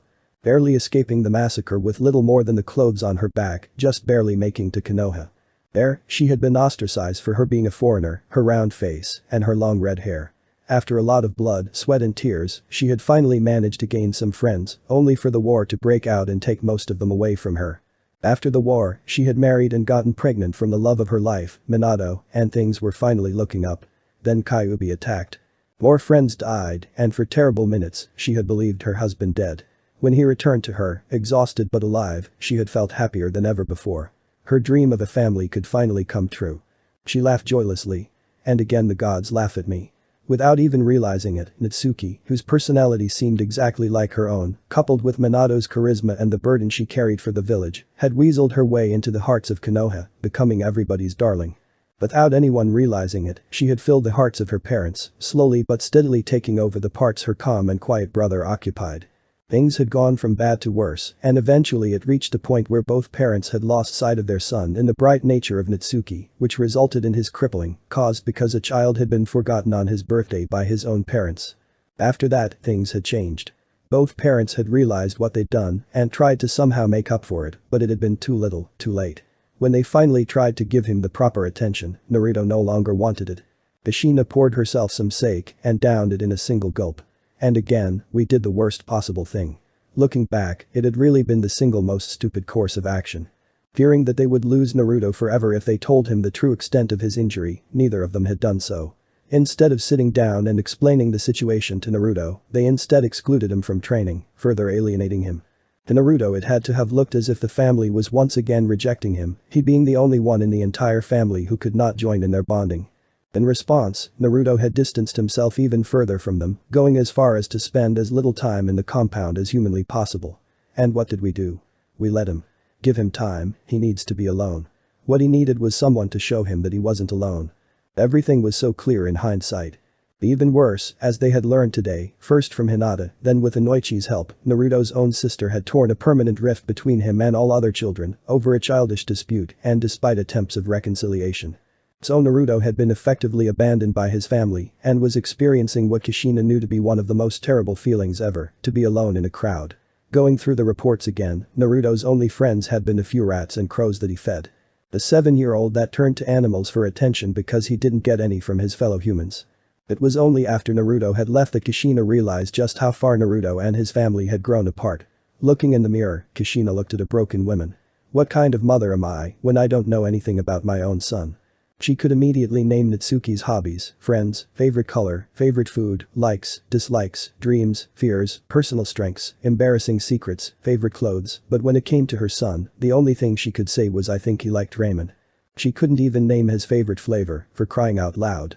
Still, despite all these faults, she had noticed that Naruto was slowly starting to rebuild bridges with them. He had spent more time, opened his mouth for something else, but statements that left them speechless with guilt, and had even started to smile at them occasionally. And then he learned the secret they had kept from him in the worst possible way. Kushina wouldn't have needed Inoichi's evaluation to know how Naruto must have seen the situation. To him, it was the ultimate betrayal, and even worse, it showed Naruto that trying to mend bridges only made things worse. And that offering a hand in reconciliation towards his family would only lead to said hand being cut off. So all the progress made, all the work they, and especially Naruto, had put into trying to fix things, had been completely undone, the final bridge burned. It had been the straw that broke the camel's back. Minato was probably still out with the other parents, discussing the consequences of what they had learned. It was a shock and a punch in the gut for Minato and Kushina when they learned that Naruto, who had gained the reputation of a troublemaker and notorious prankster and had been punished accordingly often, had been used as a scapegoat not just by Natsuki but practically every child in Konoha. And had not done a single prank in his entire life. Minato and Kushina had felt almost physically ill when they remembered all the times they had punished Naruto, whose vows of innocence had always paled against the accusations of at least 3 children, Natsuki often among them. That they had seen Naruto do it. Tears formed in Kushina's eyes as she remembered Tsunade's reaction to the news. She, Minato and Jiraiya had drawn straws as to who would tell the blonde Sannin, and she had drawn the shortest one. It probably would have landed on her anyways, seeing that Tsunade wanted her for an examination for Yaki corruption anyways. Flashback. Kushina sat down, almost lifelessly as Tsunade took a blood sample, wondering how she could start her confession when the busty blonde beat her to the punch. Kushina, I can tell something is wrong. Does it involve Naruto? Is he still not talking to you after he heard that his arm is permanently crippled? Kushina flinched, as if physically struck. Tsunade's eyes narrowed. You did tell him, right? Kushina's eyes were glued to the floor, tears forming. She shook her head and broke into a wail. Tsunade, while originally intending to tear Kushina a new one, was a bit baffled by the sudden outbreak. Kushina, I do appreciate the remorse, but don't you think you're overreacting just a little bit? If it pains you that much, I can accompany you when you tell him, as emotional supper. Kushina shook her head again, her voice racked by sobs. It's not that. He overheard us talking about his arm, and Minato said something in black humor, and Naruto heard it, and now, he's gone. Tsunade blinked. Gone? Since when? Kushina sniffled. We don't know. We've been busy with the Yaki searches, so anywhere between this morning, sniffle, and Monday. Briefly, she wondered if Tsunade's first blow would be enough to knock her out, or if she would get to enjoy the entire beating she was about to receive. Tsunade's eyes widened, and her desk splintered beneath her fingers. Monday. Didn't you have anyone look out for Naruto? I know for a fact Natsuki was with the Akimichi. Kushina wailed again. No. I don't know why, we were thinking of little but Naruto for weeks, but Monday morning, it was like he was erased from our thoughts. Of course, neither Kushina nor Tsunade could have possibly known about Naruto's genjutsu, so Tsunade had to assume that the Namikaze had once again managed to somehow forget about their son. With a great show of will, Tsunade restrained her urge to pound Kushina to paste and put on a calm visage. Kushina, as much as I would like to ease your pain, all I can say is that you deserve what happened. Kushina sobbed again. That's not even the worst part. Now Tsunade's eyes narrowed in distrust. Then what is? Kushina dropped her head into her hands. You know Naruto's reputation. Tsunade nodded. A troublemaker. Not unusual in neglected children craving for attention. Kushina winced under the subtle blow, but kept strong. Turns out, he's not. Tsunade blinked, not trusting her ears. What? Kushina clenched her fists in anger. Pretty much every child in Konoha was using my son as a scapegoat, including his own sister. He never played a single prank. And we punished him for them. Tsunade, I'm a horrible mother. I don't notice my son suffering and punish him for his sister's actions. Natsuki pumps Yaki into Naruto for 7 years and I only realize it after he leaves. Tsunade said nothing. What should she say? After all, she agreed with Kushina and yelling at her wouldn't help. Though the temptation was oh so strong. End of flashback. Tsunade had finished her examination and kicked Kushina out, muttering something about maybe visiting after the blood sample was analyzed, depending on the results. Kushina understood that Tsunade was implying that their friendship was at the very least paused, if not completely broken. Though Kushina really had nobody but herself to blame. Making a grab for the 5th sake jar when it was taken out of her hand. Looking up weakly, Kushina was surprised to see Tsunade. She hadn't even noticed the Sannin enter the compound, let alone the living room. Was she really that wasted? Tsunade frowned. I think you had more than enough. Kushina looked up, her red face showing her intoxication. Haven't even sharted, hiccup yet. She slurred out. Tsunade shook her head. Ooh no, you're done with the alcohol. As your doctor, I hereby forbid you from alcohol for a few months. And from fish. Kushina stared at Tsunade like she had sprouted a second head. Vish. Vich. Tsunade shrugged. It could hurt the little one. Kushina blinked, her intoxicated mind not able to piece the situation together. Little one? Tsunade smiled somewhat sardonically. Congratulations Kushina, you're 3 weeks pregnant. Naruto was panting in exhaustion. After the fire temple had finally come into sight, Naruto had needed 2 more days to put up a few sealing arrays he had designed around the temple. Once he activated the array, the seals would use the ambient chakra in the area to create a hexagonal field, which should automatically put anyone entering it into a genjutsu programmed into the array, in this case Mikura. In doing so, Naruto had very effectively ensured that nobody in the fire temple would notice him, as they would be trapped in Mikura before he was even close, which also meant they couldn't spot him trying to put him under the genjutsu, and even better, it was effectively unbreakable. As even if someone tried to dispel it, he was still in the field, meaning that it would be immediately recast. Still, Naruto would be careful. As it turned out, Naruto's first problem, aside from the fact that his stomach was doing a very realistic impression of a roaring lion to remind him that it was still empty, was to get into the temple. While he hadn't been spotted by anyone, despite walking right past them, there was no way in but the gate. The walls surrounding the temple absorbed chakra, meaning that it would be impossible to wall walk. There were likely a few unpleasant surprises awaiting anyone trying to jump above it, and the gate was currently shut tighter than Natsuki's grip on a bowl of ramen. The gate probably could be pried open or simply destroyed, but for one thing Naruto currently lacked the means to do so, and secondly doing so would be too obvious for his Mikura to cover up. Fortunately, help came soon. Naruto took a step to the side, letting the bald man in the monk robes pass without touching him. The man completely ignored Naruto, reassuring the boy that his array was working, which was a great relief. After all, there hadn't exactly been time for proper tests, or any tests really. The monk raised his hand towards the gate, closed his eyes, and focused. A golden glow appeared around his hand, and the gate opened. Naruto's arm pulsed at the glow, sending conflicting emotions of fear and greed through his body. Deciphering the feelings, Naruto assumed that they were about the glow, and the Yaki was telling him two things. The first was "I'm scared of that." The second one made even less sense than Yaki having fear, Naruto translating the emotion into an "I want that." Why would anyone or anything desire something that terrifies them? Still, if he spent any more time pondering, then he could wave his chance for entry goodbye, so Naruto hurried to pass the gates before they closed, only barely managing to avoid being crushed as the gate shut. So far, so good. Trailing the boy had worked well so far, though the part with the gate had been a close call. He had to wait until the very last second before rushing to it, the steel gate slamming shut millimeters behind him. Had he been a single instant slower, things would have gotten unpleasant. Still, he had made it, and that was what mattered. The boy seemed to prepare for a longer stay, if the preparations he had made so far were any indication, so there was no need to rush anything. He would wait and observe for a few more days, then perhaps reveal himself to the boy. The first day for Naruto ended without further incidents. He wandered the temple, trying to find his way around the temple that would become his home for at least a few weeks. Fortunately, the temple followed a fairly straightforward design, so it was not too difficult to navigate in. As good fortune would have it, he found the laundry after only 5 rooms, all simple chambers in which the monks slept, and borrowed a straw mat, a cushion, and a blanket, fairly confident that they wouldn't be missed in the near future, considering the dust covering all 3. Next, he secured himself a corner in one of the unused rooms so that he would have a place to sleep, putting up a secondary array, which was much simpler, to hide his sleeping corner, before looking for the food storage. For one thing, he was hungry, and secondly he would need more provisions if he wished to eventually travel to Iowa. And thirdly, he was really hungry. Should have guessed, they are monks. Naruto muttered to himself. After a good half hour, he had finally found where the monks hid the grub, only to discover that there was hardly any meat, mostly rice and vegetables, in other words things that were better cooked. Thanking the gods he had been smart enough to buy a few metal bowls in Konoha, even though he had originally planned them to be bowls for Shiro, Kuro, and their friends. Naruto filled them with a bit of rice and a few veggies, and left, knowing that water was found here either in a well or in a spring, and both were likely outside. However, on his way out, he had a very interesting encounter.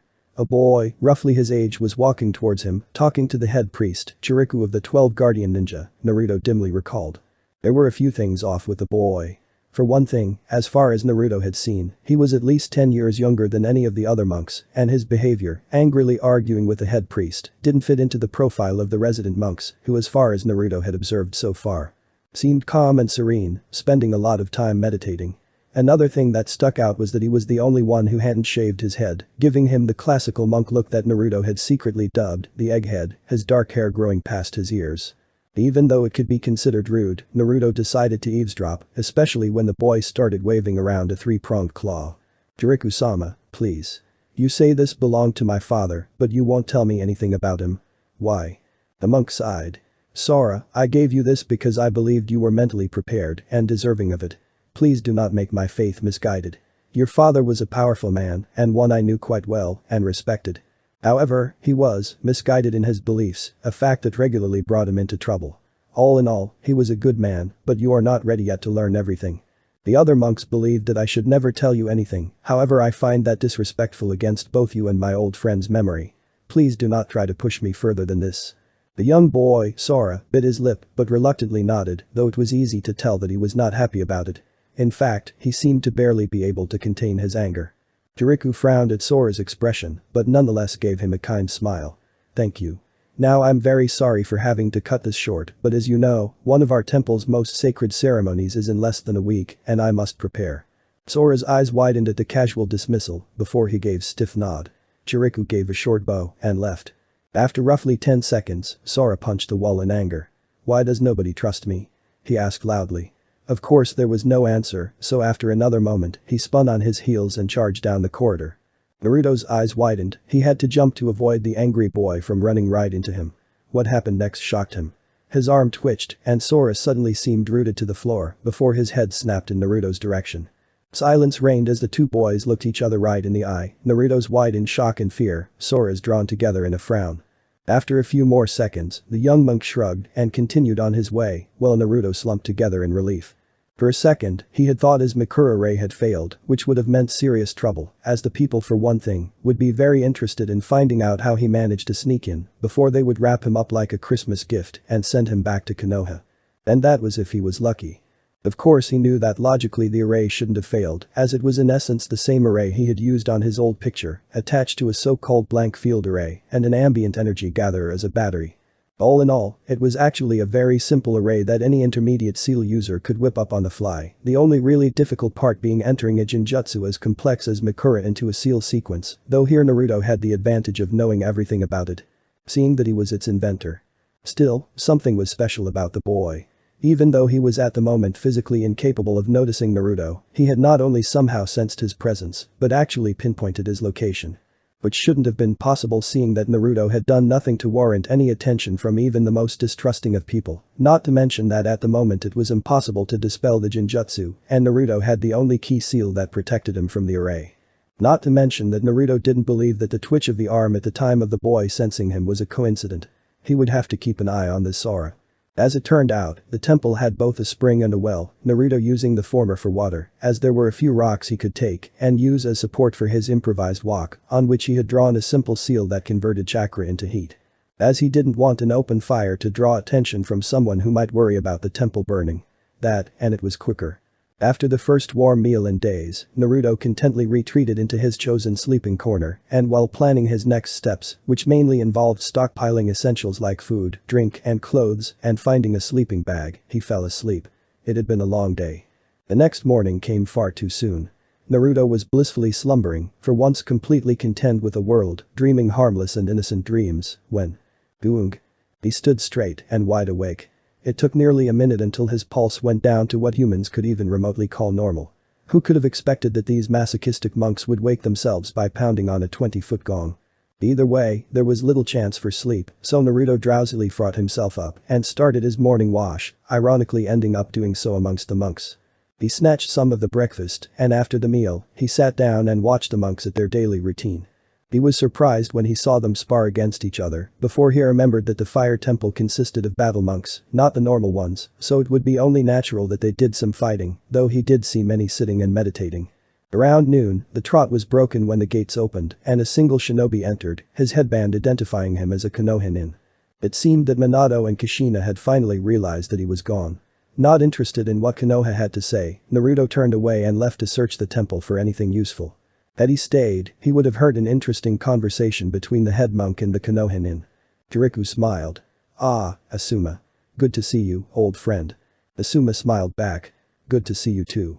How's the religious life treating you? Jericho laughed. Surprisingly well, actually. What brings you here? Asuma's smile dimmed slightly. Nothing good, I'm afraid. You see, the situation is complicated. You know that residue of Kyuubi's Yaki remained in Konoha after it attacked, right? Jericho's face darkened as he thought of a young monk with a cruel burden that he didn't deserve, nor should be holding. How could I not? After Kazuma's action.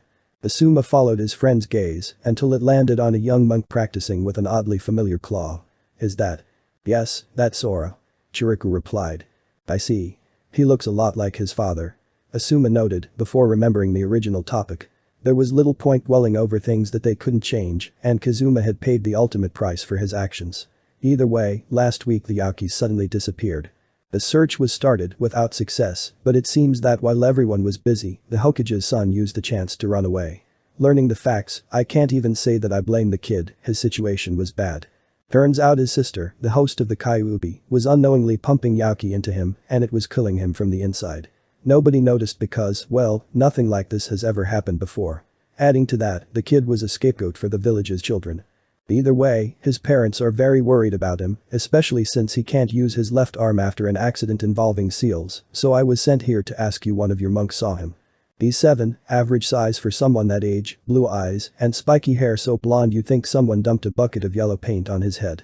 Jericho frowned before he shook his head. I'm sorry, but the last weeks were fairly quiet.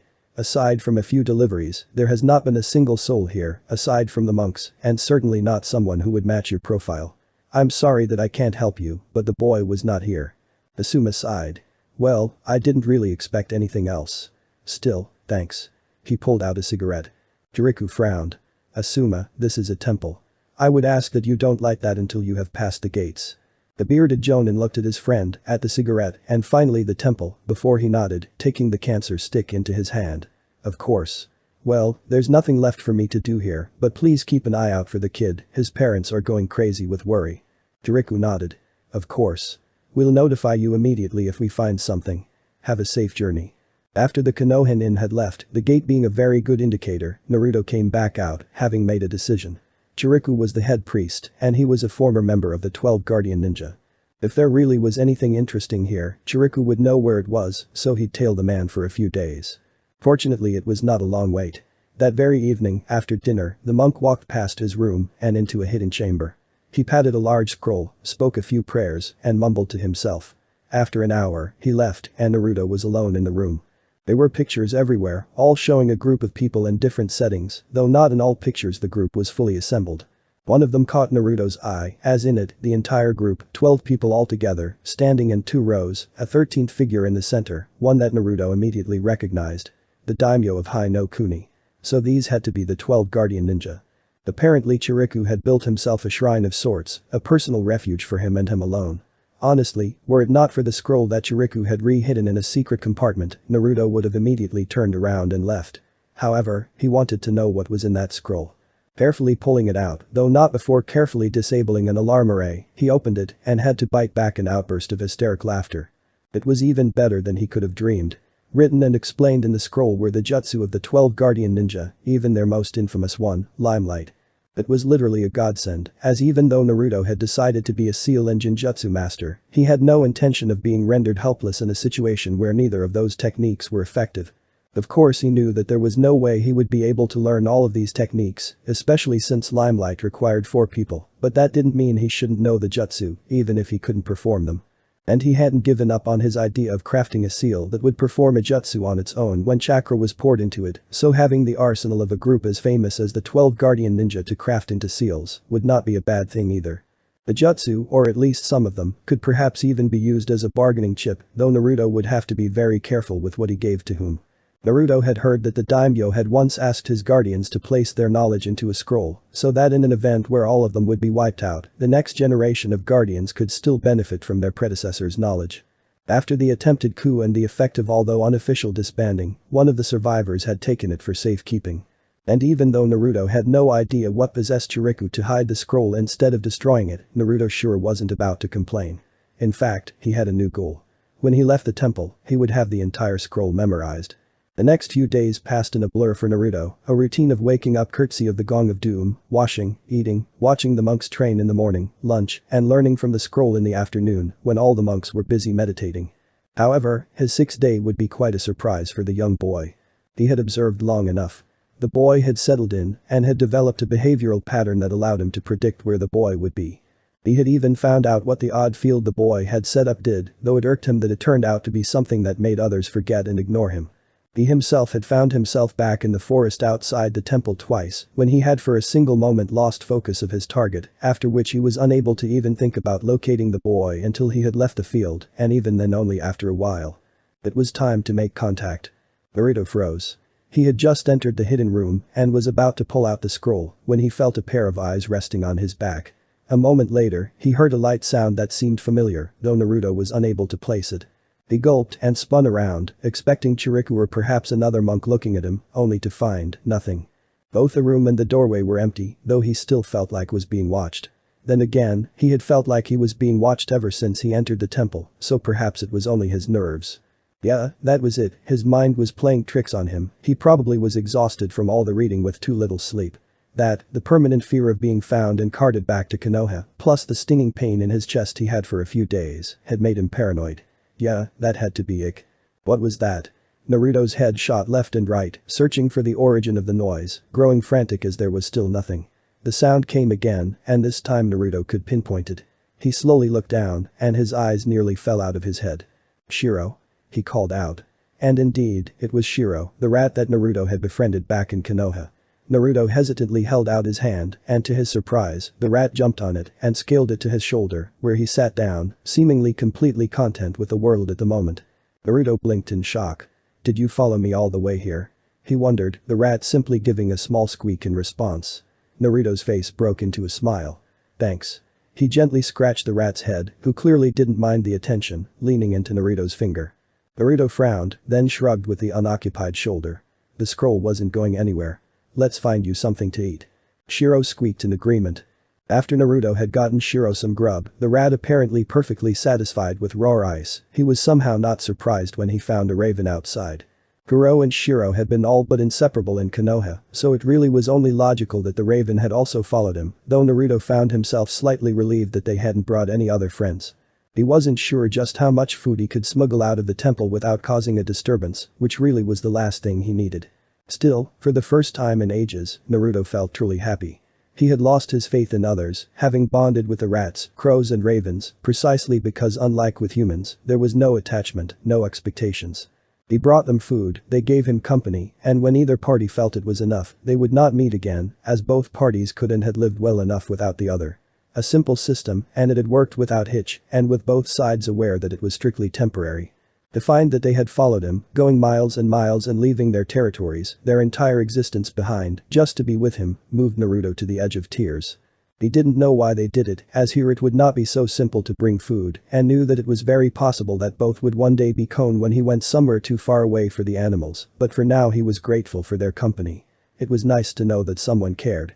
Still, even trough his sentimental moment, Naruto had enough sense to quickly grab a fine brush and put the key on Kuro's beak and Shiro's stomach, though in the latter case the fur had been an annoyance. Still, now the two could freely remain within the field, undisturbed by the array, though Naruto was surprised when the animals stayed still until he was done. They were both pretty smart. Now that the reunion was properly celebrated with food for all three, Naruto found that it was time to get back to the scroll, to rehearse the learn to ensure it was not forgotten, and to learn more. The animals quietly rested on his shoulders. Another day had passed, and Shiro and Kuro had both remained by his side the entire night, for which Naruto was thankful. He liked the presence of the two. Shiro had forsaken his place on Naruto's right shoulder, instead climbing the boy's head, using his blonde hair as a nest, though thankfully Kuro seemed to prefer his shoulder, which was shielded from the raven's claws by a few layers of cloth, to his unprotected head. However, something was different this day. A tension was in the air, easily felt by even the most unobservant individuals. An odd mix of excitement, nervousness, and determination. The first real oddity that Naruto noticed was the simple fact that there was no breakfast. At every other day, the monks had eaten together, the boy, Sora, generally a small distance away from the group, but this morning, Sora was the only one that ate, a bitter expression on his face. Hoping that the boy would give him some clue as to what was going on, Naruto followed Sora, forsaking his study of Chiriku's scroll for the day. Sora did lead them to the other monks, who had apparently gathered in the inner sanctum of the temple, Sora stopping at the entrance and throwing angry glares into the room where the entire temple had gathered, currently placing straw mats on the ground. After a few seconds, Sora's face darkening more and more, the young monk apparently couldn't take it any longer and stormed away. Naruto noticed that Chiriku was sadly watching the boy go, but the head priest simply shook his head before turning to his fellow monks. It seemed like he intended to hold a speech. Good, Naruto wanted to know just what the hell was going on here. "Brothers," Chiriku called out, his face serene. "You all know why we have gathered here. Today we hold one of our most sacred ceremonies, the Rite of Unity. Through our daily meditation we are able to use the Senzoku no Sai, the very thing that makes our temple unique, a gift from the gods. Today we will channel it, not into the technique, but into each other. We will purify our souls, and those of our fellow brothers. To prepare, none of us have eaten anything since the last day's breakfast, to steel our spirit. Once we have all reached the state of meditation needed, we shall begin the second part, gathering and further purifying the entire energy within our bodies, one at a time. Do not worry if a bit of the energy escapes you in that step, it is natural, and as we all will produce the Senzoku no Sai, it will not matter. Do not let your heart waver. Once that is gone, the technique will be initiated, but there will be no target. Then we return our gift to nature. Are you all prepared? If you feel ill, speak now, as the ceremony will take hours, and once it has begun, interrupting the process is difficult. I do not need to remind you all of Brother Yusin, whom we nearly lost to fever in last year's ceremony. Somber silence filled the air, but none of the monks rose. It seemed they were all healthy. Chiriku waited another minute just to be sure before finally nodding, satisfied. Very well, let us begin then. The monks all sat down to meditate and absolute silence reigned. Naruto looked around uncomfortably, slightly worried that the focus of the monks might enable them to locate him. Also, the pain in his chest was steadily getting worse, a stinging that came in pulses, as if someone was slowly drilling a hole into the center of his chest. Then a soft glow of yellowish golden chakra began seeping out of the monks, and the hole in Naruto's chest was being filled with acid. His eyes bulged, and he felt like he was breathing molten steel. Stumbling forward, Naruto fell to his knees right next to the meditating Chiriku, who noticed nothing. Naruto was uncertain whether that was a good or bad thing, as the man possibly could have helped. Naruto shivered. Was he going to die here, unnoticed? Would the stench of his corpse be enough, or would he rot away to blank bones, without anybody ever noticing? Tears escaped Naruto's eyes as the pain slowly began to spread in his chest, now no longer focused on just one small spot. But slowly, the pain dulled. After what could have been seconds, minutes, or even hours, Naruto managed to fight himself to his knees and looked around. Apparently his squirming had somehow brought him right next to the head monk, the man now so close that Naruto would have been able to touch him by simply reaching out. The next thing Naruto noticed was that he had probably fainted from the pain, as it was definitely much later than when the pain started. For one, the still open door gave a good look at the open hallway, and the shadows cast by the sun were pointing in a completely different direction than they had the last time he checked. Also, the monks looked different. While their meditative poses hadn't changed, the odd glow was now no longer faint, but a strong aura extending almost a foot in every direction, and arm-thick extensions, connected the monks with each other, the whole thing resembling a giant golden spiderweb. Then the energy began to flow in a specific direction until the aura surrounding all monks was gone and the connections not thicker than a spider's thread. Except for one monk who was, as the sweat on his brow clearly told, strained by the task of containing the entire chakra load of the collective within himself. But the frown, he compressed it, sucking it into himself, before a now slightly less yellow and more golden energy shot out of him, following one of the threads to the next monk. The process repeated itself again with every monk, the energy becoming more golden, more focused with every focus, before finally, it reached Chiriku. After the head priest compressed it, the expanding aura was almost blindingly golden, beginning to slightly lean towards a platinum glow. The stinging pain was back, but Naruto was distracted by his left arm. It had placed its hand on his knee and apparently sucked a bit of his chakra out, with which it was now coating itself from fingertips to wrist, before it reached into the aura the monk released after a second compression. Naruto's eyes widened. What was that crazy limb doing? His right hand shot forward, grabbing his left arm just below the wrist, yanking it back less than an inch from Chiriku's bald head.